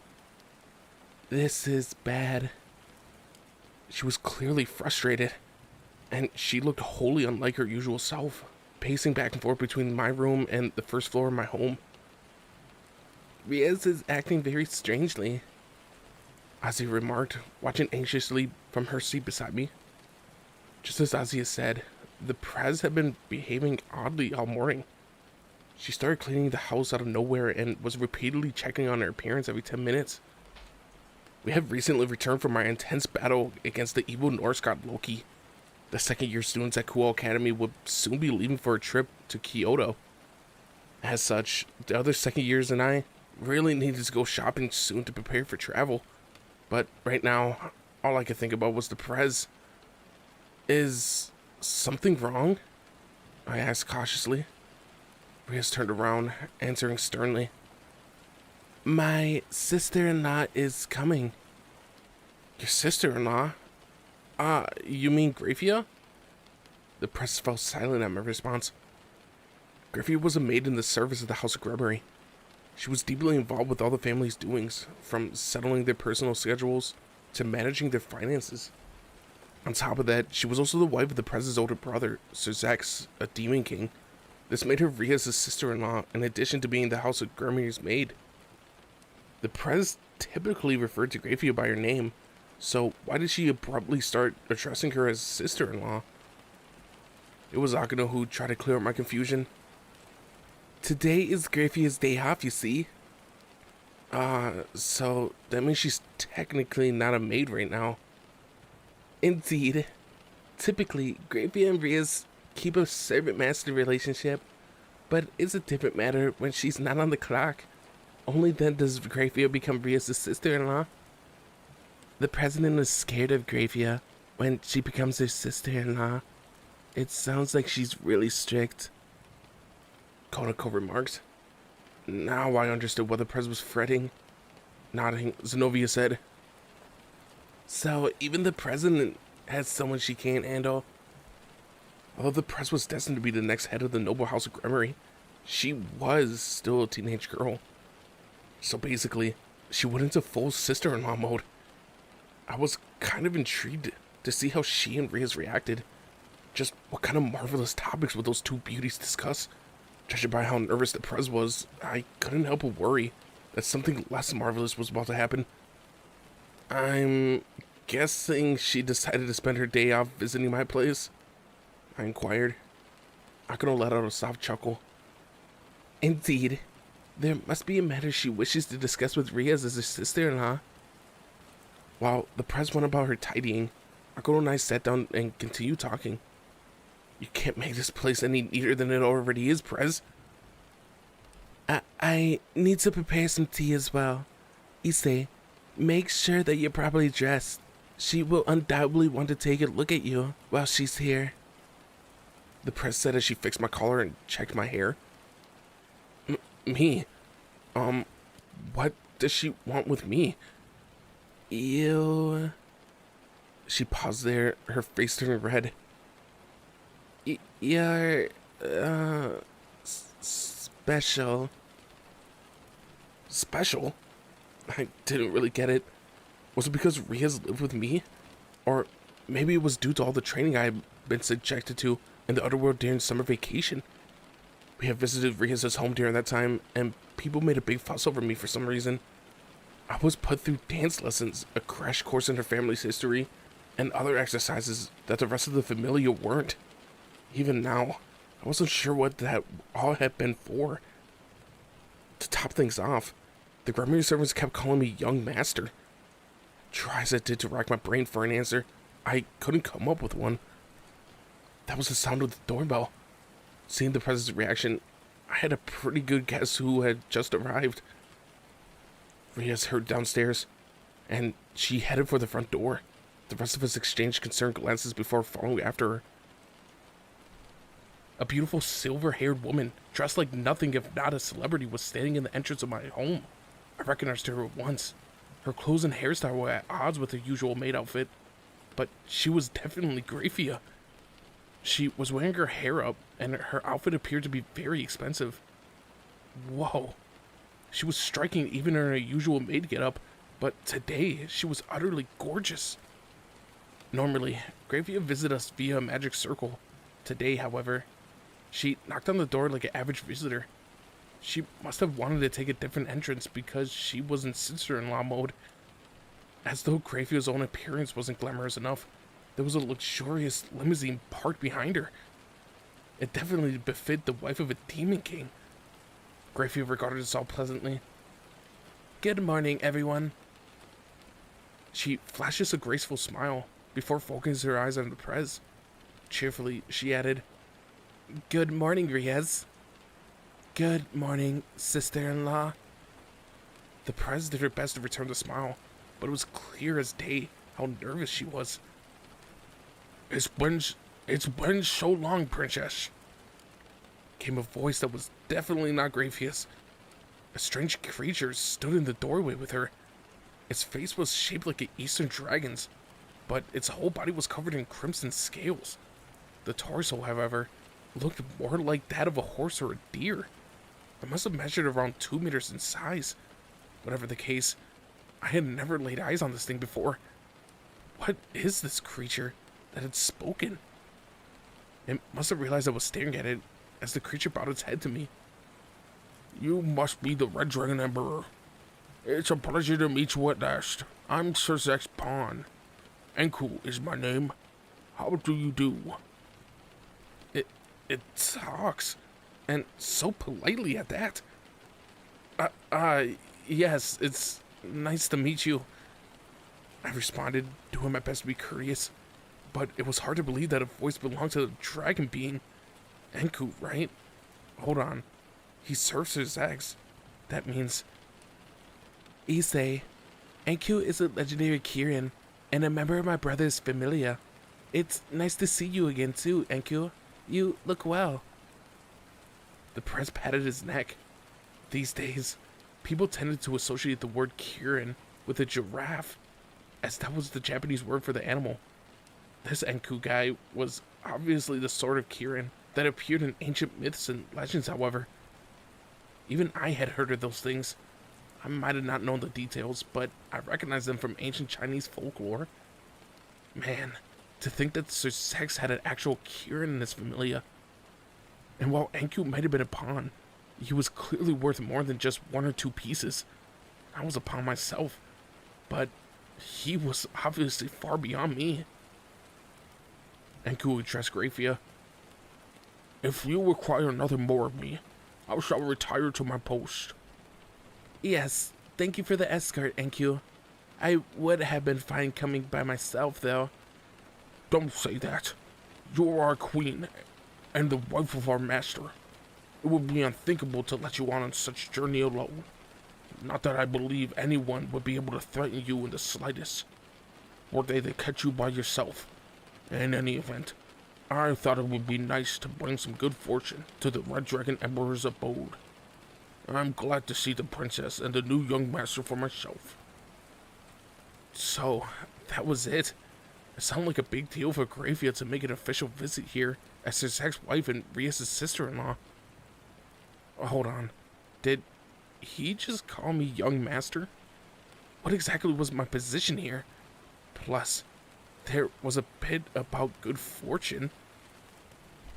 Akano must have noticed my bewilderment as she whispered in my ear. Kirins are supposed to bring favorable luck. They say that whenever one visits your house, you can expect something good to happen there. Oh, well, thank you then. A pleasant surprise would be welcome. By the way, Suzex is the only demon to have successfully recruited a sacred Kirin into his familia. Normally, Kirins are completely incompatible with demons. The fact that Suzex was able to overcome that natural antipathy is what sets him apart from the rest of us. Akano explained. Seriously? The Prez's brother is truly something else. You can stay with us for a while, Anku. The Prez appeared forlorn at the idea of leaving him so soon. It's enough for me just to hear you say that. I have duties of my own. As a member of Lord Sizek's familia, I'm needed back in the underworld. Truthfully, I would like to run through the hills and dales with you on my back again someday, princess. But I must take my leave, however. I look forward to meeting you all again. With those parting words, Anku vanished in a cloud of crimson mist. He often lent his ear when I lived in the underworld, and he gave me rides too. The Prez stated with a soft smile. Anku had watched over her as she grew up, I guess. The Prez evidently let herself sink into recollection. When Grafia let out a faint cough, however, her expression changed to one of nervous anxiety. That should be enough for formalities. May I come inside? Grafia asked. And so, the Prez's sister-in-law stepped foot into my house.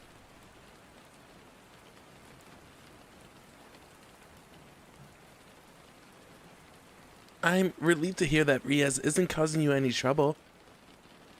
No, not at all. It's thanks to her that I'm allowed to stay here. Grafia and Ozzy were in the midst of a conversation. Riaz' sister-in-law was cheerfully speaking to each of us in turn. The Prez was sitting next to me, clearly doing her best not to let her smile falter for even a brief instant. I could tell how uncomfortable she felt. All of us here are gathered around the table, including Azia, Akano, Konoko, Zenobia, and Irina. Incidentally, my parents were away on some kind of errand today. Riaz can be somewhat selfish sometimes, so I was a little concerned that she might be inconveniencing her familia members. Not at all, Akano replied, coming to the Prez's defense. Riaz is our leader and has arranged us all to live here on homestay. She takes excellent care of all of her servants. Akano was so reliable. she and Rias were really great friends. You're fortunate to be blessed with such good companions, Rias, Griffith commented with a grin. As she looked around at each of us, I could sense that she was genuinely pleased. However, Gravey's expression altered a bit when it rested on the Prez and me. Why was it always something to do with me? Now we need to consider the gentleman.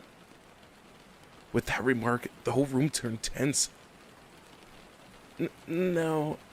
Is that what this is about?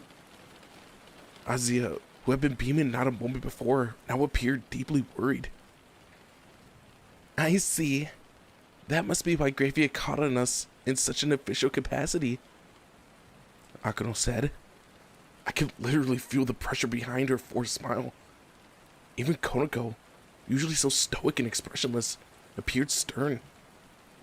I knew this day would come. Zenobia and Ira, on the other hand, looked truly baffled. Honestly, I was in the same boat as them. I had that one sentence made everything so strained. Did this have something to do with the complex feelings of young women? I didn't know. Kiba and Casper weren't here with us today. Apparently, the press had told them that the familiar members already residing in the house would be enough for this meeting. Rice Vice had gone out earlier this morning to buy some furniture, so that she could move in with us. I heard her muttering something about not spending a single yen more than necessary. She seemed to be quite frugal. The press's face flushed as she replied. Sister-in-law, is that why you're here? I thought we had agreed to let things develop naturally. Dear me, Riaz.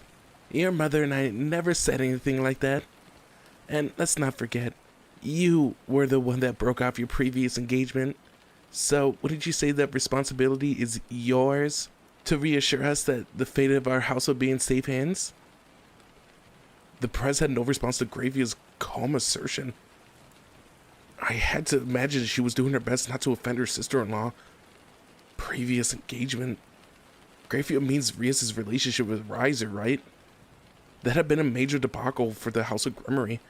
So much so that the other great houses have been speaking ill of Rias' family in secret, accusing the press of being so self-centered that she had broken off her arranged marriage all by herself.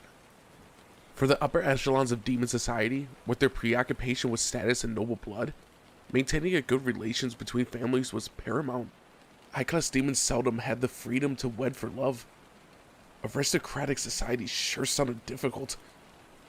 Ultimately, I was responsible for ending Rias' engagement by spiriting her away after beating Riser into submission. I was lucky that the President's parents had generously forgiven me for my actions. As a species, we demons are in decline. Birth rates have dropped precipitously. We don't want to see our noble lineage go extinct. You must bring the next generation into the world. That is what your father, mother, brother, and I all wish for. Grafia looked solemn as she spoke. Then, after a brief pause, her expression softened, and she smiled. That said, I also had a hand in what happened, and long ago, your brother and I married out of love as well. Our situation back then was even more complicated than yours is now. With rosy cheeks, Akano added, the romance between those two is the stuff of legends for demon women. Huh? I had no idea. So Graphian fell in love? Given that Sir Sex was a demon king, maybe that's to be expected. It also turned into a play, Konako added. Whoa, a play? Like theater? Awesome! Ozzy was getting pretty amped about the idea. I want to see it. Yeah, it was true what they said. Girls couldn't resist a good love story. Grafia, clearly embarrassed, gave a weak cough before changing the subject. As the incident demonstrated, I'm on your side. I wish to see you become a great high-class demon and a worthy lady. And I want you to have a strong sense of what is required of you as the next heir of the House of Gremory. That's why we must see improving a great many of your attributes and qualities. For example, your belief that you could get away with selfish indulgences because you have money, or your tendency to act before thinking. I wonder whether your possessiveness has abated at all. And it remains regretful that you take so long to reach a decision when called on. When it came to your brother and me, we kept pushing forward without pause. Don't forget that there are girls your age who are already married. Once you graduate high school, you will be expected to participate in many more social functions. You will bring considerable shame of the House of Gremory if others consider you egotistic and hard-headed. You may be popular with some of the circles thanks to your television program, but, well, in any event, we need to ensure that your partner's education continues apace. I'm sure you don't need to be reminded that your marriage preparations must begin by the time that you attend university. There's a matter of ensuring a smooth transition when replacing your father too. I hope you understand. Speaking personally, I think it's time for you to settle down. Rating games are important, but if you focus all your attention on them, you run the risk of people viewing you as single-minded. What's more, Grandview was lecturing the press like a rapid-fire machine. Poor Riaz had to sit there and listen in silence. Her face turned bright red.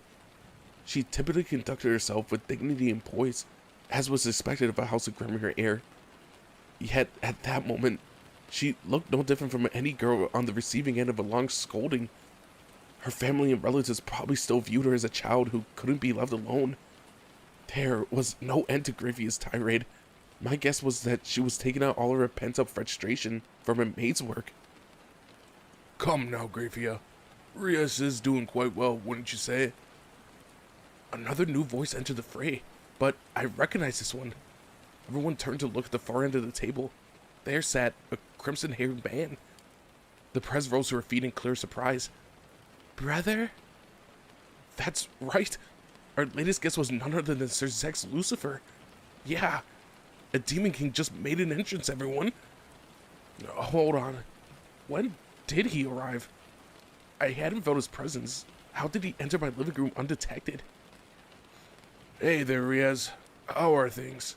You look well. And I see that your familiar members are doing fine too. Sir Zex flashed us all with a graceful smile. The Demon King had a lofty and formidable social status, but he really was an incredibly kind and caring individual.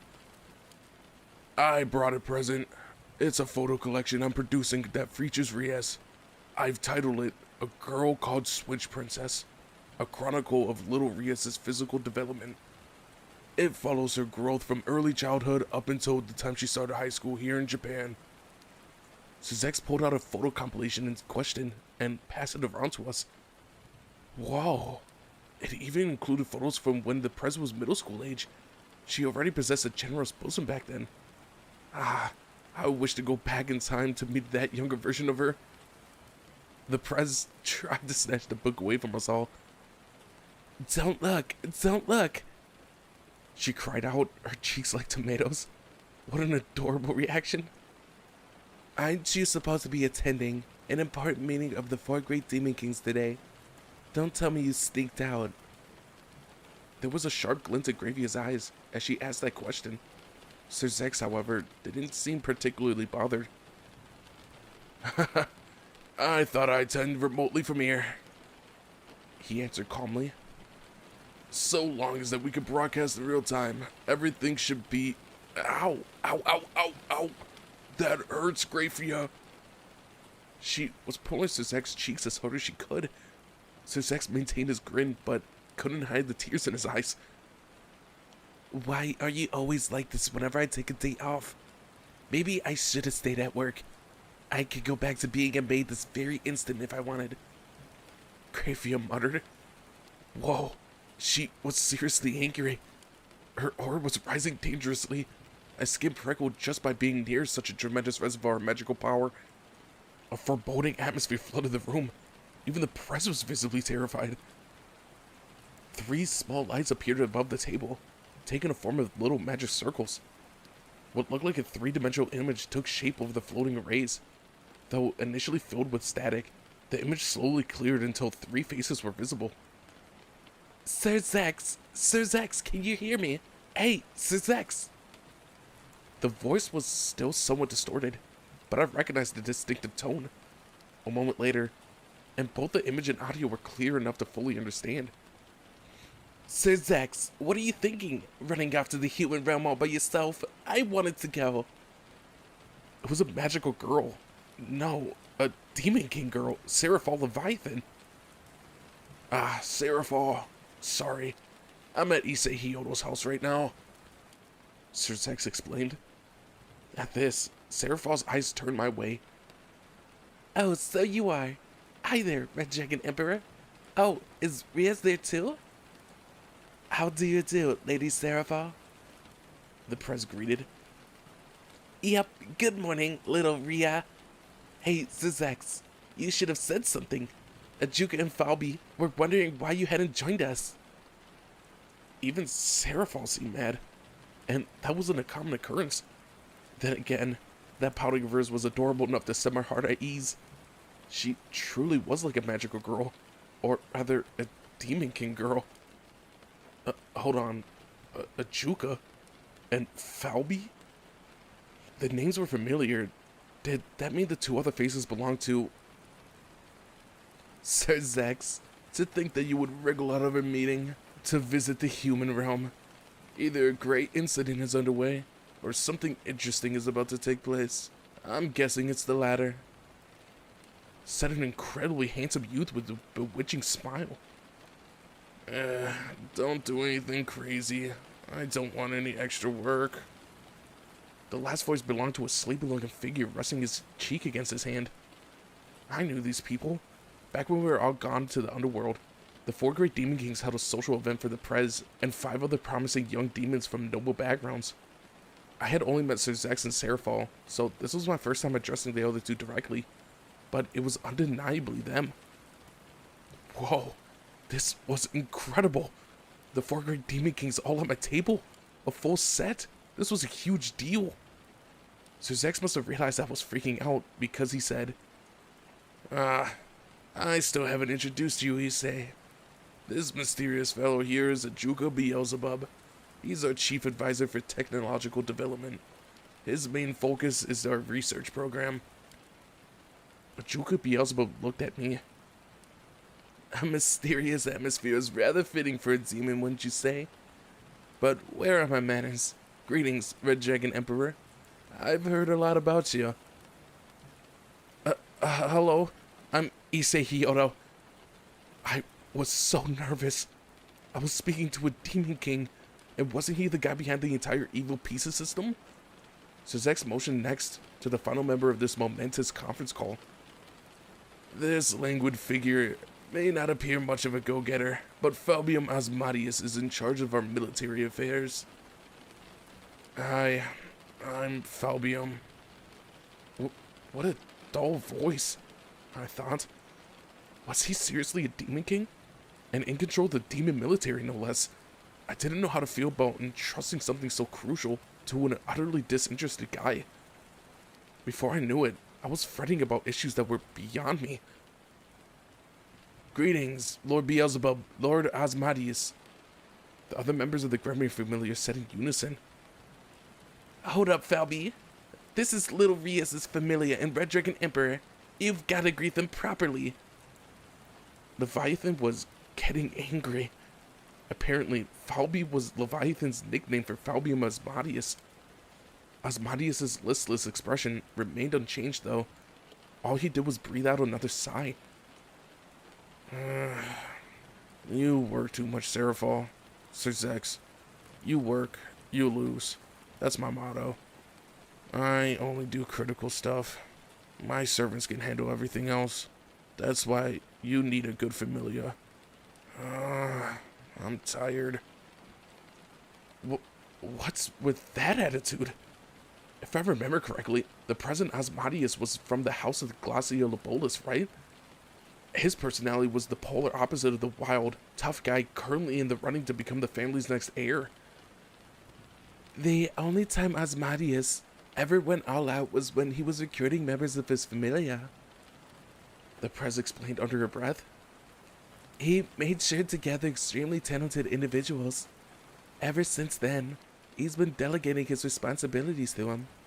Basically, he's the kind of person who races through all their homework on the first day of summer vacation and spends the rest of his time idling around. However, he is supposed to be the underworld's greatest strategist and tactician. Thanks for the easy to understand analogy, Prez. That made sense. Basically, Asmodeus had gone to great pains to recruit the right individuals to voice his tasks on.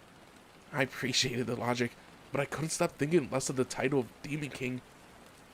I'd always suspected that other Demon King were eccentric after meeting Seraphal, but reality exceeded my expectations. Incidentally, Seraphal handles the diplomatic front, Sir Zex remarked. The one in question beamed and made a peace sign with her fingers. Yep, leaving negotiating with foreign nations to me. Sure, she was cute, but was entrusting her with that really okay? A short while back, Seraphal had been close to launching an attack on Heaven when she had learned that she hadn't been invited to the open house at Kuo Academy. Why did I get the impression that Sir Zex was doing the most work out of the four of them? It felt like the underworld was peaceful because he alone was earnest and steadfast individual. I really didn't have a clue when it came to Demon Society. Alright, Sir Zex. What are you doing away from home? Beelzebub questioned, clearly curious. Sir Zex grinned, then glanced at the Prez and me for a moment. Only when he was finished did he reply. To tell you the truth, I was thinking of having Riaz perform that old family ritual at the ruins. That was Grayfia's reason for visiting too. Oh. The three other Demon Kings smiled in unison at this explanation. Huh? What was he talking about? Huh? What was he talking about? I obviously wasn't the only one confused. The Prez lifted an eyebrow in consternation. Brother, no, Lord Lucifer, what exactly do you mean, if I may ask? By ruins, do you mean that place that we watched over for generations? Sir Zex nodded. Yes, members of the House of Grimoire are expected to perform the rite of passage there, once they reach a certain age. It's a ritual conducted with a loved one. You understand what I mean, don't you, Riaz? Immediately, the Prez's face went deeper red than I have ever seen before. Uh-oh, what is it, Prez? This should be interesting. Certainly much more significant than our other meeting. There hasn't been a ceremony since Sir Zex. Ah, congratulations, you two. Beelzebub, Leviathan, and Asmodeus all seem to understand the underlying meaning, and were looking forward to it. I wish someone would have clued me in. Grayfia rose to her feet. And there you have it, Riaz. Your father and mother have ordered you to perform the ritual. They want some reassurance, and they won't take no for an answer. Surely, you can provide that much. Even if my husband has brought unneeded attention to the matter. Sir Zex, you realize that I'm going to punish you once we get home. Grayfia stared at him coldly as she pulled at his cheeks. You heard her, little Rhea. Oh, make sure you do your best too, Issei. Ow, that hurts, Grayfia. Even with his cheeks being yoinked so violently, Sir Zex's smile didn't waver. An endless stream of tears was coursing down his face, though. So, the strongest one here really was the Demon King's wife? Wait a second. I'm part of the ceremony? Why? Puzzled, I glanced at the Prez, hoping for an answer. Issei, what should I do? No fair. Don't go putting on a helpless face like that. That's Ozzy's signature move. Before my very eyes, my dependable elderly-like sister Riaz had gone into full-blown worried teenager mode. First Grayfia's visit, then a discussion with the four great Demon Kings, and now a talk about a mysterious ritual. I didn't understand a lot going on here, and it all seemed to be connected. Worse yet, I was somehow involved and needed to participate in the ceremony. Seriously, why did I have to keep getting caught up in things like this? Was it because I was the Red Dragon Emperor? Look at all this! I found a 100-yen shop that has every daily necessity that you could think of. Japan is filled with wonders. Nothing beats cheap. No sooner did Gravy and the other Demon Kings leave than Rossweiss burst through the door after a busy shopping spree at the 100-yen store.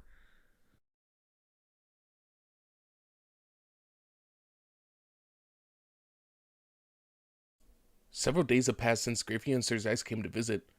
The Pres and I arrived at an abandoned ruin, deep in the mountainous area of the Gremir territory. We were dressed in our usual wear, and our cool academy uniforms.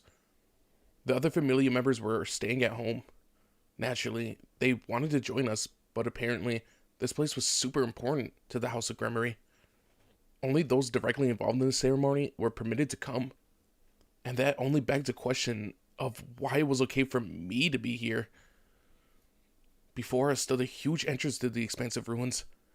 Huge pillars lined the path on either side, with statues depicting Gremory ancestors standing between them.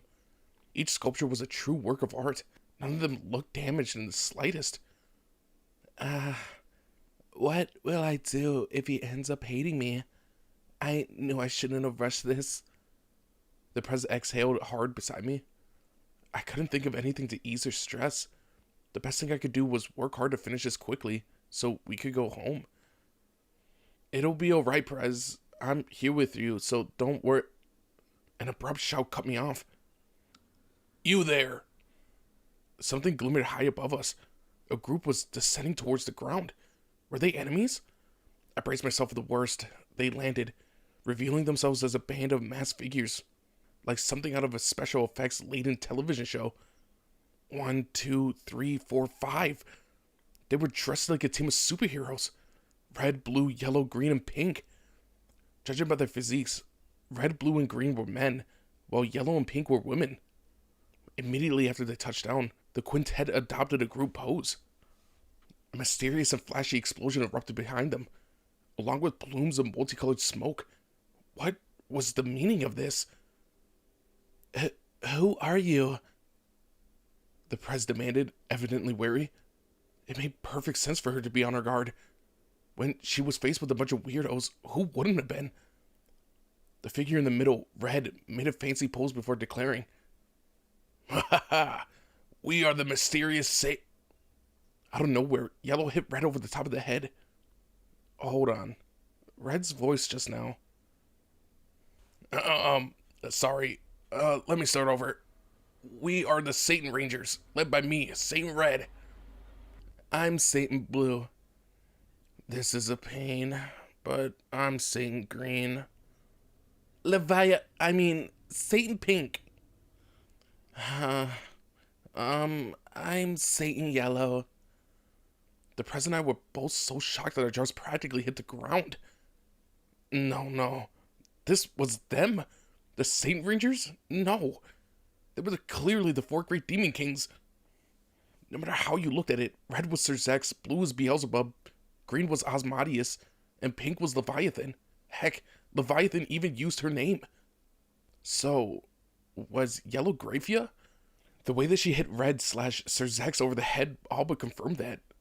She seemed rather embarrassed to be all dressed up.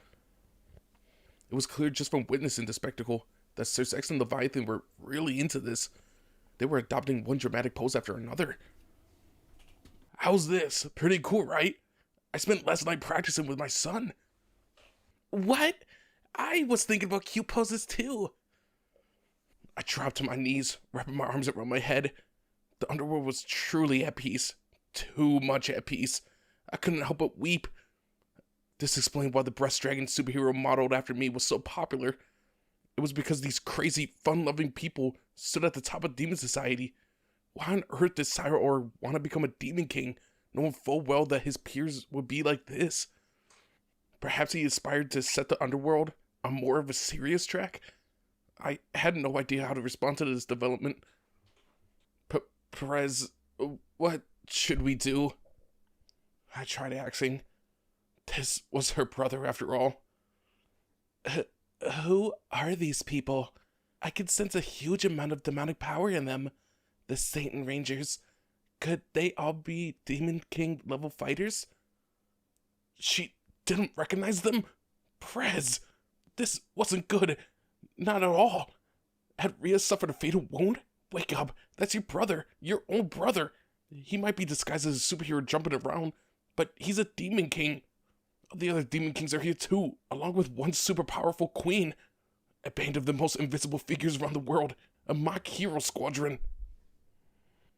In response to the Prez's obvious bewilderment, Sir Zack's, heck, I might as well go with the flow and call him Saint Red, called out. We've been enlisted by the House of Grimmery. 3 trials await you both. We expect to see you employ your strength and power to push through together. To succeed, you must work as a team. At that moment, Pink pointed into the distance. Ah, a mysterious flying object. What? Everyone, attack! Ruin instinct! Kankara formula. Celsius cross trigger.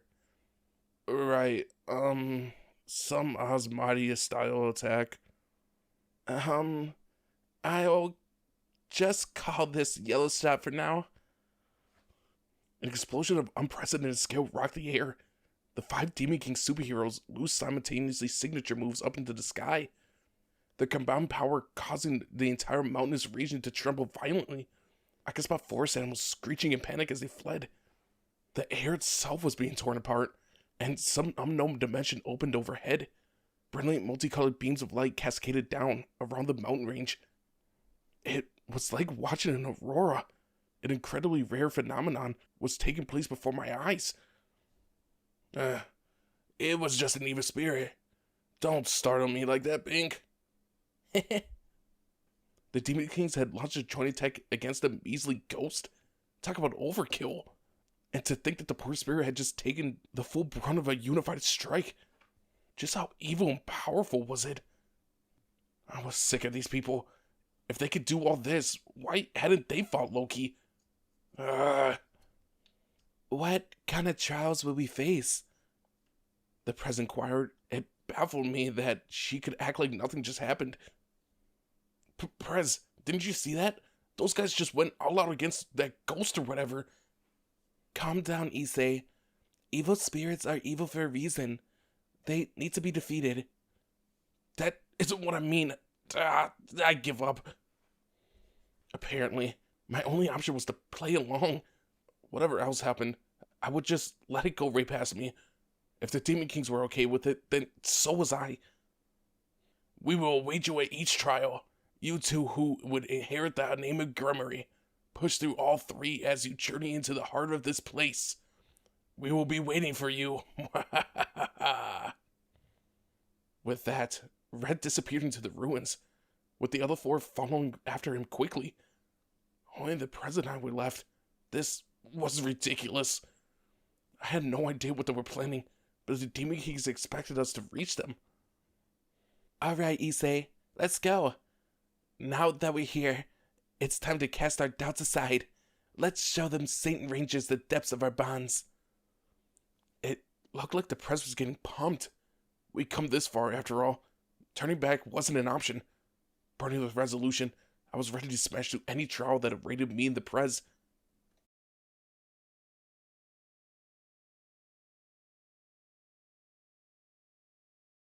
After crossing through a stone passageway, we found ourselves in an open room. A figure in pink was standing there to meet us. In other words, it was Leviathan. No sooner than Pink spotted us than she made a peace sign. Come on, Yutsuo. Time for your first test. I swallowed nervously. Just what was she going to make us do? I didn't like the idea of fighting her.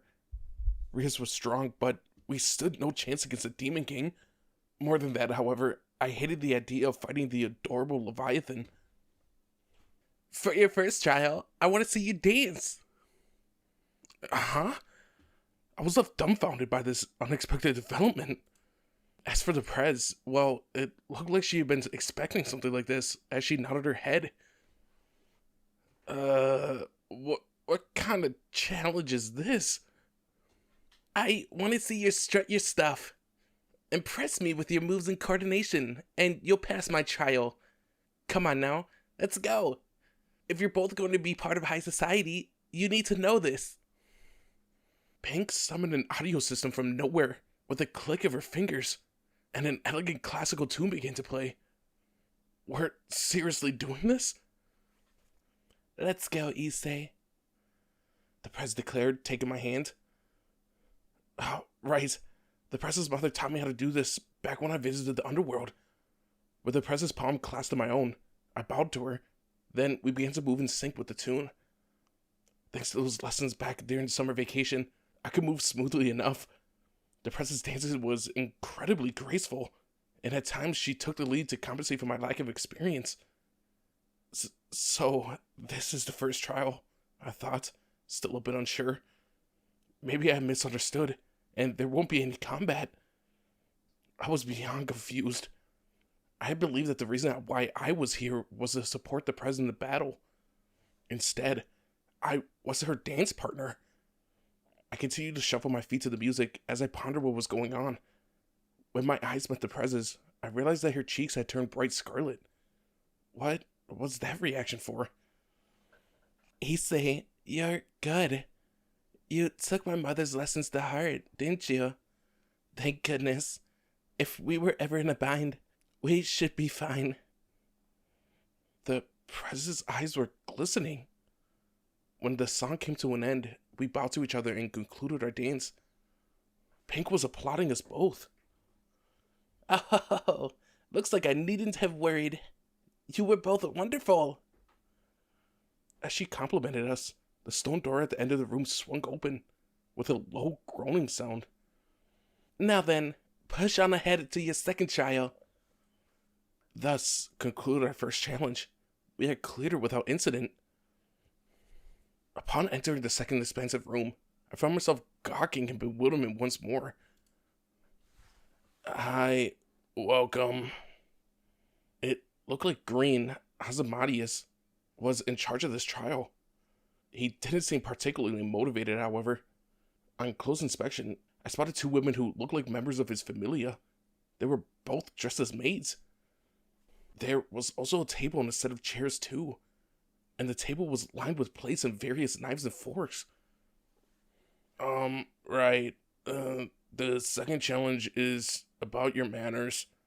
I'll observe from over here, so go and eat. The maids will monitor your etiquette. It's a point system, so you'll be deducted for any mistakes. Once you reach 0, the game's over. Table manners? I had no clue what was going on anymore. These weren't the kinds of tasks I expected to face in an ancient structure. It felt like they were assessing our aptitude for engaging in an aristocratic society. Was the point for Riaz to be recognized as a proper member of the upper crust? She was in line to be the next head of her family, after all. Still, why was I involved? I couldn't explain it. In any event, I sat myself down at the table, took my napkin, and began to eat with the prez. I alternated between my knife and fork, and used the appropriate spoon to sip out of the soup with poise. The prez's mother and the maid serving the Gremory family had instructed me on this during my visit as well. Even at home, the prez would drill me on proper etiquette. While the meal was delicious, I was too nervous to appreciate the wonderful taste properly. The prez ate everything so elegantly. This would have made a nice portrait. She truly was a princess. I had to take care not to embarrass her. Things continued like that for a while, and before I knew it, the meal is over. Your second trial, focusing on your table manners, is complete. One of the maids announced as she bowed. I felt so nervous. Following the appropriate procedure while eating was far more difficult than dancing. I was a humble commoner, so I wasn't used to conducting myself with this level of elegance. If not for the Prez's mother's teachings, I would have been completely lost. You passed with a perfect score, Lady Riaz. Whoa, way to go, Prez. The maid's gaze turned next to me. My heart was racing. We did have to deduct several points from you, yet you passed with a high mark nonetheless. Congratulations. I was so happy that I did a fist pump. Woohoo! I was pretty worried when I made a noise with my knife and fork, but I did it! I did it! Well done, Issei. The press caught me in a tight embrace. The sensation of her breast was pressing against me was the best. Prez. She looked incredibly pleased. There were tears in her eyes, and her face had reddened again. That's my Issei. I knew I made the right choice. I'm so happy. At this rate, we might pass with flying colors. Whoa. Evidently, she was really moved by her accomplishments. Alright then. You can go now. Congrats. Green let out a yawn as he motioned to the next door. What was going to happen to the present me when this was all over? While making our way down to the passage to the final trial, I turned to Riaz. Say, Prez, What is it? back at the house, someone mentioned the love affair between Sir Zax and Grafia, and I was wondering what exactly happened between them. Their early relationship fascinated me. However, if it was something I wasn't supposed to know about, I would drop the topic. As a member of the Gremia Familia, you do have the right to know. My sister-in-law's surname is Lucifugus, Grafia Lucifugus. She belongs to a noble family that has been serving the Demon King Lucifer for generations. You mean people from her family are like confidants to the Demon King? I asked. The Prez nodded. As you know, there was a conflict long ago between the old regime that wanted to continue the war with the angels and fallen angels, and those who opposed their plan. At that time, the House of Lucifugus served the old Lucifer. Yet, the sole daughter of that family fell in love with the eldest son of a different noble house. The great war that encompassed both the heaven and the underworld had ended only when the deaths of God and the original Demon Kings. All three sides, the angels, fallen angels, and demons, were left utterly exhausted by the conflict, and the long-term survival of each faction was cast into doubt. Unfortunately, the followers of the old ways continued to cause trouble for those who wanted peace. In the end, the devotees of the previous demon regime fled to the ends of the underworld, allowing the present demon society to develop. There were still issues stemming from the differences of ideals to this day. I knew more significant details about the war, but Rias' story surprised me. Sir Zax and Grafia had fallen in love amid that terrible bloodshed. But before I could put my thoughts into order, the Prez continued. Yes, my brother and sister-in-law. Back then, my brother was the ace of a new-minded side. People even called him a hero. Grafia belonged to the opposition, the old demon regime. Not only that, she fought on the front lines and was famously powerful. Apparently, she even competed with Seraphal for the title of Ultimate Female Demon. I didn't know what to say. So, Sir Zax and Grafia had fallen in love as enemies. It must have been a pretty complicated situation for them. Perhaps their feelings bonded them to those obstacles. My brother and sister-in-law saw beyond those respective factions and fell in love in the heat of battle. And when the conflict was over, that feeling between them only deepened. It was a wonderful story, don't you think? Their romance continues to be admired by women of the underworld even today. I adore their story too. Some people think my sister-in-law stays as a maid out of loyalty to my brother and the current Demon Kings, but she actually just likes taking care of the housework and managing intricate details.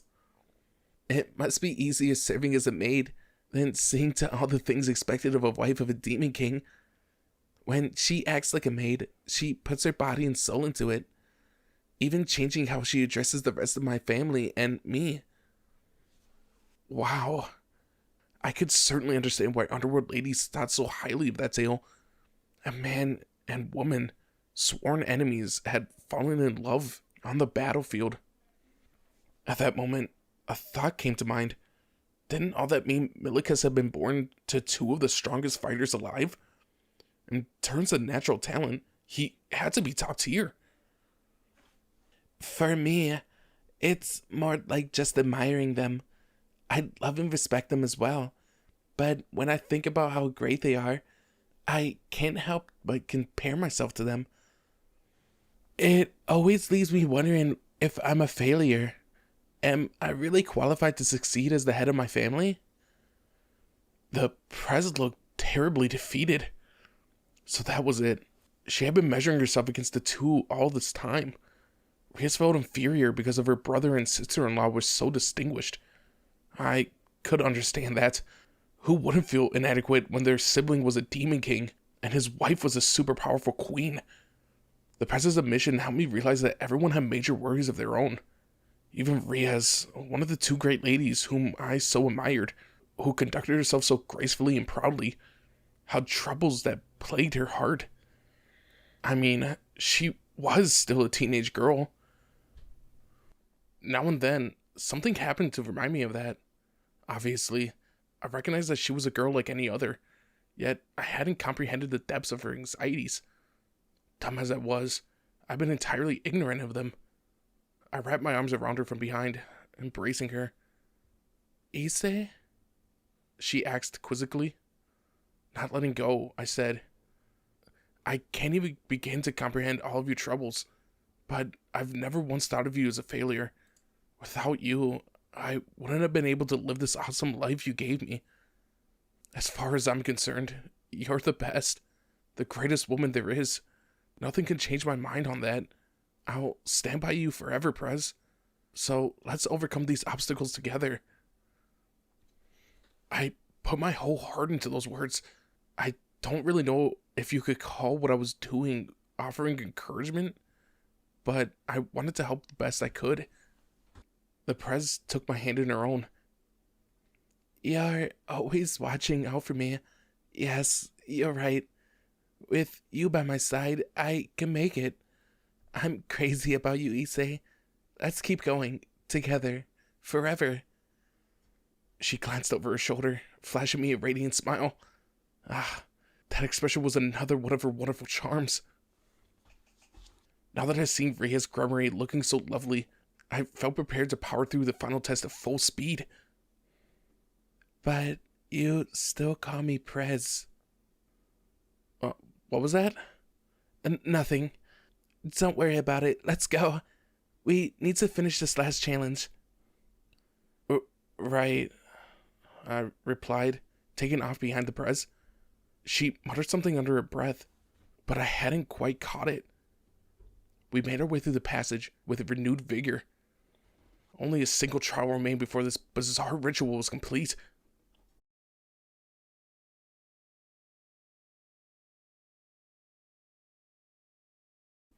Hey there. When the Prez and I arrived at the site of our next test, Satan Blue, Beelzebub, was waiting for us. There was a set of desks and chairs. Writing implements and sheets of paper rested atop of each of the desks.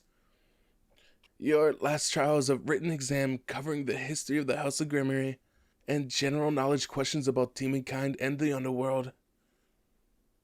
An exam?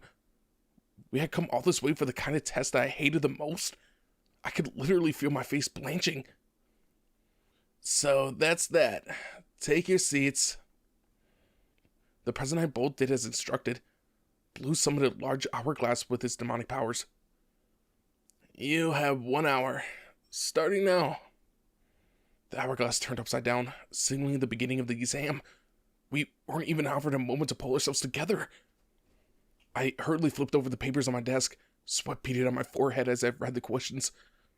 They were all crazy difficult. There were ones about different ranks and noble titles, about high, mid, and low-class demons and more. Demon kings, archdukes, princes. They were all major notables.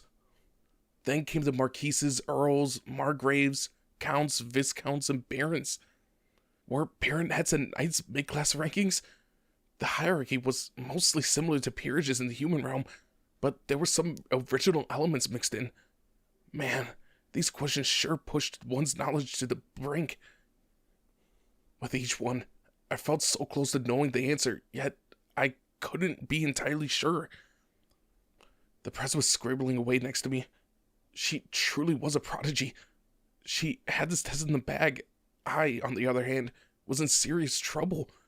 Failure meant I could never show my face to her and her parents again. Glaring down at my exam, I racked my mind as best as I could.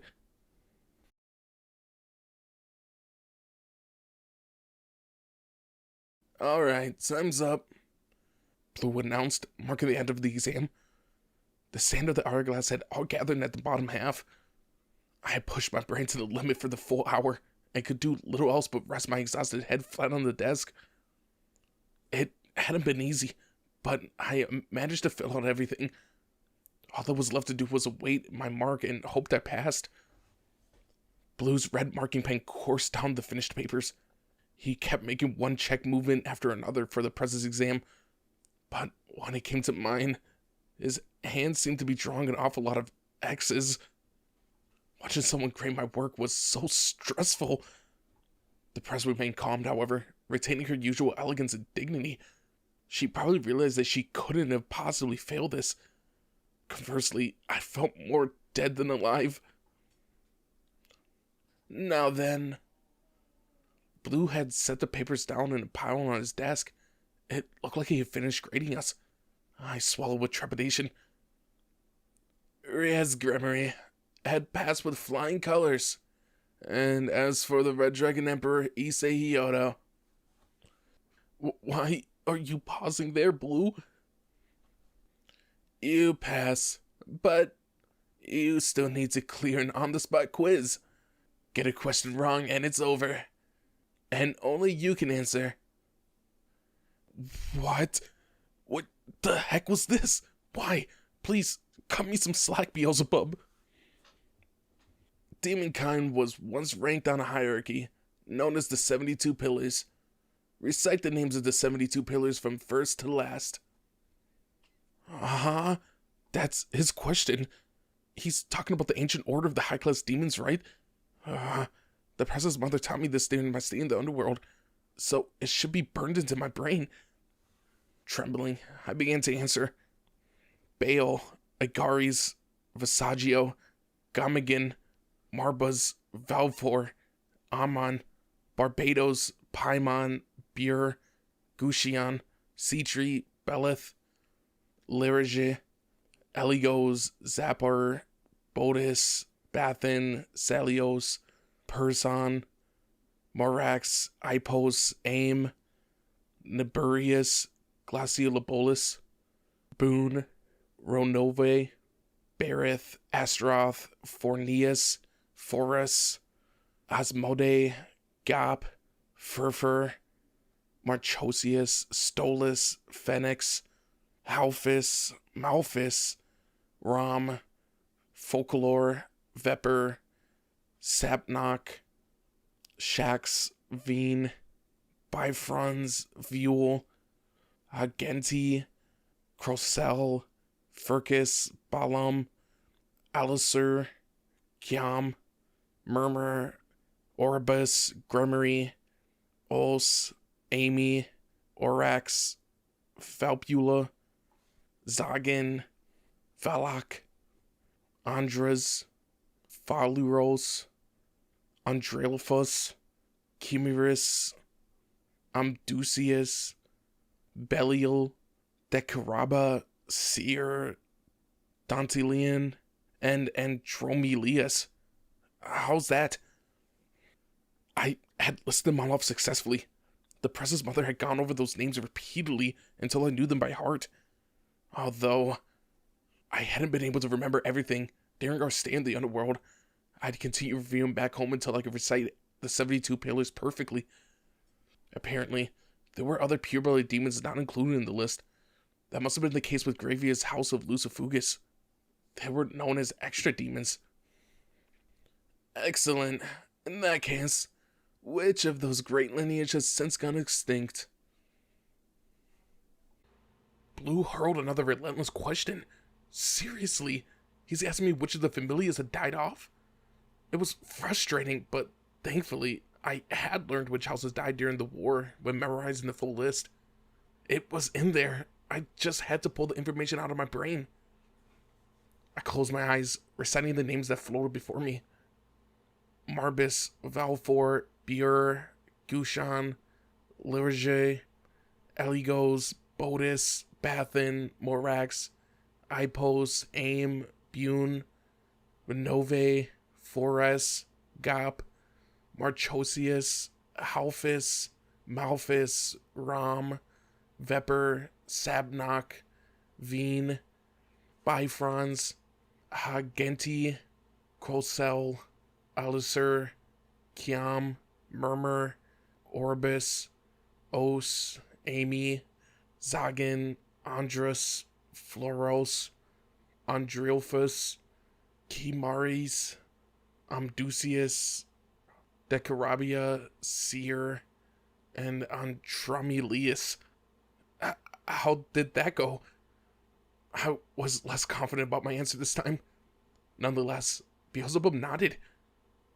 Correct. Good job. Seeing how you recently were reincarnated as a demon, I didn't think that you would get that one. I knew it was a rather mean-spirited question. You pass. Blue stopped there and clapped his hands. Even he knew how cruel the question was. I was so nervous. To be honest, I was certain I'd screwed up. This concludes the ritual of the House of Grimmery. The trials of the man and woman are complete. Congratulations, Blue announced loudly. The Prez and I hugged each other in joy when we heard that we had triumphed. Prez, we did it! Well done, Issei. Now, no one will doubt our bonds. You and I are the best of partners. I wasn't entirely sure I followed her train of thought, but I agreed. Whoa, the Prez pecked me on both of my cheeks. Today's hardship had been worth it for just that alone. What looked like the final door swung open with a heavy rumble. Red awaits you within, Blue declared, motioning towards the passage. You should report your success to him. The Prez and I exchanged nods before venturing onwards.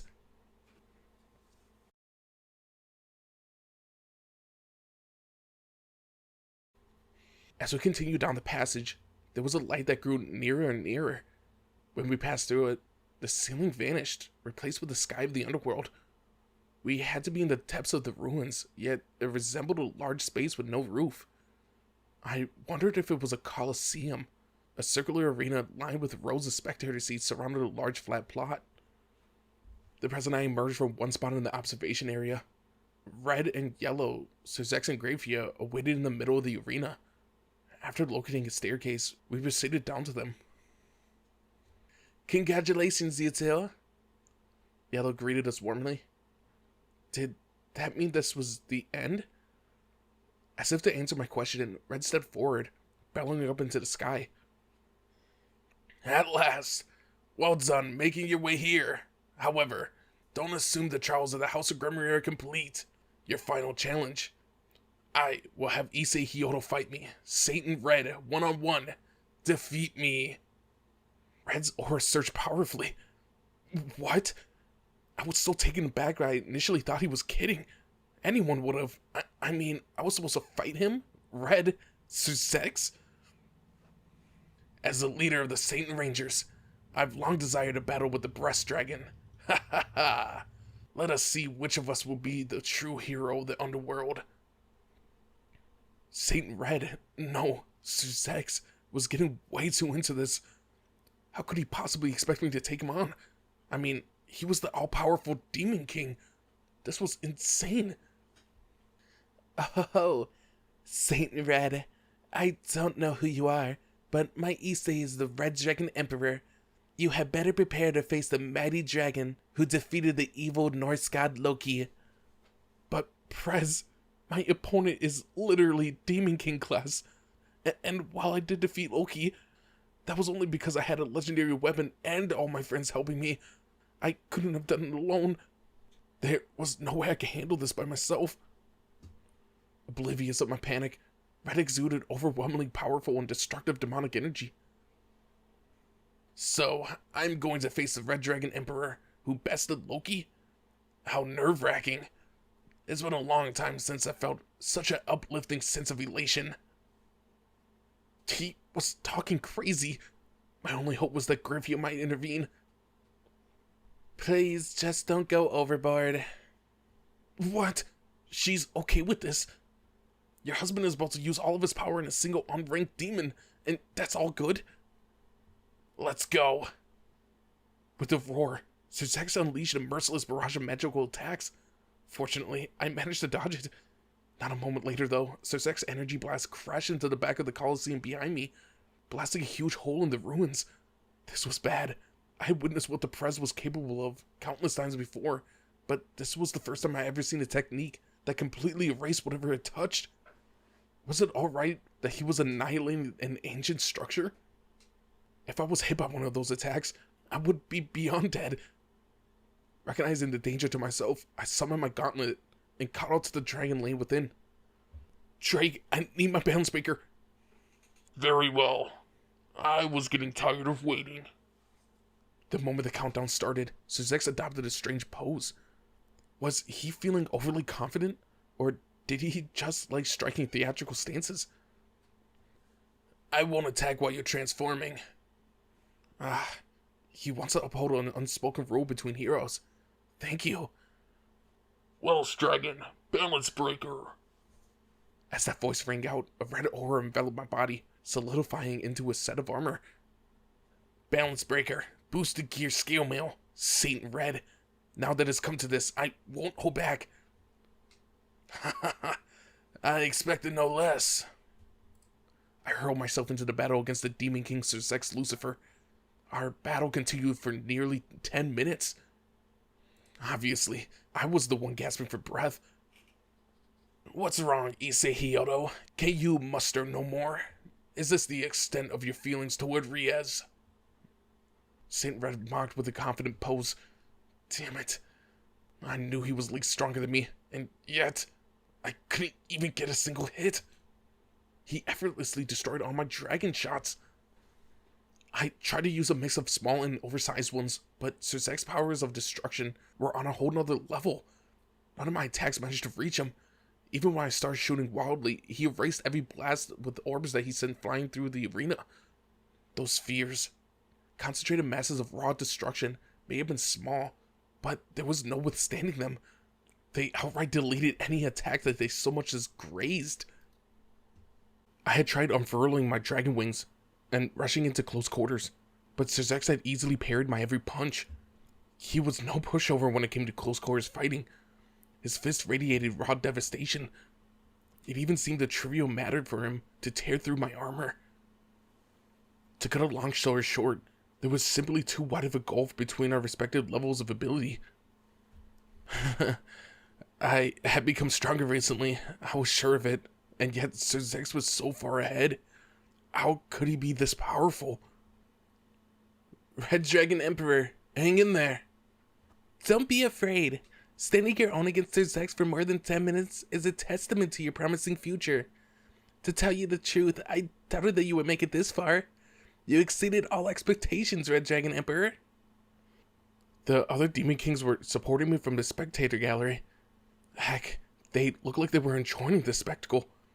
They all removed their masks, freely revealing their true identities. Asmodeus had fallen asleep, though. I guess everyone was enjoying today in their own way. Power of destruction. It can't be. The press had her hand on her chin in apparent deep consideration.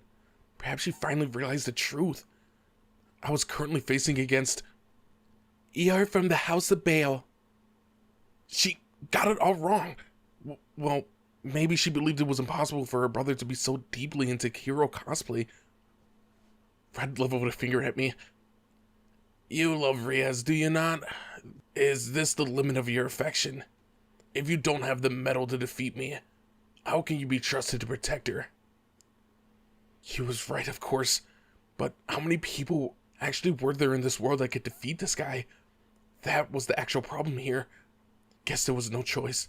I'm going to use what you taught me, old man Tanin. I took a deep breath, filling my lungs with air, then remained still, trying to imagine the whirling flame building within my stomach. I was forging a mass fire in my gut, the strongest demonic blaze I could muster. Here it goes. The technique I learned during the summer training, and if I use my other dragon powers too. Boost, boost, boost, boost, boost, boost, boost, boost, boost, boost. Transfer. I set my increased strength into the flames as they surged up from my stomach and opened the mask that covered my face. I breathed out a massive plume of searing crimson aimed straight for Zizek's. This was my favorite trick that I picked up during my training. Flame breath. Sure, it wasn't as flashy or as powerful when Tani used it, but unlike my dragon shot, this technique had an incredibly wide range. I would ignite Zizek's with this. This move wasn't called the flame breath for nothing. A splendid dragon breath, and yet... Zizek's nodded, then moved his hand from one side to the other. As he did so, his spheres of destruction arced straight for the blaze and enlarged to a humongous size. The orb swallowed and encompassed the flames, snuffing them out. How could they stretch so big? Zizek's had successfully eliminated almost all of my attack, and he easily brushed aside what little remained. Partner, you're at a disadvantage in a prolonged fight. If you're going to win this, you need to decide it in a single blow. That's easy enough for you to say, Drake. But what chance do I actually have? It'll be tough. To tell you the truth, I wasn't expecting him to be this strong. He may be even more powerful than the old Lucifer.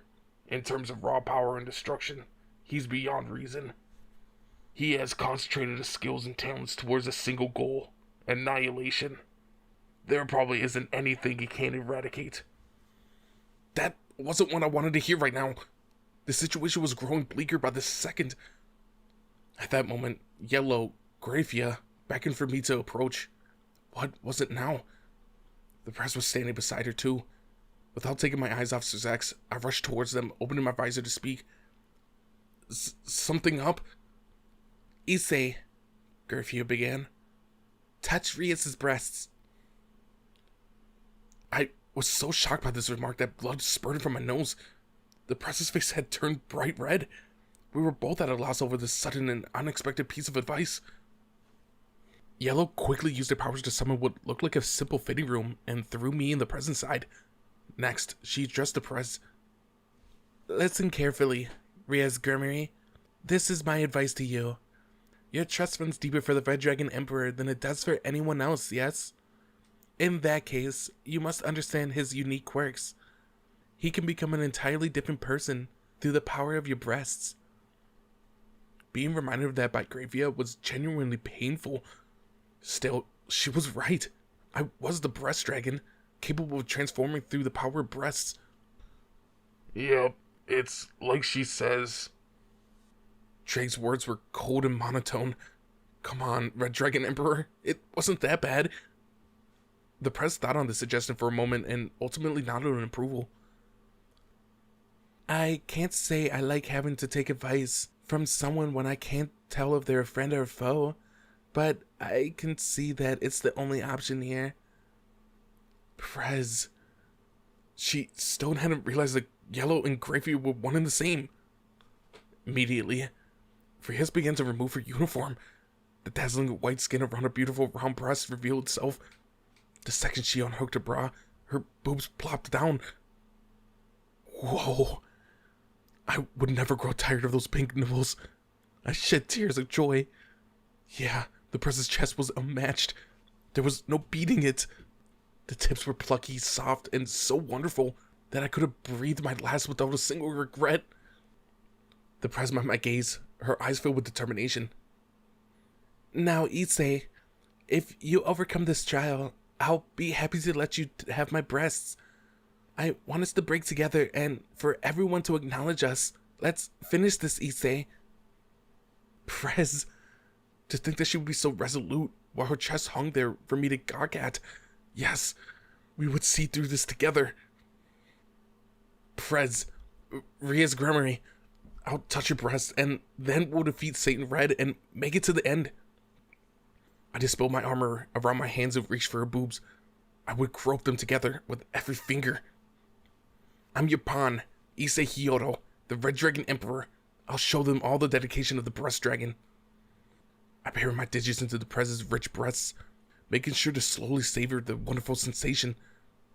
It felt as if the exquisite texture around these soft mounds of flesh was completely enveloping my hand.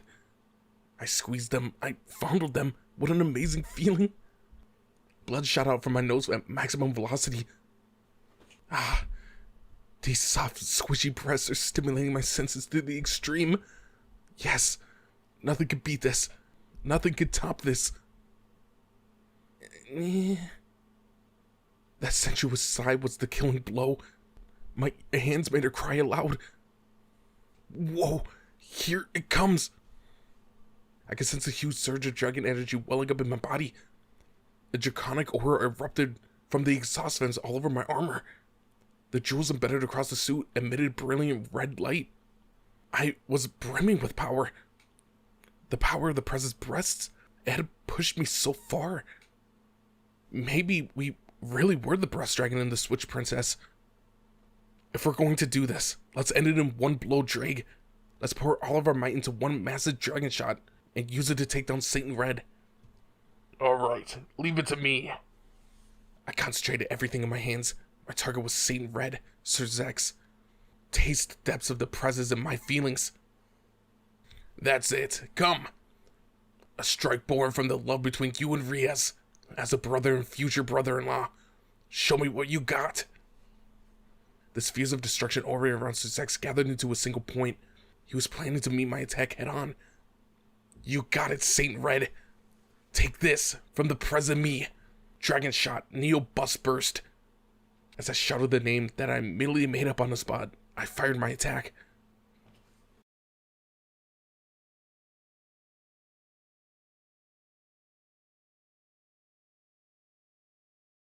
When I opened my eyes, the Prez's face filled my vision. I could feel a soft sensation against the back of my head. Was I laying on her legs? She had to be treating me to a thigh pillow. Are you awake?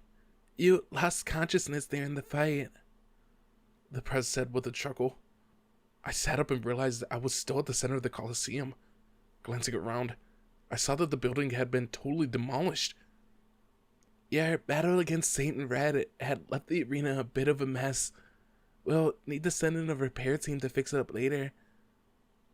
Had we caused that much damage? I've been so absorbed in the moment that I hadn't given much of a thought to preserving the ruins. What about Satan Red? He vanished. The others too. There was no way I defeated him. At that moment, Drake called out from inside me. Partner. What is it, Drake? That Demon King Lucifer negated your last dragon shot. I've always suspected that he possessed incredible power for a demon, but I never imagined that he could be that mighty. He made a hasty retreat with the other Demon Kings during the explosion. For you to be able to fight him so well at this point in time is a testament to your growth. Just a few months ago, he would have destroyed you in a blink of an eye. Seriously? I had put a lot of effort into my training. Even after defeating Loki, I hadn't allowed myself to grow complacent. Still, I'd been rather confident about that last dragon shot, but even with the power boost granted by the Prez's breasts, it had still been for naught. However, I did feel a little proud for holding out for so long. Maybe it was my imagination, but judging by his voice, Drake seemed a little bit impressed. He hadn't spoken to me like this since we fought Fenrir, although that wasn't too long ago. Damn, Rias' brother was incredible. You both did well. That was Sir Zach's voice. He was standing before me and the Prez in his normal clothes. Gravia stood beside him in her maid outfit. Brother, did you just get here? Yeah, I figure you should be finishing up your trials right about now. Prez, open up your eyes. Seriously. Sir Sex was Saint Red all along. And Sussex, please just come out in a minute. The Prez and I stood up, and Sussex placed a hand on each of our shoulders. Well done indeed. You both passed. Hearing this, the Prez and I looked at each other, exchanging proud grins. We had done it. The two of us had survived the barrage of tests. In the end, I fought Sussex myself, and while I didn't beat him, we still cleared the challenge. The master and mistress will be relieved to hear the news, Griffia stated. It looked like she had returned to full-on maid mode. I should apologize for dragging you into this without warning, he say. Sussex said. Not at all. It's fine, really. I got to touch the Prez's breast, so everything is totally okay. That was the honest truth. Besides, it had been fun. And the Prez's chest was amazing. I'm glad to hear it. Your future with Riaz has weighed on my mind for a while, but judging from what I glimpsed today, the path ahead looks bright. I'll leave the rest to you, Riaz, he say. Okay. I wasn't exactly sure what Sussex was getting at, but I was determined to protect the Prez for the rest of my life. After all, I was completely infatuated with her. Congrats, Riaz! Out of nowhere, Leviathan jumped out beside us. Uh-oh. How long has she been there? It's finally over, Asmodeus said with a deep sigh. He had a long day too, being made to serve as a judge. Hopefully, that wouldn't give him reason to neglect his duties as a Demon King. As I thought on that, a Juke of Beelzebub approached me. His expression was serious and probing. From what I could tell, his interest lay less with me more than with my secret gear. Do you mind if I inspect your evil piece for a moment? Without waiting for a reply, he pressed his finger against my chest and opened up a small, multi-layered magic circle. Numbers and letters and demon strip flowed through the magic circle at an incredible speed. It looks like you're up to something interesting. You've been delving into the sacred gear, I take it? That's only possible when the soul has been sealed inside it. It must have been the governor of the fallen angels, Azazel, who suggested this approach. Achuka was grinning, evidently enjoying himself. I couldn't believe he seriously worked all that out from a casual checkup. Sure, I heard that he was a technological genius, but he was amazing. Teach, this Demon King deduced your hypothesis in an instant. The powers and characteristics of your piece is being affected by something. It's transforming, little by little, an intriguing phenomenon. It looks like some extra code that wasn't in my original program has overwritten part of it. This is just conjecture, but I suspect your Juggernaut drive may be responsible. The new code is all over the place. A malfunction could arise rather easily if we leave it like this. Very well. How about I apply a little ingenuity to your evil piece for you? I was taken aback by the sudden offer. Are you sure? Wouldn't that give me an unfair advantage in the rating game? Of course. I'll have to make sure you can't activate it during an official match, but there shouldn't be any issues employing it in an actual battle, wouldn't you agree? Then again, it would be interesting to try it out in a match. It could even prove quite popular among the fans, who like a little irregularity now and then. In any event, being the Red Dragon Emperor, you would no doubt face a great many enemy forces in the future. You wouldn't benefit from an environment where you can employ your abilities to their fullest extent. Most importantly, it should be amusing to watch. And I should thank you for stopping that out-of-control relative of mine, by the way. He was referring to Deodora. I had beaten him to a pulp during the incident with Azia. Afterwards, he had killed one of the leaders of the old demon regime. Like Deodora, Beelzebub hailed from the house of Astaroth. Don't worry yourself over that. The blame lies entirely on our side. Rather, I should be apologizing to you. As he spoke, Beelzebub activated more magic circles to adjust my sacred gear. From the tone in his voice, he didn't seem particularly interested in the incident with Theodora. Honestly, despite being that guy's relative, Beelzebub could have been the one who paid it the least mind. Thinking of a question, I asked, "How many hidden functions did you include in the evil pieces system?" "I can't tell you that. Each piece's user needs to discover that for themselves," the Demon King answered, turning back to his work. He really was an unfathomable individual, and he had referred to demons as users. I felt as though I was caught in a glimpse of a unique character. Sir Zax let out a soft chuckle. Juko is a rare creator among demons. The underworld's technological capabilities have advanced by leaps and bounds thanks to him. Yet, he's rather indifferent to the usual demon methods of industry. I prefer making things and having fun. Huh. He certainly seemed like an unusual demon. Sir Zax and Ajuka have always been friends and rivals, Leviathan whispered in my ear. They were both in the running for the title of Lucifer, but Sir Zax was better at gathering people around him, so he got it, and Ajuka became Beelzebub. Huh. Sounds like they have a complicated past. Rivals. Like Volley and me? No, we aren't nearly as close. Volley's more like an enemy than a rival. You both work too much. You should relax more. I can't keep up. You work, you lose, right? Asmodeus was another type of rare demon. Seriously, that guy needed to put some effort into his job. Okay, that should about do it. Having apparently finished adjusting my sacred gear, Beelzebub deactivated his magic circles. I rubbed my hand against my chest. It didn't feel any different. Has something changed? That will be up to you. All I did was provide you with the keys to open up previously locked doors, the choice of which to take lies ahead. Basically, Beelzebub have expanded my skill tree, but it was my responsibility to select a route. I think you would really hit it off with Azazel, Beelzebub, I said. Both of them were scientists, after all. To my surprise, however, Beelzebub shook his head. No, it might seem that way, but I'm afraid not. His talent lies in researching and building out from what which already exists.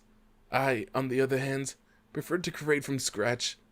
Our interests appear similar, but an enormous gulf lies between them. Huh. I couldn't help but wonder if that was true. And I cocked my head to one side.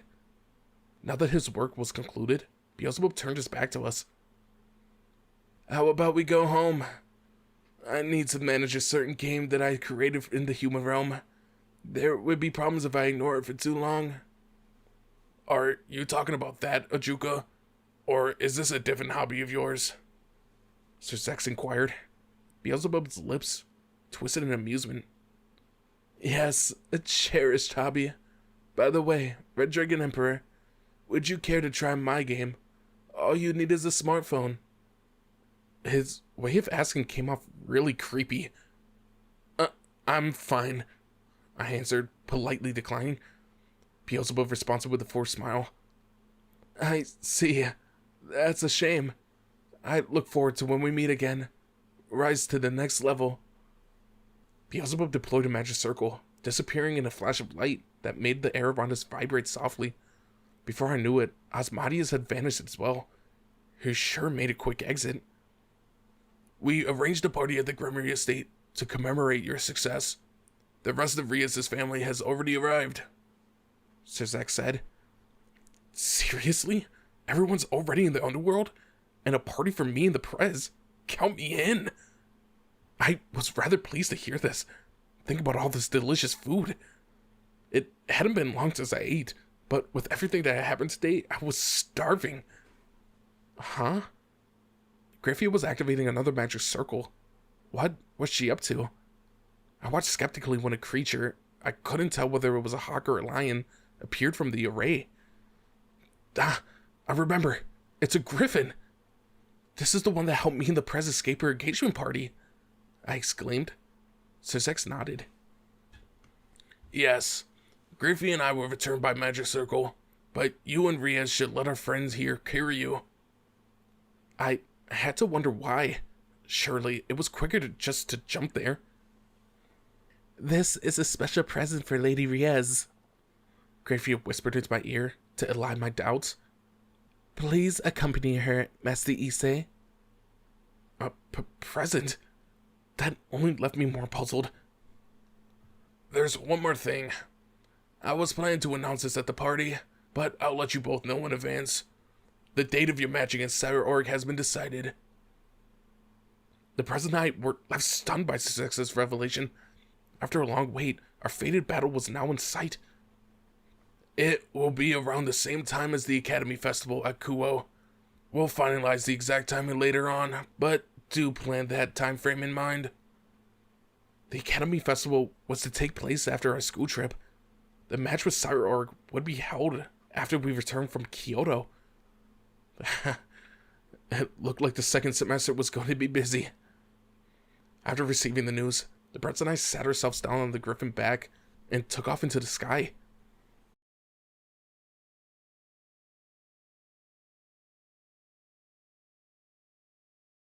Close to 10 minutes had passed since we began soaring over the underworld.